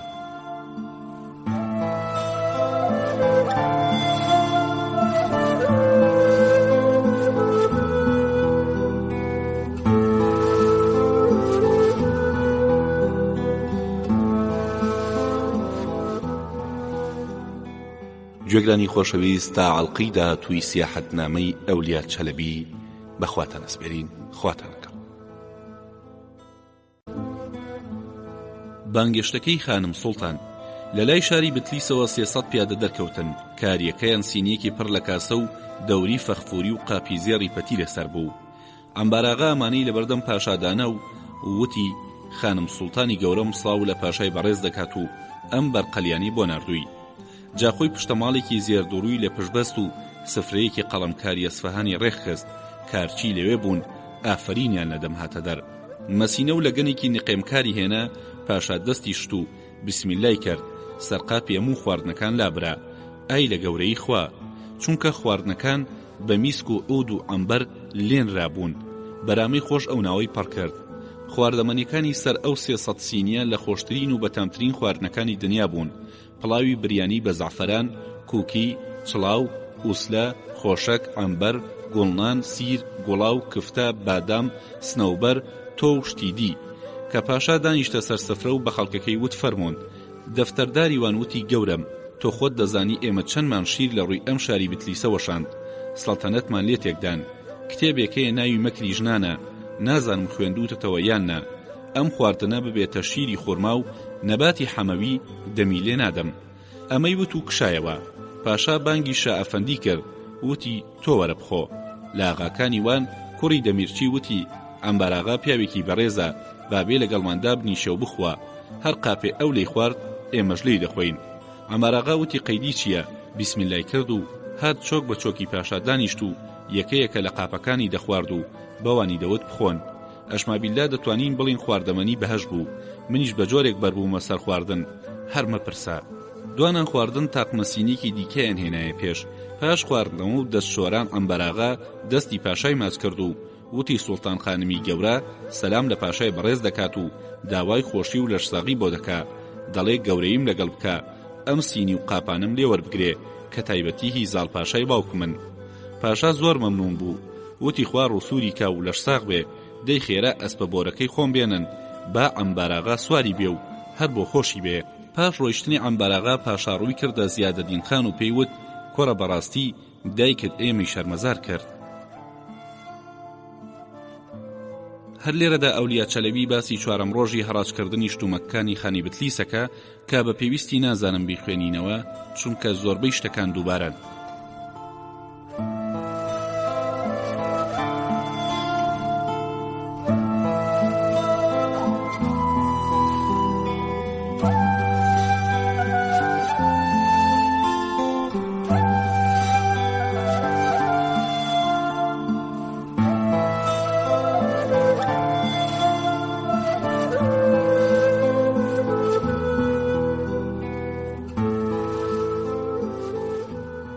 ئەنجامی هەڕاج و دەستکەوتی مەلیک ئەحمەد پاشا. ئەم هەڕاجە 4 ڕۆژی تەواوی خەیەند. لەو پارەی کۆکرابەوە پاشا لە بەرچاوی هەمووان 200 کیسەی خەرجی هێزیوانی باغاکانیان و قەباڵی شەرعی پێنووسین. پاشا و خانی نوێ یەکی وێنەیەکی ئەم قەباڵەیان لای خۆیان هەڵگرت. هێزەکانی وانیش 50 کیسە حەقی ماندووبوونیاندا بە پاشا و بەم جۆرە تۆڵەی خۆیان لە عەبداڵخان کردەوە. محەممەد بەگی مەلازگردیش کە کۆیە 40,000 سەرمەڵی تاڵان کراوە 6 کیسەیاندایە و ڕازی بوو. قەباڵیان لێسەند و درا بە پاشا و خانی تازە. ئەو محەممەد بەگە لەوە پێش 50 کیسەی لە ماڵی خان تاڵان کردبوو هێنایەوە بۆ پاشا. پارەی شتومەکەکانی دیکە لە پاشا بە ولاوە کەس لێی نەپرسیەوە. شتە زۆر گرانەکانی شەرخۆی زیادی دەکرد و لەسەر خۆی دەینووسی. کەس شتی بە نرخی دەست نەکەوت، تەنانەت منیش کەس لێی نەپرسیم. خانی تازەی بتلیس زیادەدین خانیش بە پێی نەریتی کۆنی خۆیان خەڵک 300 کیسەیان بۆ خەرکردەوە و ئەویش 100 کیسەی حەقی زەحمەتدا بە پاشا لەگەڵ 5 تەوی لە ئەسب سواری و 10 قەتار ئێستر و 10 زرێ و 10 غوڵام و 5 کەنیز و خێوەتێکی نەخشین و 50 شەمامە عەمبەری خاو. خانی تازە بۆ سەلماندنی ملکەتی خۆی بۆ سوڵتان باڵێنی 100 کیسەیدا. ئەو 3 مەجرەی لە پێشەوە باسمان کردن هێنایەنەوە و هەرچی گەوهەری تیا بوو بە تەرازوو کێشەیان و نووسرا بە ئامانەتی خوا و پێغەمبەر دەرانە دەست پاشا و پاشا دای بەهێزی وان کە لە خەزێنەی قەڵایواندا هەڵیگرێ. خانی تازە لە جیاتی تازەکرانەوەی فەرمانڕەواییەکەی دەستەبەری چەند کیسەی بۆ سوڵتان و سەدری عەزەم دا بە محەممەد ئاغای مەتارچی کە کرا بۆ بە پرسی ئەستاندنی ئەو دەستەبەریە. بەگەکانی ئەرجیش و عادلجەواز و موش چوبن بە دوای خانی هەڵاتوودا بگەڕێن، هاتنەوە بێ ئەوەی سەرشوێنێکیان لە خانزانی بێ. بەڵام لەو کێوانە 20,000 سەرمەڕیان لە مەڕەکانی محەممەد بەگی مەلازگردی دۆزیبەوە. کاتێ بە محەممەد بەگیان وت ئەمانە مەڕیتۆن دروشمیان پێوەیە وەرەوەریان بگرەرەوە، وتی حاشا نامەوێ، من زۆر نییە 60 کیسەم لە جیاتی ئەو مەڕانە وەرگرتووە. ئەم 20,000 سەرە بۆ پاشا و گەردنی ئازا بێ. پاشا خەڵاتێکی دیکەشیدا بە محەممەد بەگ و مەڕەکانی دایە دەست وەکیل خەرج بیان فرۆشێ و پارەکەی بدا بە کوتاڵ بۆ بەرگی ساڵانەی عەسکەرەکانی پاشا. جاڕووی کردە بەگەکانی ئەرجیش و عادلجەواز و موش و پێی وتن سەلامت بن، دەبوایە ئەو یەخیەتان بدۆزیایەتەوە. ئەوانی ژووتیان قوربانەوە 7 ڕۆژە لەم ناوەدا دەگەڕین، شوێنیمان نەدۆزیوەتەوە. بەڵام تووشی دەستێک لە عەسکەرەکانی پەراگەندەی خان بووین، شەڕێکی قورسمان لەگەڵ کردن. 100 کەسیان لێ کوژرا و سەرکەکانیمان هێناوە و 100 کەسمان بەدیل گرتوون وا لێرن. پاشا فەرمانیدا سەربڕەکان ئامادە بن. دوانوێشکردن گۆچانەکەی بەدەستەوە گرت و لەسەر کورسی دانیشت و گوتی دەی سەربڕ خەریک بن. ئەو ئاغایانەی لێوێ بوون بەسەر دەست و پێدا کەوتن و تکایان بۆ کرد. پاشا تکای قبول کردن و هەر ئاغایی 2-3 کەسی پێبەخشین و پێیوتن ئاگاتان لێیان بێ، ئەمانە ئازادکراوی منن، ڕێزیان بگرن. ئەو بەگانەی کە لە سەرەکانیان هێنابوو یەکی خەڵاتێک و کڵاوێکی خودەکی پەڕەکداریان لەسەر نان. منیش بە هەلم زانی و چوومە پێشەوە، وتم پاشام لە شەڕی مەتەرێزەکاندا ئەو ڕۆژەی منت بۆ لای بەگی مەحموودی نارد تا بێتە یارمەتیمان سولحانی نەگریس کە نیازی بوو سرم ببڕێ، سەریم بڕی و هێنامە خزمەتتان. ئێستا داوای خوێنبایی سولحان دەکەم. پاشا وتی ئەشمابیللا ئەولیا ڕاست دەکا، دەی خێراکەن، تۆ لەم غەزایەماندا فەتحی شەریفت بۆ خوێندین و بەسەراتەکەمان بە چاکی لای خۆت دەنووسی. سەری سولحانی شت هێنا بوو، جاسەد قوڕوشی دامێ و خەڵاتێکی گرانی بەشانم دادا و کەڵاو خودێکی لەسەر نام و لەناو خەڵکەکەدا بەرزی کردمەوە. ڕەمەزاناغای کوێخای پاشای دیاربەکری بان کرد، سێکی سەیخەرجی ڕێگەی دایە و بۆ مستەفا پاشای فێراریش خەنجەرێکی دەبان و کۆیلەیەکی قۆڵ و نامەیەکی پێدا نارد و بەڕێی کردەوە. لە مانگی ڕەمەزانی ساڵی 1965دا شاری بتلیسمان بەجێهێشت و بە ئوردوی دەریای ئاسیاوە لە ڕێگەی ئەوەوە گەڕاینەوە و هاتین لە قۆناغی خسرە و پاشا و چانمان گرت. بۆیە گواستمانەوە کە ئوردوگاکەمان بۆ گەنی کردەبوو. ئەو حەشاماتە کوردەش دەبوایە لە شار دوور بخرێتەوە و دەوڵەتی خانی تازەش سەقامگیر بێ و بڕیاردرا یەک ڕۆژ لێرە بمێنینەوە.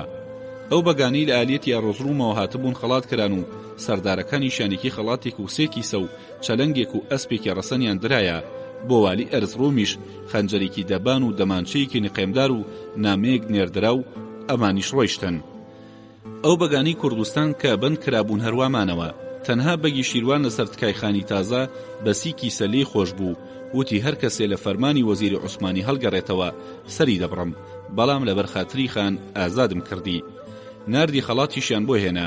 ئەو بەگاتە پێشەوە و دانەوی دەستی پاشا ماچ بکە، بەڵام پاشا مستەکۆڵێکی وای لە تەپڵی سەریدا کە ناوچاوانی بەرزەوی کەوت و وای سەر لێشێوە لە جیاتی ڕوو لە دەرەوە بکە، ڕووی کردە دەرگای ئاغاکان. هەرگەیشتەوە ناو خێوەتەکانی خۆی بێەوەی تەپڵ و کەڕەنای بۆ لێ بدرێ، سوپاکەی شوێن خۆی خست و بەرەو شیروان گەڕایەوە. دوای ئەوە پاشا لەگەڵ میری میران و پیاوماقوڵان چوو بۆ شوێنی ڕاو و سەیرانگا و جێگە خۆشەکانی خان.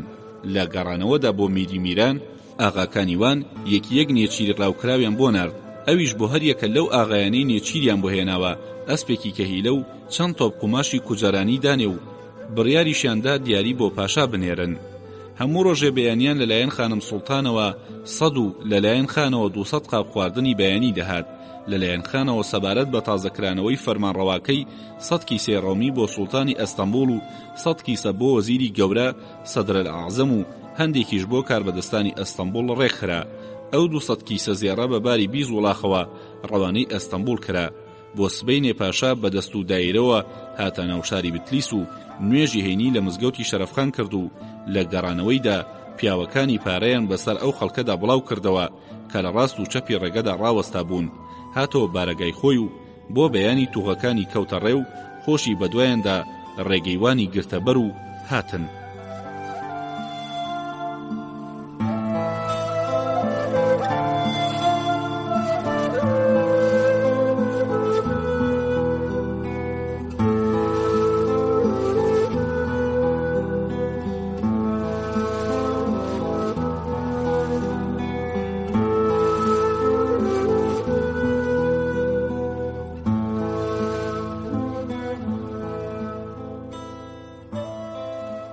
گەڕانەوەمان بۆوان لە 29 ڕەمەزانی ساڵی 1965دا. لە پێشەوە خانی تازە لەگەڵ پاشادا بە سواری ئەسپ و شان بەشانی یەک لەگەڵ ئەو دەستە و دایرە گەورەیە هەتا بەر بارەگا هاتن. لە کاتی ماڵاواییدا خانتکای بۆ بەگی هیزان کرد. پاشا تکاکەی خستە سەرچاوی خۆی و هەر لەوێ 13,000 زێڕ و 20 زرێ و یەک قەنتەرزیویدا بە خەزێنەی پاشا. بەگی هیزانی بەرەڵا کرد و خەڵاتی درایە و دایەنەوە دەستی خان. خان لە بەگی گەرگەڕی پرسیاری کرد. پاشاوتی ئیشاءالله کە گەیشتمەوەوان دیوان دەگرم و لە سەری دەدەم تا بۆ جارێکی دی هەموو لایەک گوێ لە مستی والیوان بن و بە پێی فەرمانی سوڵتان بجوڵێنەوە. تۆش بڕۆ وریای حکومەتەکەی خۆت بە. دیسان لەگەڵ خان سەری یەکتریان ماچ کرد و لێک جودا بوونەوە و خان بەرەو بتلیس گەڕایەوە. سەر لە بەیانی ڕۆژی دوایی پاشا لە تەحتیوان بزوت و بەلای باشووری دەریادا لە ڕێی قوسقون قڕانەوە هاتین. لە پێشەوە پیادەکانی هەکاری و سەگوان و ساریجەکان کێوەکانیان پشکنی و جا عەسکەرە پیادەکان بە سڵاوات لێدان کەوتنە ڕێ. یەکەم ڕۆژی جەژن بەناو ئەو دار و بەردەدا هاتینە گوندی دۆڵە جوان کەوتۆتە نێوان چیاکانی هیزان و شیروان. ئاوێکی زۆر ڕوون و پاکی هەیە، دەڕژێتە ناو دەریایوانەوە. لە هاوین و زستاندا بواری پەڕینەوە دەدا. گوندێکی 300 ماڵیە و لە خاکی بتلیسدایە. بڕیاردرا شەو لێرە بمێنینەوە. 2000 عەسکەری هەڵبژاردەی ڕۆژەکیمان گەیشتنێ لە چواردەورمان کێشی ئۆردوی پاشایان گرت. لێرەدا هەندێک بە سواری لە ئاویاندا و هەندێک بەسەر پردەکەدا پەڕینەوە و تۆپەکانمان پەڕاندەوە. جا بە ڕۆخی دەریادا بەرەو خۆڕەڵات. پەنا بەخوا بەناو دارستان و کەند و کۆسپ و بەردەڵاندا دەهاتین کە نامەبەرێکی خان گەیشت. ئەم نامەییدا بە پاشا لە نامەکەدا نووسرا بوو: گەورە موریابە، ئاگاد لەو بەگە گیراوانە بێ، لە کاتی ڕۆیشتندا قەڕۆڵ و پێشەنگەکانتان وریابن. پاشا دەزێڕیدا بە نامەبەر و فەرمانیدا گیراوەکان لەسەر پشتی وڵاغدا بەسن و پیادەکانیشمان بەناو کێوەکاندا بڵاو بوونەوە. بە 6 سعات گەیشتینە گوندی سوورە. 200 ماڵێکە لەسەر ڕۆخی دەریا و سەربەوانە. کڵێسایەکی کۆنی لێیە. قەشەکان دیاریان بۆ پاشا هێنا. عەسکەری ئیسلام بە شاخ و کێوەکاندا بڵاو بوونەوە و پاشا لە ناو مێرگدا وچانی گرت. ئەو شەوە بەگەکانی زنجیر کرد و نۆبەچی بۆ چیای قەسقۆم قڕاندانە. ڕۆژی دوایی بە بەلەم پەڕینەوە بۆ قەڵای دوورگەی ئاختەمار. جالوتشا لە کاتی خۆیدا کڵێسەیەکی لێرە دروست کردووە کە لەکن هەموو دینەکان زۆر پیرۆزە. ئەم دوورگەیە لە ناو دەریایواندا لە خۆڕەڵاتەوە بەرەو خۆر ئاوا درێژ بۆتەوە و چیایەکی بەرزە سەری لە هەورە. دەوران دەوری 7 میلە و تەنها لە لای باشوورەوە کوێرە ڕێیەکی لاپێی زۆر ناخۆشی هەیە. لە باکوورەوە 3 میل لە بەندەری سەر ئاوی کوێژدورە. لە دوورەوە نووکی کڵێساکە دیارە. کاتێک قەشەکان دیاریان دەدا بە پاشا و بەخێراتنیان کرد و گەڕانەوە، لە قەڵاوە 7 دانە تۆپی شاهانە ئاگردرا. منیش لەگەڵ 7 پیاوی خۆمدا لەگەڵیاندا سواری بەلەم بووم و هاتم بۆ سەیری دوورگەکە. لەسەر گاشەبەردێکی 700 شەقاوی قەڵایەکی سەخت دروست کراوە کە تەنیا لای خۆر ئاواوە دەرگایەکی بچووکی هەیە. ناو قەڵا کڵێسایەکی کۆنە. هەر 3 کڵێساکەی ڕوان و 7 کڵێسای نەخچەوان و کڵێسای قامی قودسی شەریف لە چاویە هیچن. ئەگەر بێت و پەنجەرە و دیوار و ژوورەکانی شێوەی بیناکە باز بکەم، نووسینەکەم زۆر درێژ دەبێتەوە. زیاتر لە 200 قەشە و ڕەهبانی هەیە کە لەبەر پاریز و چلەکێشان لە ناو جبەڕەشەکانیاندا و شکەڵاتون. خزمەتکارەکانیان ئەوەندە قەدری میوان دەگرن هەرمە پرسە چ خواردنێ داوا بکا بۆی ئاماداکرێ. نوێنی دیبا و سەرینی پەڕی قومی بۆ دادەنێن. کڵێساکە بریتیە لە 6 ئەشکەوت کامووی پڕە لە ئازوقەی خواردن و خواردنەوە. لەناو ئەو دەست لە دنیا هەڵگرتوانەدا 300یان بەرەو دوورون. بەڕێوەچوونیان بەو خێراتەیە کە خەڵک بۆیان دێنێ ئاویان لە ئەمباراوەکاندایە. بە بەلەم پەڕیمەوە ئەو بەر لە خۆراوەیەم دوورگەیە بە 5 میل دوور هاتینە ئاقکیرپی. ئێرە قەڵانیە و بواری پەڕینەوەی زۆرە. لە کاتی بەڕێگەدا هاتنمان لەگەڵ پاشا ڕۆ و خۆڕەڵات کە تەماشامان دەکرد، لای چەپی دەریایوانمان وەکو خلیجێکی بچووک داهاتە بەرچاو. ئاوی دەریا ئەوەندەی شاڵاو بۆ چیاکان بردووە هەمووی بنکۆڵ کردوون. ئەو کێوەی لەو لامانەوە سەریر ئاسمان دەسوێ چیای کیپانە کە هەموو یەک پارچە بەردی خارە و بەردەکەشی وەکو بەردەستێ ئاگر دەدا. لەم وڵاتە بەڕێگەی سەخت و چیای زۆر توش دەڵێن کیپان. جا ئەم کیپانیوانە سەرڕێی قەسقونقڕانە لە وڵاتی ڕۆم و عەرەب و عەجەمدا لە گشت چیاکانی هەکاری بەناوبانگترە. کابرایەک لەسەرەوە بەردێک تل دەکاتەوە لە خوارەوە 1000 کەس دەکوژێ. سەرڕووی چیاکەوە بەرزە خوارەوەی دۆڵێکی بێبنە. وەزیرێک بە ناوی ئەحمەد پاشای غیابی ویستبووی ئەم ڕێگەیە نەختێک بەریم بکە. لە هەندێک شوێن دیوار و وشکە کەڵەکی بۆ کردبوو. لە هەندێک جێگەی دی بەرتەڵکەنی لەسەردانە بوو کە کۆسپەکانی ڕێگە بتاشێ. کەچی خەڵکی ئێرە بە بیان و ئەوەی گوایە ئەمە ڕێگە بۆ عەجەم خۆش دەکا بێتە سەرمان نەیەنیش ئەم کارە خێرە سەر بگرێ. بەڵام لە ڕاستیدا بۆیە وایان کرد کە دەستی وەزیرەکانی دەوڵەتیان نەگاتێ. لەم ناوەدا گوڵکۆیەکمان چاو پێکەوت کە بەسەرهاتەکەی سەرسوڕهێنەرە و شیاوی گێڕانەوەیە.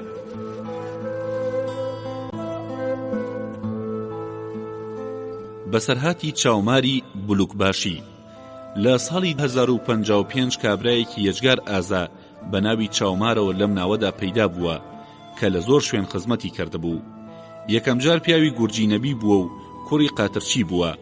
کاتێ ئەم دوانە لەگەڵ موراد پاشای سەرۆک وەزیر و محەممەد پاشای چەرخچی بە شەڕ دێن، پاش 7 سەعات شەڕ گورجی نەبی دەشکێ و چاوماری شەڵدێ. بەڕێکەوت من لەو شەڕی ئوسکودارەدا بووم. موراد پاشای سەرۆک وەزیر فەرمانێکی دا بیبەم بۆ شام، بیدەمە دەست مرتەزا پاشا. لە نزیک خانی چاق تووشی ئەم چاومارە بووم. بە چەتەی تێگەیشتم. بەڕاستی ژوا بوو چونکە لە ڕووی ناچاریەوە ڕێگری دەکرد. یەکترمان ناسی و ئەم لاولای یەکمان ماچ کرد. حاڵی خۆی بۆ گێڕامەوە. کە پێم وت برە وەرە بدمە مەکن مرتەزا پاشا زۆری پێخۆش بوو. لەگەڵ خۆم بردمە لای مرتەزا پاشا و ماوەیەک لای ئەو مایەوە.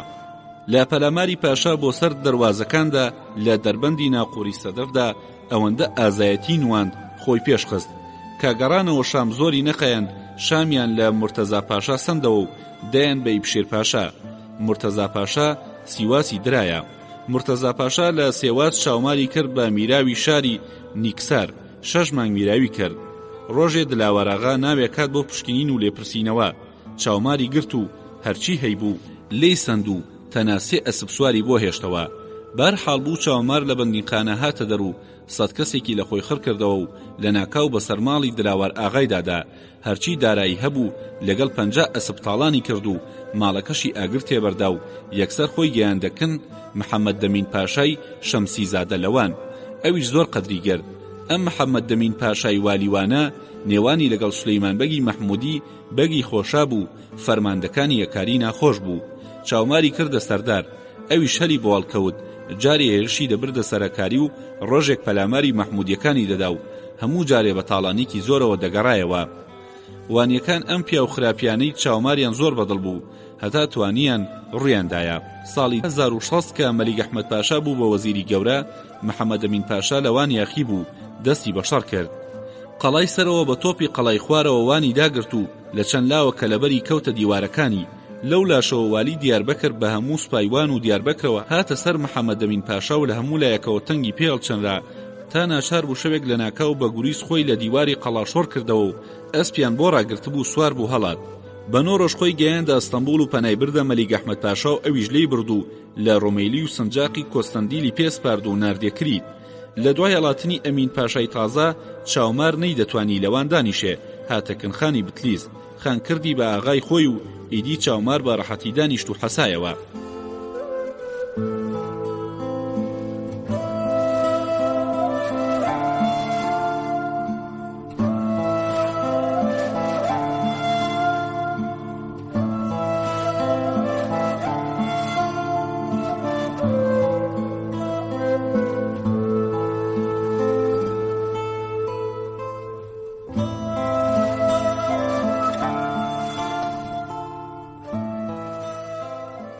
دەورەدران و شەڕکردنی چاومار لە چیایکیپان. نامەیەکی دۆستانە لە برادەرەکانی هێزیوانەوە بۆ چاومار دێ کە بچێ سەریکیان لێبدا. ئەویش بە 50 پیاوی هەڵبژاردەوە بەڕێگەی قوسقونقڕاندا دەڕوا بۆوان. تومەس 500-600 کەس لە پیاوانی خانیەکاری چاودێریە و سوکەوتی چاومار دەکەن ئاگاداری هەموو جوڵانەوەیکی دەبن. خۆیانی لێ خۆش دەکەن و لە ناوەندی چیایکیپان پێشی پێدەگرن. دەبێتە شەڕی دەستەویەخە. چاوماردا بەزێ و ئەوەندەی بڵی 1 و 2 هەفتا کەسیان لێبەردەداتەوە. ئەم شەڕە گەرمە 5 سەعات درێژەی دەکێشێ. لە 50 پیاوەکەی چاومار 20یان دەکوژرێ و 30 کەسی لەگەڵ دەمێنێتەوە. بەو حاڵەشەوە 100 کەسێک لە هاکاریەکان دەکوژێ و خەریک دەبن ئەوانەی زیندوو ماون هەڵێن. لە قەڵای وەستانەوە 2000 کەسێک بە هاواری هەکاریەکانەوە دێن. بەو حاڵەشەوە چاومار هەروەکو سەگی هەر بە هەر چوار لادا دەست دەوەشێنێ و خوێن دەڕێژێ. لە پاش 6 سەعاتێ تاقەیەک پیاویشی لە پشتەوە نامێنێ و بە تەواوەتی شەکەت دەبێ. دەگەڕێتەوە لای ئەسپەکەی کە غوڵامێک بۆی ڕاگرتووە. هەردوو چاوی ئەسپەکەی ماش دەکات و سوار دەبێ و دەڵێ بە قوربانت بم مامەزی چییە. بە شیرۆشاندن دڕ بە دوژمنەکانی دەدا و ڕوو دەکاتە دەربەند. کەچی دەبینێ ئەوە 2000 کەسزاری دەربەندیان گرتووە و بۆی دێنە پێش. چاومار کە دەبینێ پشت و پێشی گیراوە هیچ کەلەبەرێک نییە خۆی پێدا بکا و دەربازی بێ. تەنیشتی ڕەوەزێکە 2 ئەوەندەی مونارەی سولەیمانیە بەرزە بەسەر ئاوی دەریادا دەڕوانێ. ئەو زنگی ئەسپەکەی دەدات و هاوار دەکا خوایە لەسەر تۆ. ئەسپ دەردەپەڕێ و چاومار چاوە دووقێنێ و ئەسپ و سوار لەو ئاسمانە لول دەبن و دەکەونە ناو دەریاوە. ئەوانەی چاویان لێببوو بۆ پاشایان گێڕایەوە و وتیان قوربان هەمومان ڕاوەستا بووین. دیمان کە خۆی هەڵداشت ئەسپەکەی وەکو پشیلە 4 پەری لە ژێرزگی گرمۆڵە کردبوو. چاومار خۆی بەسەر زینەکەیەوە مەڵازدا بوو دەریا قوتیدان. زانیمیان کە تازە پارچە پارچە بوون. چەند کەسێک چوونە خوارەوە تاشی خەنجەر و تفەنگ و شتەکانی بدۆزنەوە. بەڵام زۆر گەڕان هیچیان دەست نەکەوت. لەپڕ لەولاوە هەواڵمان بۆ هات کەوا چاومار خۆی و ئەسپەکەی بە مەلەکردن گەیشتۆتە ڕۆخی دەریا. ئێمەش خۆمان گەیاندە لووتکەی چیا و ڕوانیمان دەبینین کە خۆی بەلای ڕاستی ئەسپەکەدا هەڵواسیوە و پێکەوە بە مەلە لە وشکانی نزیک بوونەتەوە. لەناو خۆماندا وتمان ئەرێ خەڵکینە ئەم چاومارە چەند وەختە تاڵانمان دەکاولێمان دەکوژێ. ئەمڕۆ 200 کەسی لێ خستوین، ئێستا لێی بگەڕین هەروە بە ئاسانی دەرباز بێ. ئەدی سبەی ڕۆژێ لە بەردەمی فەرماندەی هەکاری یەزدان شێرخاندا وەڵاممان چی دەبێ؟ تیاماندا بوو دەیگوت کوڕە سەر و ماڵم بە قوربانی کوڕی وابێ. ئەم هەموو کوشتارەی کرد بە ئەسپەوە خۆی هەڵداوەتە دەریاوە، ئێستا وەکو ماسی بەناو ئاودا مەلە دەکا. ئەمە بلیمەتی خوایە. چەند سەد کەسێک سوار و پیادە لەو شوێنی چاومار خۆی هەڵدابوو بە قەراق دەریادا شوێنی کەوتن، بەڵام نێوانیان 3 سعات ڕێ بوو. ئەو مەودایە چاومار بەناو ئاودا لێی پەڕیبەوە بە وشکانی دەبوایە بە 5 سعات پێش بکرێتەوە جا بگەیتە سەر ڕێگا. ئەو جێگایە دەربەندی قەڵای وەستانە و ڕووباری خۆشاب لێرە تێکەڵ بە دەریا دەبێ. بەڕێکەوت دەو شوێنی چاومار سەری لە دەریا دەرێنا و پێی خستە سەر وشکانی. زەلکاوێکی چۆڵ بوو، کەس ڕووی تێ نەدەکرد. خۆی ئەسپەکەی یەک لە یەکتر ماندووتر، لاخیان هەڵ نەدەهاتەوە، کەچی لێرەشدا خۆی لە زەلکاو هاتە دەر و ئەسپەکەی دەچەقی. ئەوی دەردەهێنا خۆی ڕۆدەچوو، زۆر پەلەقاژەیان کرد. بە ناچاری جزمە و جلەکانی فڕێدا و جڵەوی ئەسپەکەی ڕاکێشا. کاتێ هات لە زەرکاو دەرچێ، دیتی کەوا دەستەیەک سواری هەکاری بەرەو ڕووی دێن. چاومار کە زانی تیر و تفەنگ فایدەی نییە، ئەسپەکەشی هێزی دەربازبوونی نەماوە، دەستە و شتیر هەڵی کوتایە سەر پەلاماردەرەکانی و ئەو 20 کەسێ ڕاونا. هاتەوە کن ئەسپەکەی و ڕایکێشا و بە هاوارێکی یاحەی لە زەلکاو دەری هێنا. کاتێ ئەسپ سمی دەگاتە سەرخاک دەحیلێنێ و چاومار خۆی داوێتە سەرخانەی زین و هەڵدەکوتێتە سەر دوژمنانی. هەر لایە ڕووی تێدەکا، دڕدەدەن و خۆیانی لەبەر ناگرن، بەڵام دوژمن هەتادێ هەر زیاد دەکا. چاوماری کە ساسیش ڕوت و پێخاوست دەمێ بە سواری و جارجار بە پێیان شەڕ دەکا کە دەبینێ ئەسپەکەی لە 5-6 لاوە بریندارە و دەلەرزێ دەست هەڵدەگرێ و با قونەشەر خۆی داوێتە ناو چاکێک لە ڕۆخی دەریا کە با بە سۆرانی پێدەڵێن و لە دەلاقەی قسنەکەوە درێژە بە شەڕ دەدا تا یەکێک لە دوورەوە گولەیەک لە ناوچاوانی دەدا و شەهید دەکرێ. کە دەزانن مردووە دێنە سەری و سەری دەبڕن و بۆ خانی هەکاری دەبن. خان دەڵێ ئەوە مردێکی قارەمان و ئازایە، سەرەکەی دەنێرێتەوە لەگەڵ لاشەکەیدا لە تەنیش با بە سۆران دەینێژن و ئێستا گڵکۆکەی جێی زیارەتی خەڵکە. مەلیک ئەحمەد پاشا کە ئەم بەسەراتەی لە زمانی ئەو کەسانە بیست کە لە شیری چاومار ڕزگاریان ببوو، هات و زیارەتی کرد. ئەمڕۆ بەسەرهاتی چاومار بۆتە چیرۆکی ناوخەڵکیوان و شیروان. خێرخوایەک گومبەزێکی لەسەر کردووە. ئەو ڕەوەزەی چاومار خۆی لێ هەڵداوەتە دەریاوە، مێژوەکەیان لەسەر هەڵکەندووە. ڕەنگە هەندێک کەس بڵێن جاکابرایەک لە چیاوە خۆی هەڵداوێتە دەریا و کاتۆتە دەرێ کوژرا بێ. ئەم هەموو باسکران و پێداڵگوتنەی بۆ چییە؟ لە وەڵامدا دەڵێم هەرچەندە پیاوێکی سربەدەرەوە نەبوو، بەڵام تەنها لەبەر ئەوەی هاوڵی ڕێگەم بووە و نان و نمەکمان پێکەوە خواردۆ باسم نەکردووە، بەڵکو لەبەر ئەوە خواڵ ناگرێ پیاوێکی بەدین و دڵپاک و شافعی مەزهەب بوو کە لە پیاوێک بوو لە کوردەکانی ئێزولی دەوروبەری مەلاتیە، جوامێر و قارەمان و مەردانە بوو. من کە لە ماوەی ئەم 42 ساڵەمدا هەزاران ئازا و شەڕکەرم دیوە، هێشتا پیاوێکی بەجەرگی وەکو سەید ئەحمەد پاشا و کدغاج پاشا و ئەم چاومارە مرد و پاڵەوانم نەبینیوە. بە تایبەتی ئەو شەڕەی لە دەربەندی ناقورەی شام کردوێتی لە مێژوودا بێوێ نەبووە، بۆیە حەقە پێی هەڵبڵێم ڕەحمەتی خوای لێبێ.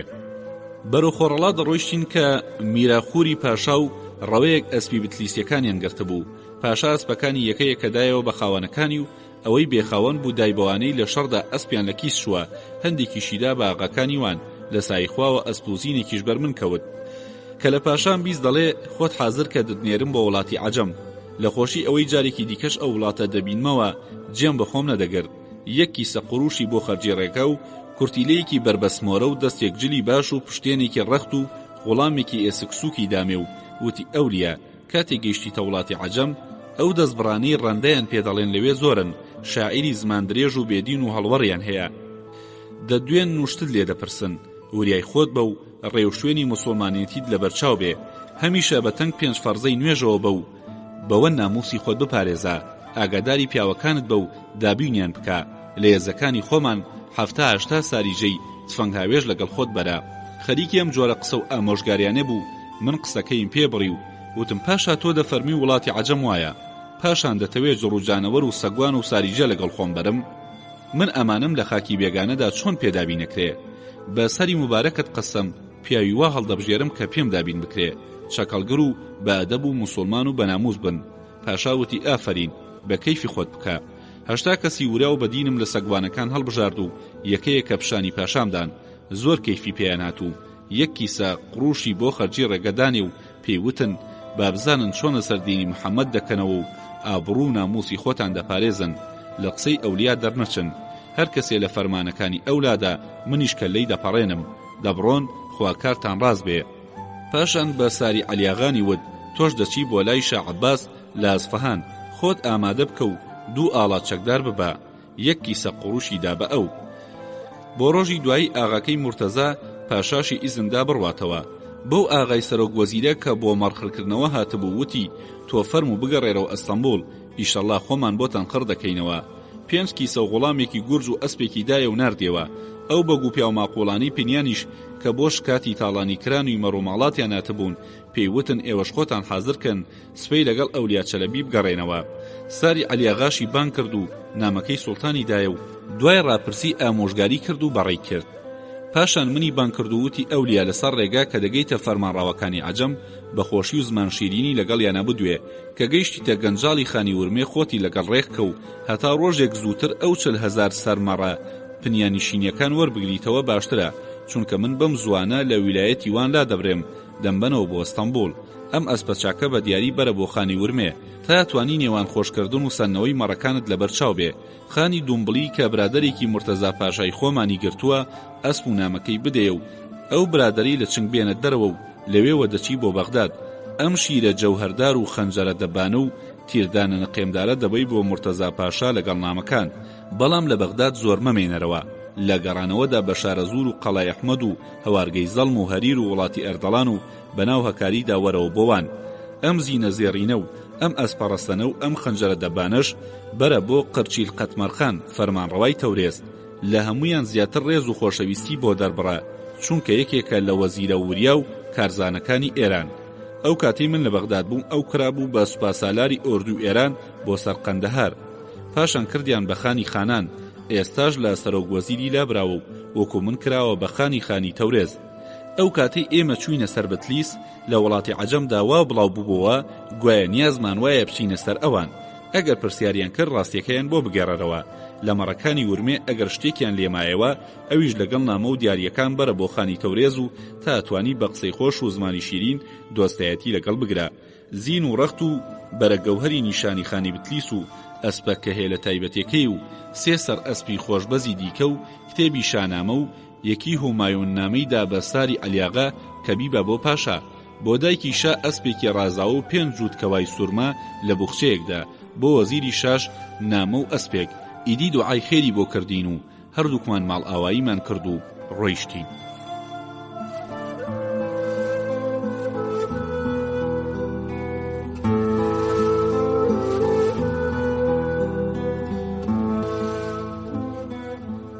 سەی مانگی زیلعەقدەی ساڵی 1065 لەوانەوە بە باڵوێز چوون بۆ وڵاتی عەجەم.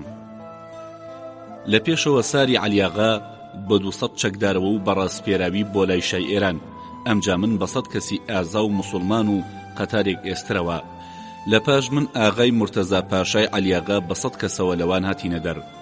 ئەو پیا و ماقوڵانەی پنیانیش کە دەگەڕانەوە 200 کەس دەبوون و تێگرا 500 کەس بووین کەوتینە ڕێ. پاشا لە شوێنی تایبەتی ڕاوەستا و ماڵاوایی لەگەڵ کردین. لەوان دەرچوین ڕوومان کردە خۆڕەڵات. باخەکانی ئەردەمیت کەوتە لای ڕاستمانە و بە 3 سعات لە لووتکەی زووک ئاوا بووین. گەیشتینە گوندی زووک و وچانمان گرت. 300 ماڵێکە و کڵێسایەکی لێیە.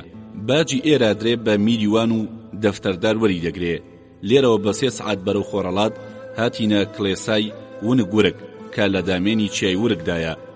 لەم ناوچەیەدا بە کڵێسا دەڵێن وەنەک. ئەم کڵێسایە کە لە خوارەوە تا لووتکەی چیای ورکی داگیر کردووە بە شەقامێکی ئەمبەرە و ئەوبەردار و درەخت و بە گومبەزی گەورە و بچووک بە دەروازەی ئاسنەوە بۆتە قەڵایەکی زۆر قایم و هیچی لە کڵێسا کۆنەکان ناچێ. نزیکەی 300 قەشە و ڕەبەنی تێدایە. هەر یەکە خەریکی کارێکن. ئەو شەوە بە جۆرێ ئەم 500 ئەسکەرەیان میوانداری کرد کە باز ناکرێ. بۆ بەیانیش بۆ من و هاوڕێکانم سەر و کەوڵێکی وشکیان بە دیاری داینێ. بۆ بەیانی شەوەکەی ڕێگەمان گرتە بەر و بە 1000 دەرد و کولەمەرگی بەناو لێرەواری چیای ورگدا شۆڕ بووینەوە. بە 5 سعات گەیشتینە گوندی هیندستین کە 300 ماڵێکە و خاوەنی باخ و باخاتە و باجەکەی بە دەفتەریوانە درێ. لێرەشەوە بە 5 سعاتاتی نەچیمەنی قولی چایەر. لەوێوە چووینە چایەری سلەیمان بەگ اینجا بۆ قەڵای خۆشاب.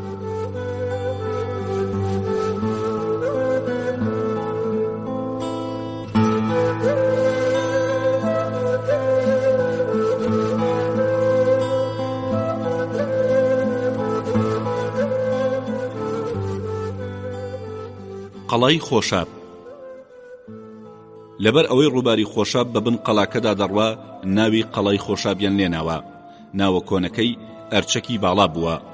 لە بنیات یەکاریەکانی سەردەمی عەباسیە ساڵی 800 کەوتۆتە دەستی مەحمودیەکان و ئێستا پایتەختی بەگەکانی مەحمودیە. ساڵی 1060 یەکێ لە خانەکان بە ناوی سلەیمانی زەمان ئەم قەڵایی پەرەپێدا. لای خۆڕەڵاتی کە بەسەر گۆرە یەکدا دەڕوانێ قەڵایەکی قایمی سلەیمانی لێ دروست کردووە و بەردی بە قەدەرفیلێک تێدا کار کراوە. ئەو بەردانە درێژیان 20 پێیە و بەباری درێژی خراونەتە ناو دیوارەوە و سوچەکانیان هاتۆتە دەرێ تا باشتر خۆی لەبەر گول لە تۆپ بگرێ. جوود دیوارە و سەرەکانیان داپۆشراوە، واتە چەند تۆپی لێ بدرێ کاری لێ ناکا. ساڵی 1060 کە محەممەدەمینی کوڕی شەمسی پاشا گەماروویدا 29 ڕۆژ بە تۆپ کوتای و نەیتوانی بەردێکی لێ بلەقێنێ بە هەناسەساردی گەڕایەوە. لە وڵاتی عوسمانیدا وا باوە کە دەواازەی قەڵاکان لەدار دەکەن و بەرگێکی ئاسنی تێڵ دەکێشن. ئەم دەواازانە لە کاتی شەڕدا کاگریان لە ژێردا کرایەوە دارەکە دەسووتێ و ئاسنەکە هەڵدەوەرێ. بەڵام دەواازەیەم قەڵای خۆشابە هەر تاکەی لە 300 قەتار پۆڵای نەخشەوانی داڕێژراوە و داری تێدا نییە. دەواازەکەی خراوەتە نێوان دوو قولە و وایان شاردوتەوە کە بە چاو نابیندرێ. قەڵاکە زۆر بچکۆلێ و تەنها فەرمانڕەوا براهیمبەگی مەحمودی تێدا دادەنیشێ. هەر چواردەوری 1200 شقاوە. لە گۆشەیەکیدا گەرماوێکی بچووکی بۆ بەگ عەمباری دەغڵودان ژێرزەمین جبەخانە دەدانە تۆپی شاهانەی لێیە. عەمباراوێکی هەیە ئاوی بارانی تێدا هەڵدەگیرێ. یەکێک لە بەردی ڕۆزەکان بە چەشنی قورتمی فیل بۆ دەرەوە ڕاکشاوە. سلەیمانبەگی بنیەتنەری ئەم قەڵایە چەرخی ئاسنی بۆ دروست کردووە. لەم قورتمەوە بە زنجیرێکی 100 جووتباڵیەوە وای کردووە ئاو لە ڕووبارەکەی خوارەوە هەڵدەکێشێتە سەرێ بۆ ناو قەڵا. هەموو ڕۆژێ خەڵک لە وارشی خوارەوە دێنە سەیری ئەم کارە سەرسوڕهێنەرە. براهیمبەگی فەرمانڕەوا کە لە شەڕی بتلیستا پێکەوە بووین قەڵاکەی بە چاکی پیشانی من و هاوڕێکانمدا. هەر چوار لایەم قەڵایە دەڵێی دۆڵ و دەرەوەی هاروتە. هیچ لایەکی خەندەقی نییە، تەنها لای ژووری و دەواازەیەکی هەیە. لای ناوەوەی دەواازە خەندەقێکی یەجگار قوڵی پڕ لە ئاو هەیە.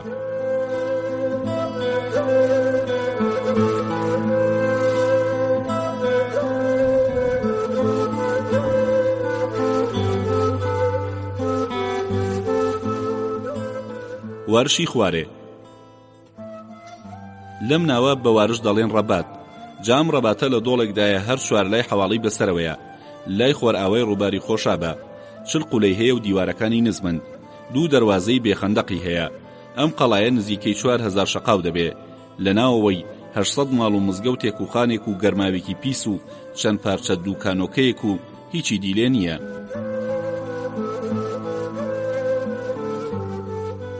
کوردەکانی مەحمودی ساڵی 955 کوردانە سەریان بۆ سوڵتان سلەیمان دانەواند و لە شەڕەکانی تەورێز و نەخچەوان و ڕواندا خزمەتێکی باشیان نواند. لەبەر ئەوە وڵاتەکەی خۆیان درایەوە و بۆ خۆیان کە بە ناوی نیشتیمانی و خانەدانیەوە فەرمانڕەوایی تێدا دەکەن. ئێستا لە ئالێتی واندا بەگی خاوەن تەپڵ و ئاڵای خانەدانین. لەسەر بناغی قانونی سلەیمانی زەعامەت و تیماری خۆیان هەیە. داهاتەکانیان بۆ بەگا. بەهۆی نزیکیەوە لەگەڵ والیوان دەچن بۆ شەڕ. لە ئەستەمبوڵەوە قازیەکی سەر و پەنجە ئاقیچەی بۆ دانراوە. 8000 عەسکەری هەیە و چەند جارێک بەرەنگاری شای عەجەم بوون. شەڕکەرەکانیان چەند بڵێ ئازا و بەجەرگن. هەمویان ڕیش دەهێڵنەوە و ڕیشیان ڕەنگی ئاڵ و شین و زەرد و سووری لێدەن. زۆر موسڵمان و بەدینن و لە تیرەی شافعین. لە ناویاندا ئەگەر یەکێک درۆی لەسەر ساق بکرێتەوە پێی دەڵێن تۆ درۆزنی و شاربەدەری دەکەن. تەنانەت ماڵ و منداڵیشی دوور دەخەنەوە.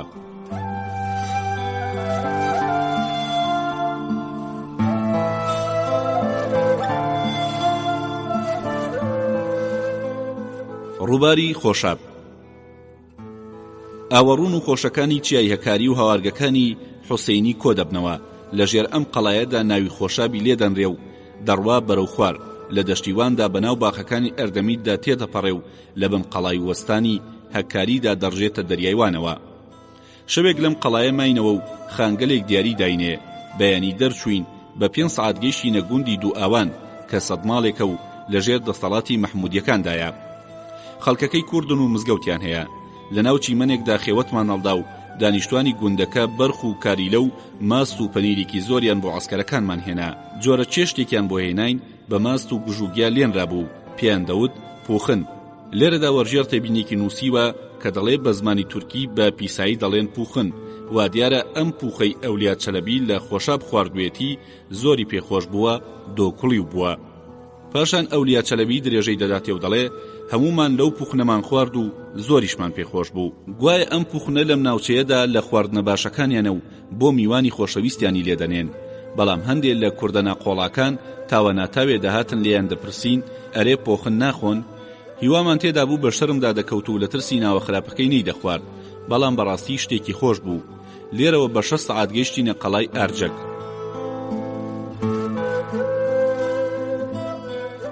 قەڵای ئارجەک قەڵایەکی چوارگۆشەیە لەسەر گردێک، بەڵام لووتکەی ژووروی چیاکە ئەوەندە بەرز بوو نەچووم تەماشای بکەم. بەدەست مەحمودیەکانەوەیە. لە زمانی کۆندا ئێرە میرشینی مەحمودی بووە. ئێستا زۆر ئاوەدان نییە، سەر بە ئالێتی وانە و بەگی سنجاقی هەیە. خاوەنی 2000 عەسکەرە. ئەسپە هەرە ڕەسەنەکانی مەحمودیان لێرەوە دێ. داهاتی بۆ بەگەکەیەتی. بەکخۆی لە قەڵادا دەنیشە و لە قوشبنێکی وارشی خوارەوە 500 ماڵێکی خاوەنباخ و باخچەی خۆشی لێیە. مزگەوتێک و خانێک و گەرماوێکی چڵکن و چەند دوکانێکیان هەیە.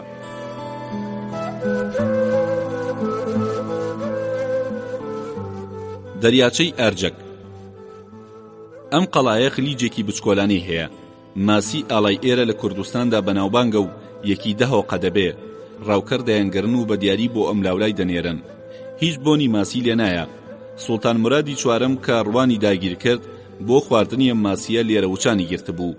ئێمەش میوانی بەگی ئارجەک بووین. نانمان خوارد و دیاریمان لێ وەرگرت و پاشان بەرەو باکوور بەناو دۆڵ و چیادا بە 8 سەعات گەیشتینە قەڵای ئاباغای.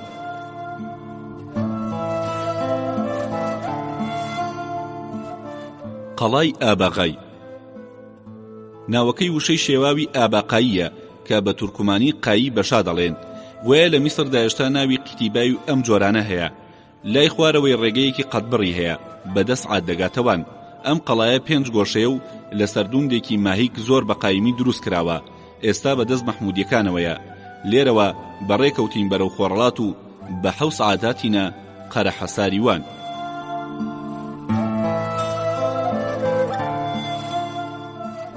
قەرە حەساریوان کوردەکان بەم قەڵایە دەڵێن قەڵای قەرەجە. زۆربەی دیوارەکانی بە بەردی ڕەش لەلایەن غیاسەددینی عەباسیەوە دروست کراوە و ئاواییەکی کۆنا. لە خاکی عوسمانیدا ئەمە شەشەمین قەرە حەساری کوردانە. ئەوانی دی قەرە حەساری ئەفیون، قەرە حەساری شبین، قەرە حەساری وشەدار، قەرە حەساری ئەنتیلیا،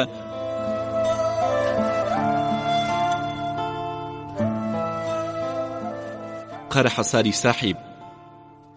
ئەمیش لەوانی تر کەمتر نییە. حەسارێکە لە تروپکی کێوێکی سەر لە ئاسماندا قوت کراوەتەوە بەڵام بچووکە. لەبەر ئەوەی هەر چوار لای گەلی زۆر قوڵی وەکو چاڵاوی دۆزەخە ناتوانم بڵێم چەند شەقا و قوڵە. قەڵاکە چوارگۆشەیەکی لا کێشەییە و ئێستا بەدەست مەحمودیەکانەوەیە. هی هاوناوی خۆم ئەولیابەگی مەحمودیە. ئەم ئەولیابەگە میرێکی بەڕێزی خاوەن تەپڵ و ئاڵایە و هەموو میرەکانی کوردستان چاکەی ئەمیان لە چاودایە. 4000 عەسکەری ئازا و شەڕکەری هەیە. ئەولیابەک بانگێشتی گەورەی بۆ کردین و خۆشترین خواردنی بۆ ساز کردبووین.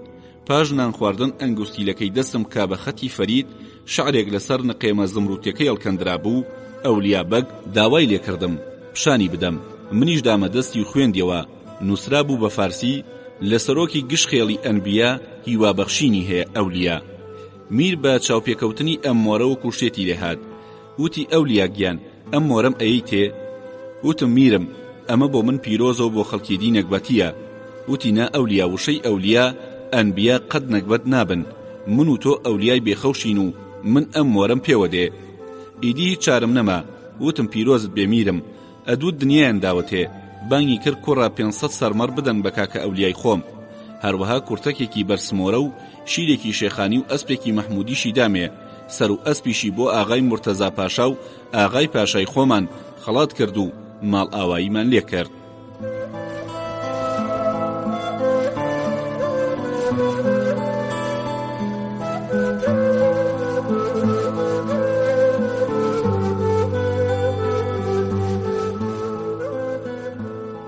پاش 5 سەعات بەرەو ژووری ڕۆژهەڵات هاتینە گوندی پاسگاغای ئەولیابەک کە 100 ماڵێکە. مزگەوتێک وەندێ باخی جوانی هەیە. دیسان 3 سەعاتی دی ڕوە و خۆڕەڵات بەناو بەردەڵانێکی سەخت هاتین گەیشتینە گوندی مەلاحین کە لە ناو دۆڵێکدایە کێوەکانی ئەملاو ئەولای سەریان لە ئاسمانە. 1000 ماڵی بەباخ و باخچەی کوردەکانە و هەمویان شافعین و ئازا و شەڕکەرن. لەسەر کانی ئەم گوندە باخچەیەکی زۆر خۆشی ئەولیا بەگی لێیە. کوێخەی گوندەکە لە ناو ئەم باخچەیەدا نانوخوانێکی باشی بۆ ڕێخستین. لێرەش دیاریمان وەرگرت و 500 سەرمەڕەکەم ناردەوە بۆوان بۆم بفرۆشن. لێرەوە بە 3 سعات گەیشتینە قەڵای پنیانیش.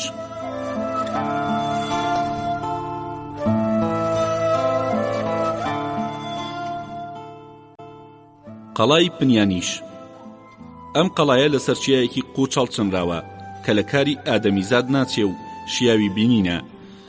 بەکاری خوا بەردەکانی بە جۆرێک توێ هەڵکەوتون هەر دەڵی دەستکردە. بورج لەسەر بورج، ژوور لەسەر ژوور دروست کراوە. لە ناوەوە نزیکەی 100 ئەشکەوتی تێدایە. دەماڵێک و ئاماراوی هەیە. ناو ئەشکەوتەکانی پڕە لە ئازوقا. قەڵاکەی حەواڵەی بەسەرەوەیە، بەڵام زیانی پێناگا. ساڵی 1024 ڕۆستەم خانە کەچەڵ 8 مانگی تەواو ئێرەی گەمارۆدا و بە تۆپ کوتای هیچی بۆ نەکرا و ناچار بە هەناسە ساردی گەڕایەوە. دەواازەیەکی لای خوارەوەی هەیە کە دەبێ بە پەیژە بۆی سەرکەون. هەر کاتێ پەیژەکەیان بە گوری سەڵکێشایەوە ئیدی لە هیچ لایەکەوە ڕێی سەرکەوتن نییە. لە ناوە مزگەوت و ئەمباراوی هەیە. کێوەکانی دەور و پشتی پڵنگ و وشەک و بەرانێکێوی زۆرە. ڕاوکەرە کوردەکان لەسەر کێوەکان چاڵ هەڵدەکەن و سەریدا دەپۆشن. زۆر جار دڕندەکان دەکەونە ناو ئەو چاڵانەوە. جا پڵنگ و وشەکەکانی ناوچاڵەکان دەکوژن و کەوڵیان دەکەن. ئێرە پڵنگی وای لێ هەڵدەکەوێ بەقەدەر ئێسترێک.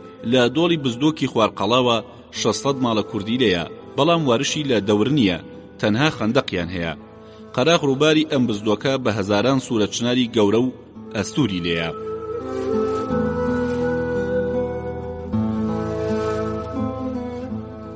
شتێکی سەیر. بەڕاستی من لە چاونەترساوی مناڵانی ئێرە سرم سۆرماوە. ئەو کاتەی بەهاران دار ئاوی تێدەزێ و بەرەو ژیانەوە و شینبوون دەچێ، مناڵەکان کۆ دەبنەوە. هەر دارچنارەی 70-80 بگرە 100 مناڵی پێدا هەڵدەگەڕێ و یەک لەسەر یەک هەتا لووتکەی سەر دارەکە دەچن، واتە ئەو شوێنەی لە هەمووی باریکترە. دارەکە کە ئەم کۆڵە قورسەی بۆ هەڵناگیرێ و ئەوەندە شۆڕ دەبێتەوە تا دەگاتە نزیکی زەوی. ئەوسا هەندێک لە مناڵەکان خۆیان هەڵدەدەن. باری دارەکە سووک دەبێ، بەڵام هێشتا 40-50 منداڵی پێوە دەمێنێ. لە پڕدە مناڵێ بەجارێک خۆیان هەڵدەدەن. دارەکە سووک دەبێ و وا بە تەوژم ڕاز دەبێتەوە کە لە ملاولاوە دەگاتەوە زەوی. ئیدی ئەو دارەکە ساسانە بەدەست ئەو مناڵانەوە پەرێشانن و هەر دەبێ بە ئەم لاولادا خوار ببنەوە. سیر لەوەدایە کە چناری هیچ شوێنێک وەکو ئێرە شلگ نییە، بەرگەی ئەم هەموو نوشتانەوە و هەستانەوەیە بگرێ و نەشکێ. هەموو ڕۆژێک کە مناڵان لە قوتابخانەکان ئیزن دەدرێن، دێنە ژێر ئەم دارانە و ئەم یاریە دەکەن.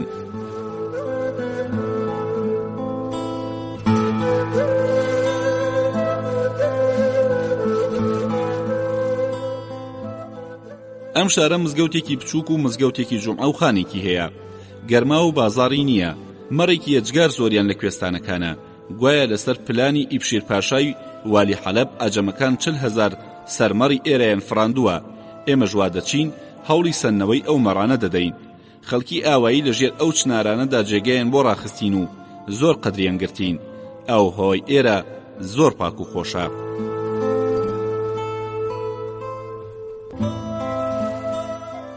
خەڵکی پنیانیش. پنیانیشیەکان ساڵی 955 سەریان بۆ سولەیمان خان دانەوان، بۆیە داهاتی وڵاتەکەیان درایەوە بە بەگەکەیان. 6,000 عەسکەری هەیە. ئێرەش بە مەحموودی دەژمێردرێ. نازناوی ڕەسمیەکەیان میرەکانی پنیانشە. خەڵکی ئێرە عەقڵیان لە چاویاندایە. ئەوەندە ڕاست و دڵپاکن، هەمیشە شیر بە قەدەوە و خەنجەر لەبەر پشتیانە.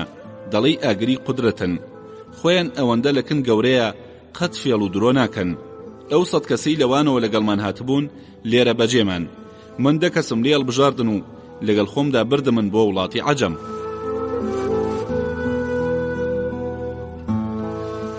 لێرەوە بەرەو خۆڕەڵات ڕۆیشتین لە ڕووبارجگ و چانمان گرت. سوڵتان مورادی چوارەم کا لە شەڕی ڕوان گەڕاوەتەوە لێرە خێوەتی هەڵداوە و جێخێوەتەکەی کراوە بە سەکۆ. ئێرە سەرسنووری پنیانشە و بە خاکی عوسمانی دەژمێردرێ. ئاوێکی هەیە لە ئاوەکەی قودسی شەریف خۆشترە. هەر کەسێ 40 ڕۆژ لەسەر یەکلەی بخواتەوە ئازا و بەجەرگ دەبێ. هەر لەبەر ئەوەشە هۆزی مەحموودی ئەوەندە ئازان. بەداخەوە ڕێگەوبانی ئێرە تابڵی سەخت و بەردەڵانە. چیاکان مەڕ و بزن و کێوی زۆرە. پڵنگ و وێزە و کەمتیاریشی هەیە. گوندەکەی زۆر ئاوەدان نییە، 300 ماڵێک کە هەمویان کوردن. لە هەفتەیەکدا ڕۆژێک خەڵکی ئەو ناوچەیە لێرە کۆ دەبنەوە و دەیکەنە بازاڕ.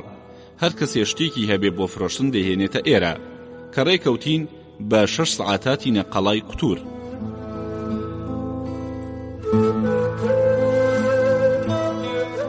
قەڵای قوتور بە زمانی مەغۆلی بە پیاوی لاسار و کەللەڕەق دەڵێن قوتور. لە پاش جەنگیزخان نەوەکانی موسڵمان بوون. یەکێک لەوانە مەحموود شای غازان وەزیرێکی کەللەڕەق بووە و قوتور ناو بووە. شا فەرمانی ئەداتێ کە لەناو ئەم چیا و بەردەڵانەدا قەڵایەک دروست بکە. ئەویش لە ساڵی 694دا ئەم قەڵایی کردووە و ناوی قوتوری بەسەردا بڕاوە. قەڵایەکی دیکەی ئاواسەختیش لە سنجاقی ئەرکس هەیە، ئێستا بەدەستی واندیکەکانەوەیە. ئەم قوتورەش بەدەست عەجەمەوەیە. ساڵی 992 کە فەرات پاشا ئێرەی گرت کەوتە دەست عوسمانی. پاشان لە ساڵی 996دا کە کوڕی جاغلە لە شەڕی سەرادا شکا و بار و جبەخانی بەجێهێشت، ئەجەم هەلیان دەستکەوت و ئەم قەڵایەن گرتەوە. زۆر لە جاران باشتریان کردەوە. ساڵی 1045 سوڵتان مرادی چوارەم پاش گرتنی ڕوان لەم دۆڵە دابەزیوە. لەم قەڵایەوە ئەوەندەیان تۆپ تێگرتن کە زنەی دەوێرە سەر دەدێنێ. مرادخان دەپرسێ ئەم دەنگی تۆپانە چین؟ پێی دەڵێن ئەم قەڵایەی خۆمان بووە و کەوتۆتە دەست عەجەم و ئێستا لەوێوە تۆپمان تێرەگرن. مرادخان سواری ئەسپە تایبەتیەکەی خۆی نۆغای ئیلی دەبێت و لە شوێنێکی بەرزەوە تەماشای قەڵا دەکات و دەڵێ دەک بەڵا لێیدا، قەڵایەکی چەند سەخت و دژوارە. ئێستا زستانمان لە پێشە، گەماڕۆی بدەین خەریکمان دەکا، باجارێ لێی گەڕێین.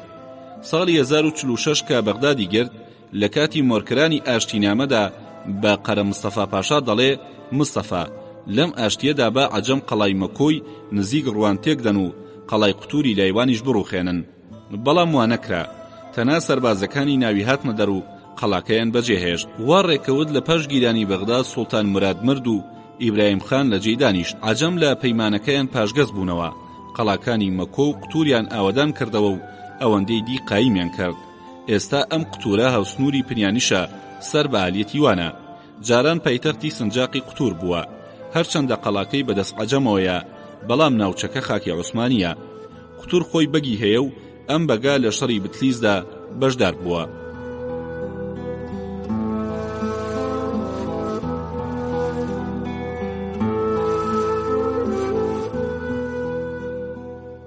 قەڵای قوتور چۆن هەڵکەوتووە؟ لە کۆتایی لای باشووری دۆڵێکدا لە سەرچیایەکی قوچی سەر لە ئاسمان قەڵایەکی مەحکەمی چوارگۆشەیی لا کێشەییە. بە شەقاو نازانم چەندە، بەڵام بچووکە. ئێرە دوا سنووری خاکی عەجەمە. 3000 تفەنگچی هەڵبژاردەی مازندەرانی تێدایە. ئەو شەوە ئێمە گەیشتین و لە باخچەکانی خوارەوە میوان بووین. هەموو بورج و دیوارەکانی قەڵایان بە مەشقەڵ چراخان کردبوو. پاسەوانەکانیان هەتا خوا ڕۆژی کردەوە دەنگی خوددا خوبیان هات. پیاو ڕاست بڵێ هەروەکو قەڵا دروستکردن قابیلی فەرەنگەکانە، قەڵا ڕاگرتنیش هەر لە عەجەم دەوەشێتەوە.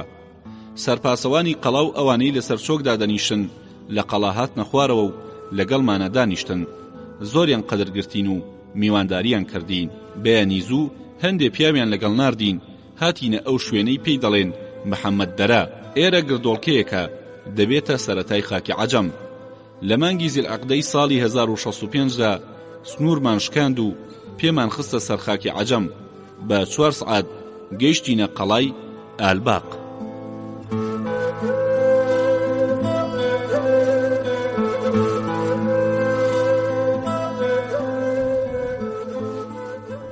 بنتە لە کۆتایی ئەم کتێبەدا وەرجێر سعید ناکام دەنووسێ لێرەدا باسی کوردستانی ئەولیا چەلەبی لە بەرگی چوارەمی سیاحەتنامەدا کۆتایی دێ. ئەو بەپێی فەرمانی کە پێی دراوە دەچێتە ورمێ و تەورێز و قەزوێن و هەمەدان و کرماشان و بەغداد و بەرگی چوارەمەکە دەبڕێتەوە. شێوەی نووسینی ئەولیا چەلەبیش لەم دوا بەشەدا گۆڕانکاری ئاشکرای بەسەردادێ. وەکو جاران بە وردی لە دەر و ناوەوەی شارەکان ناکۆڵێتەوە و وشەی کورد و کوردستان بەکارناهێنێ و ئەو تاموبۆنەی پێشووی نامێنێ. ئەوەی زیاتر سەرنجی خوێنە ڕادەکێشێ ئەوەیە کە شارەکانی ئێرانی بەریزە و یەک لە دوایەک و ڕێک و پێک تۆمار نەکردووە. جۆرە ئالۆزی و شڵەژانێک لە زنجیرە نووسینەکەیدا بەرچاو دەکەوێ و وا لە خوێنەر دەکا بیری بۆ ئەوە بچێ کە ڕەنگە ئەولیا چەلەبی بۆ هەر شارێک چوو بێ باسی ئەو شارەی لای خۆی لە لاپەڕەیەکدا نووسی بێ و پاشان لە کۆکردنەوە و لێکدانی ئەو لاپەڕانەدا پاش و پێش و سەرۆبوونی تێکەوتبێ، یان بڵێین بۆ هەندێک لەو شارانە نەچووە و تەنها پشتی بە پرسیار و بیستن بەستووە، دەنا ناچێتە عەقڵەوە ئەو چوو بێتە هەمەدان و کرماشان و دسفول و پاشان هاتبێتەوە قەزوین و سنە و قوم و کاشان و ساوە و لەوێ ڕابۆشاری ڕێی و دەماوەند و ئەمجا لە قەڵای درنەوە بۆ بەغداد. لەگەڵەوەشدا چونکە زۆر پەیوەندی بە مەبەستەکەی ئێمەوە نییە، لە پاش ئاوابوونی لە سنووری ڕۆم و عەجەم کۆتایی بەو بەشە هات کە لەسەر کوردستانە دوا. ئێمەش پێشەوەی بەرگی چوارەمی سیاحەتنامە تەواو بێ کۆتاییمان پێهێنا. سعید ناکام، وەرجێڕی کتێبەکە.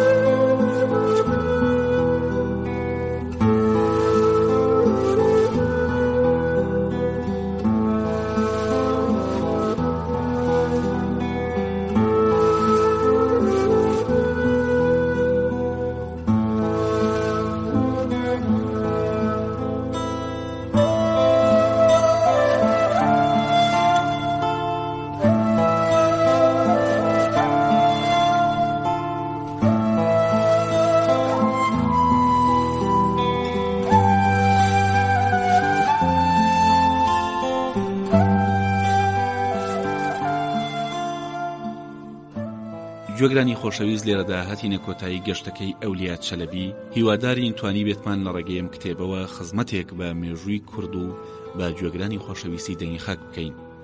تا لە کتێبێکی تر و لە بەرهەمێکی تری دەنگی خاکدا دێنەوە خزمەتتان، بە کامەرانی ڕۆژگارتان ئەسپێرین. خواتان بکەم.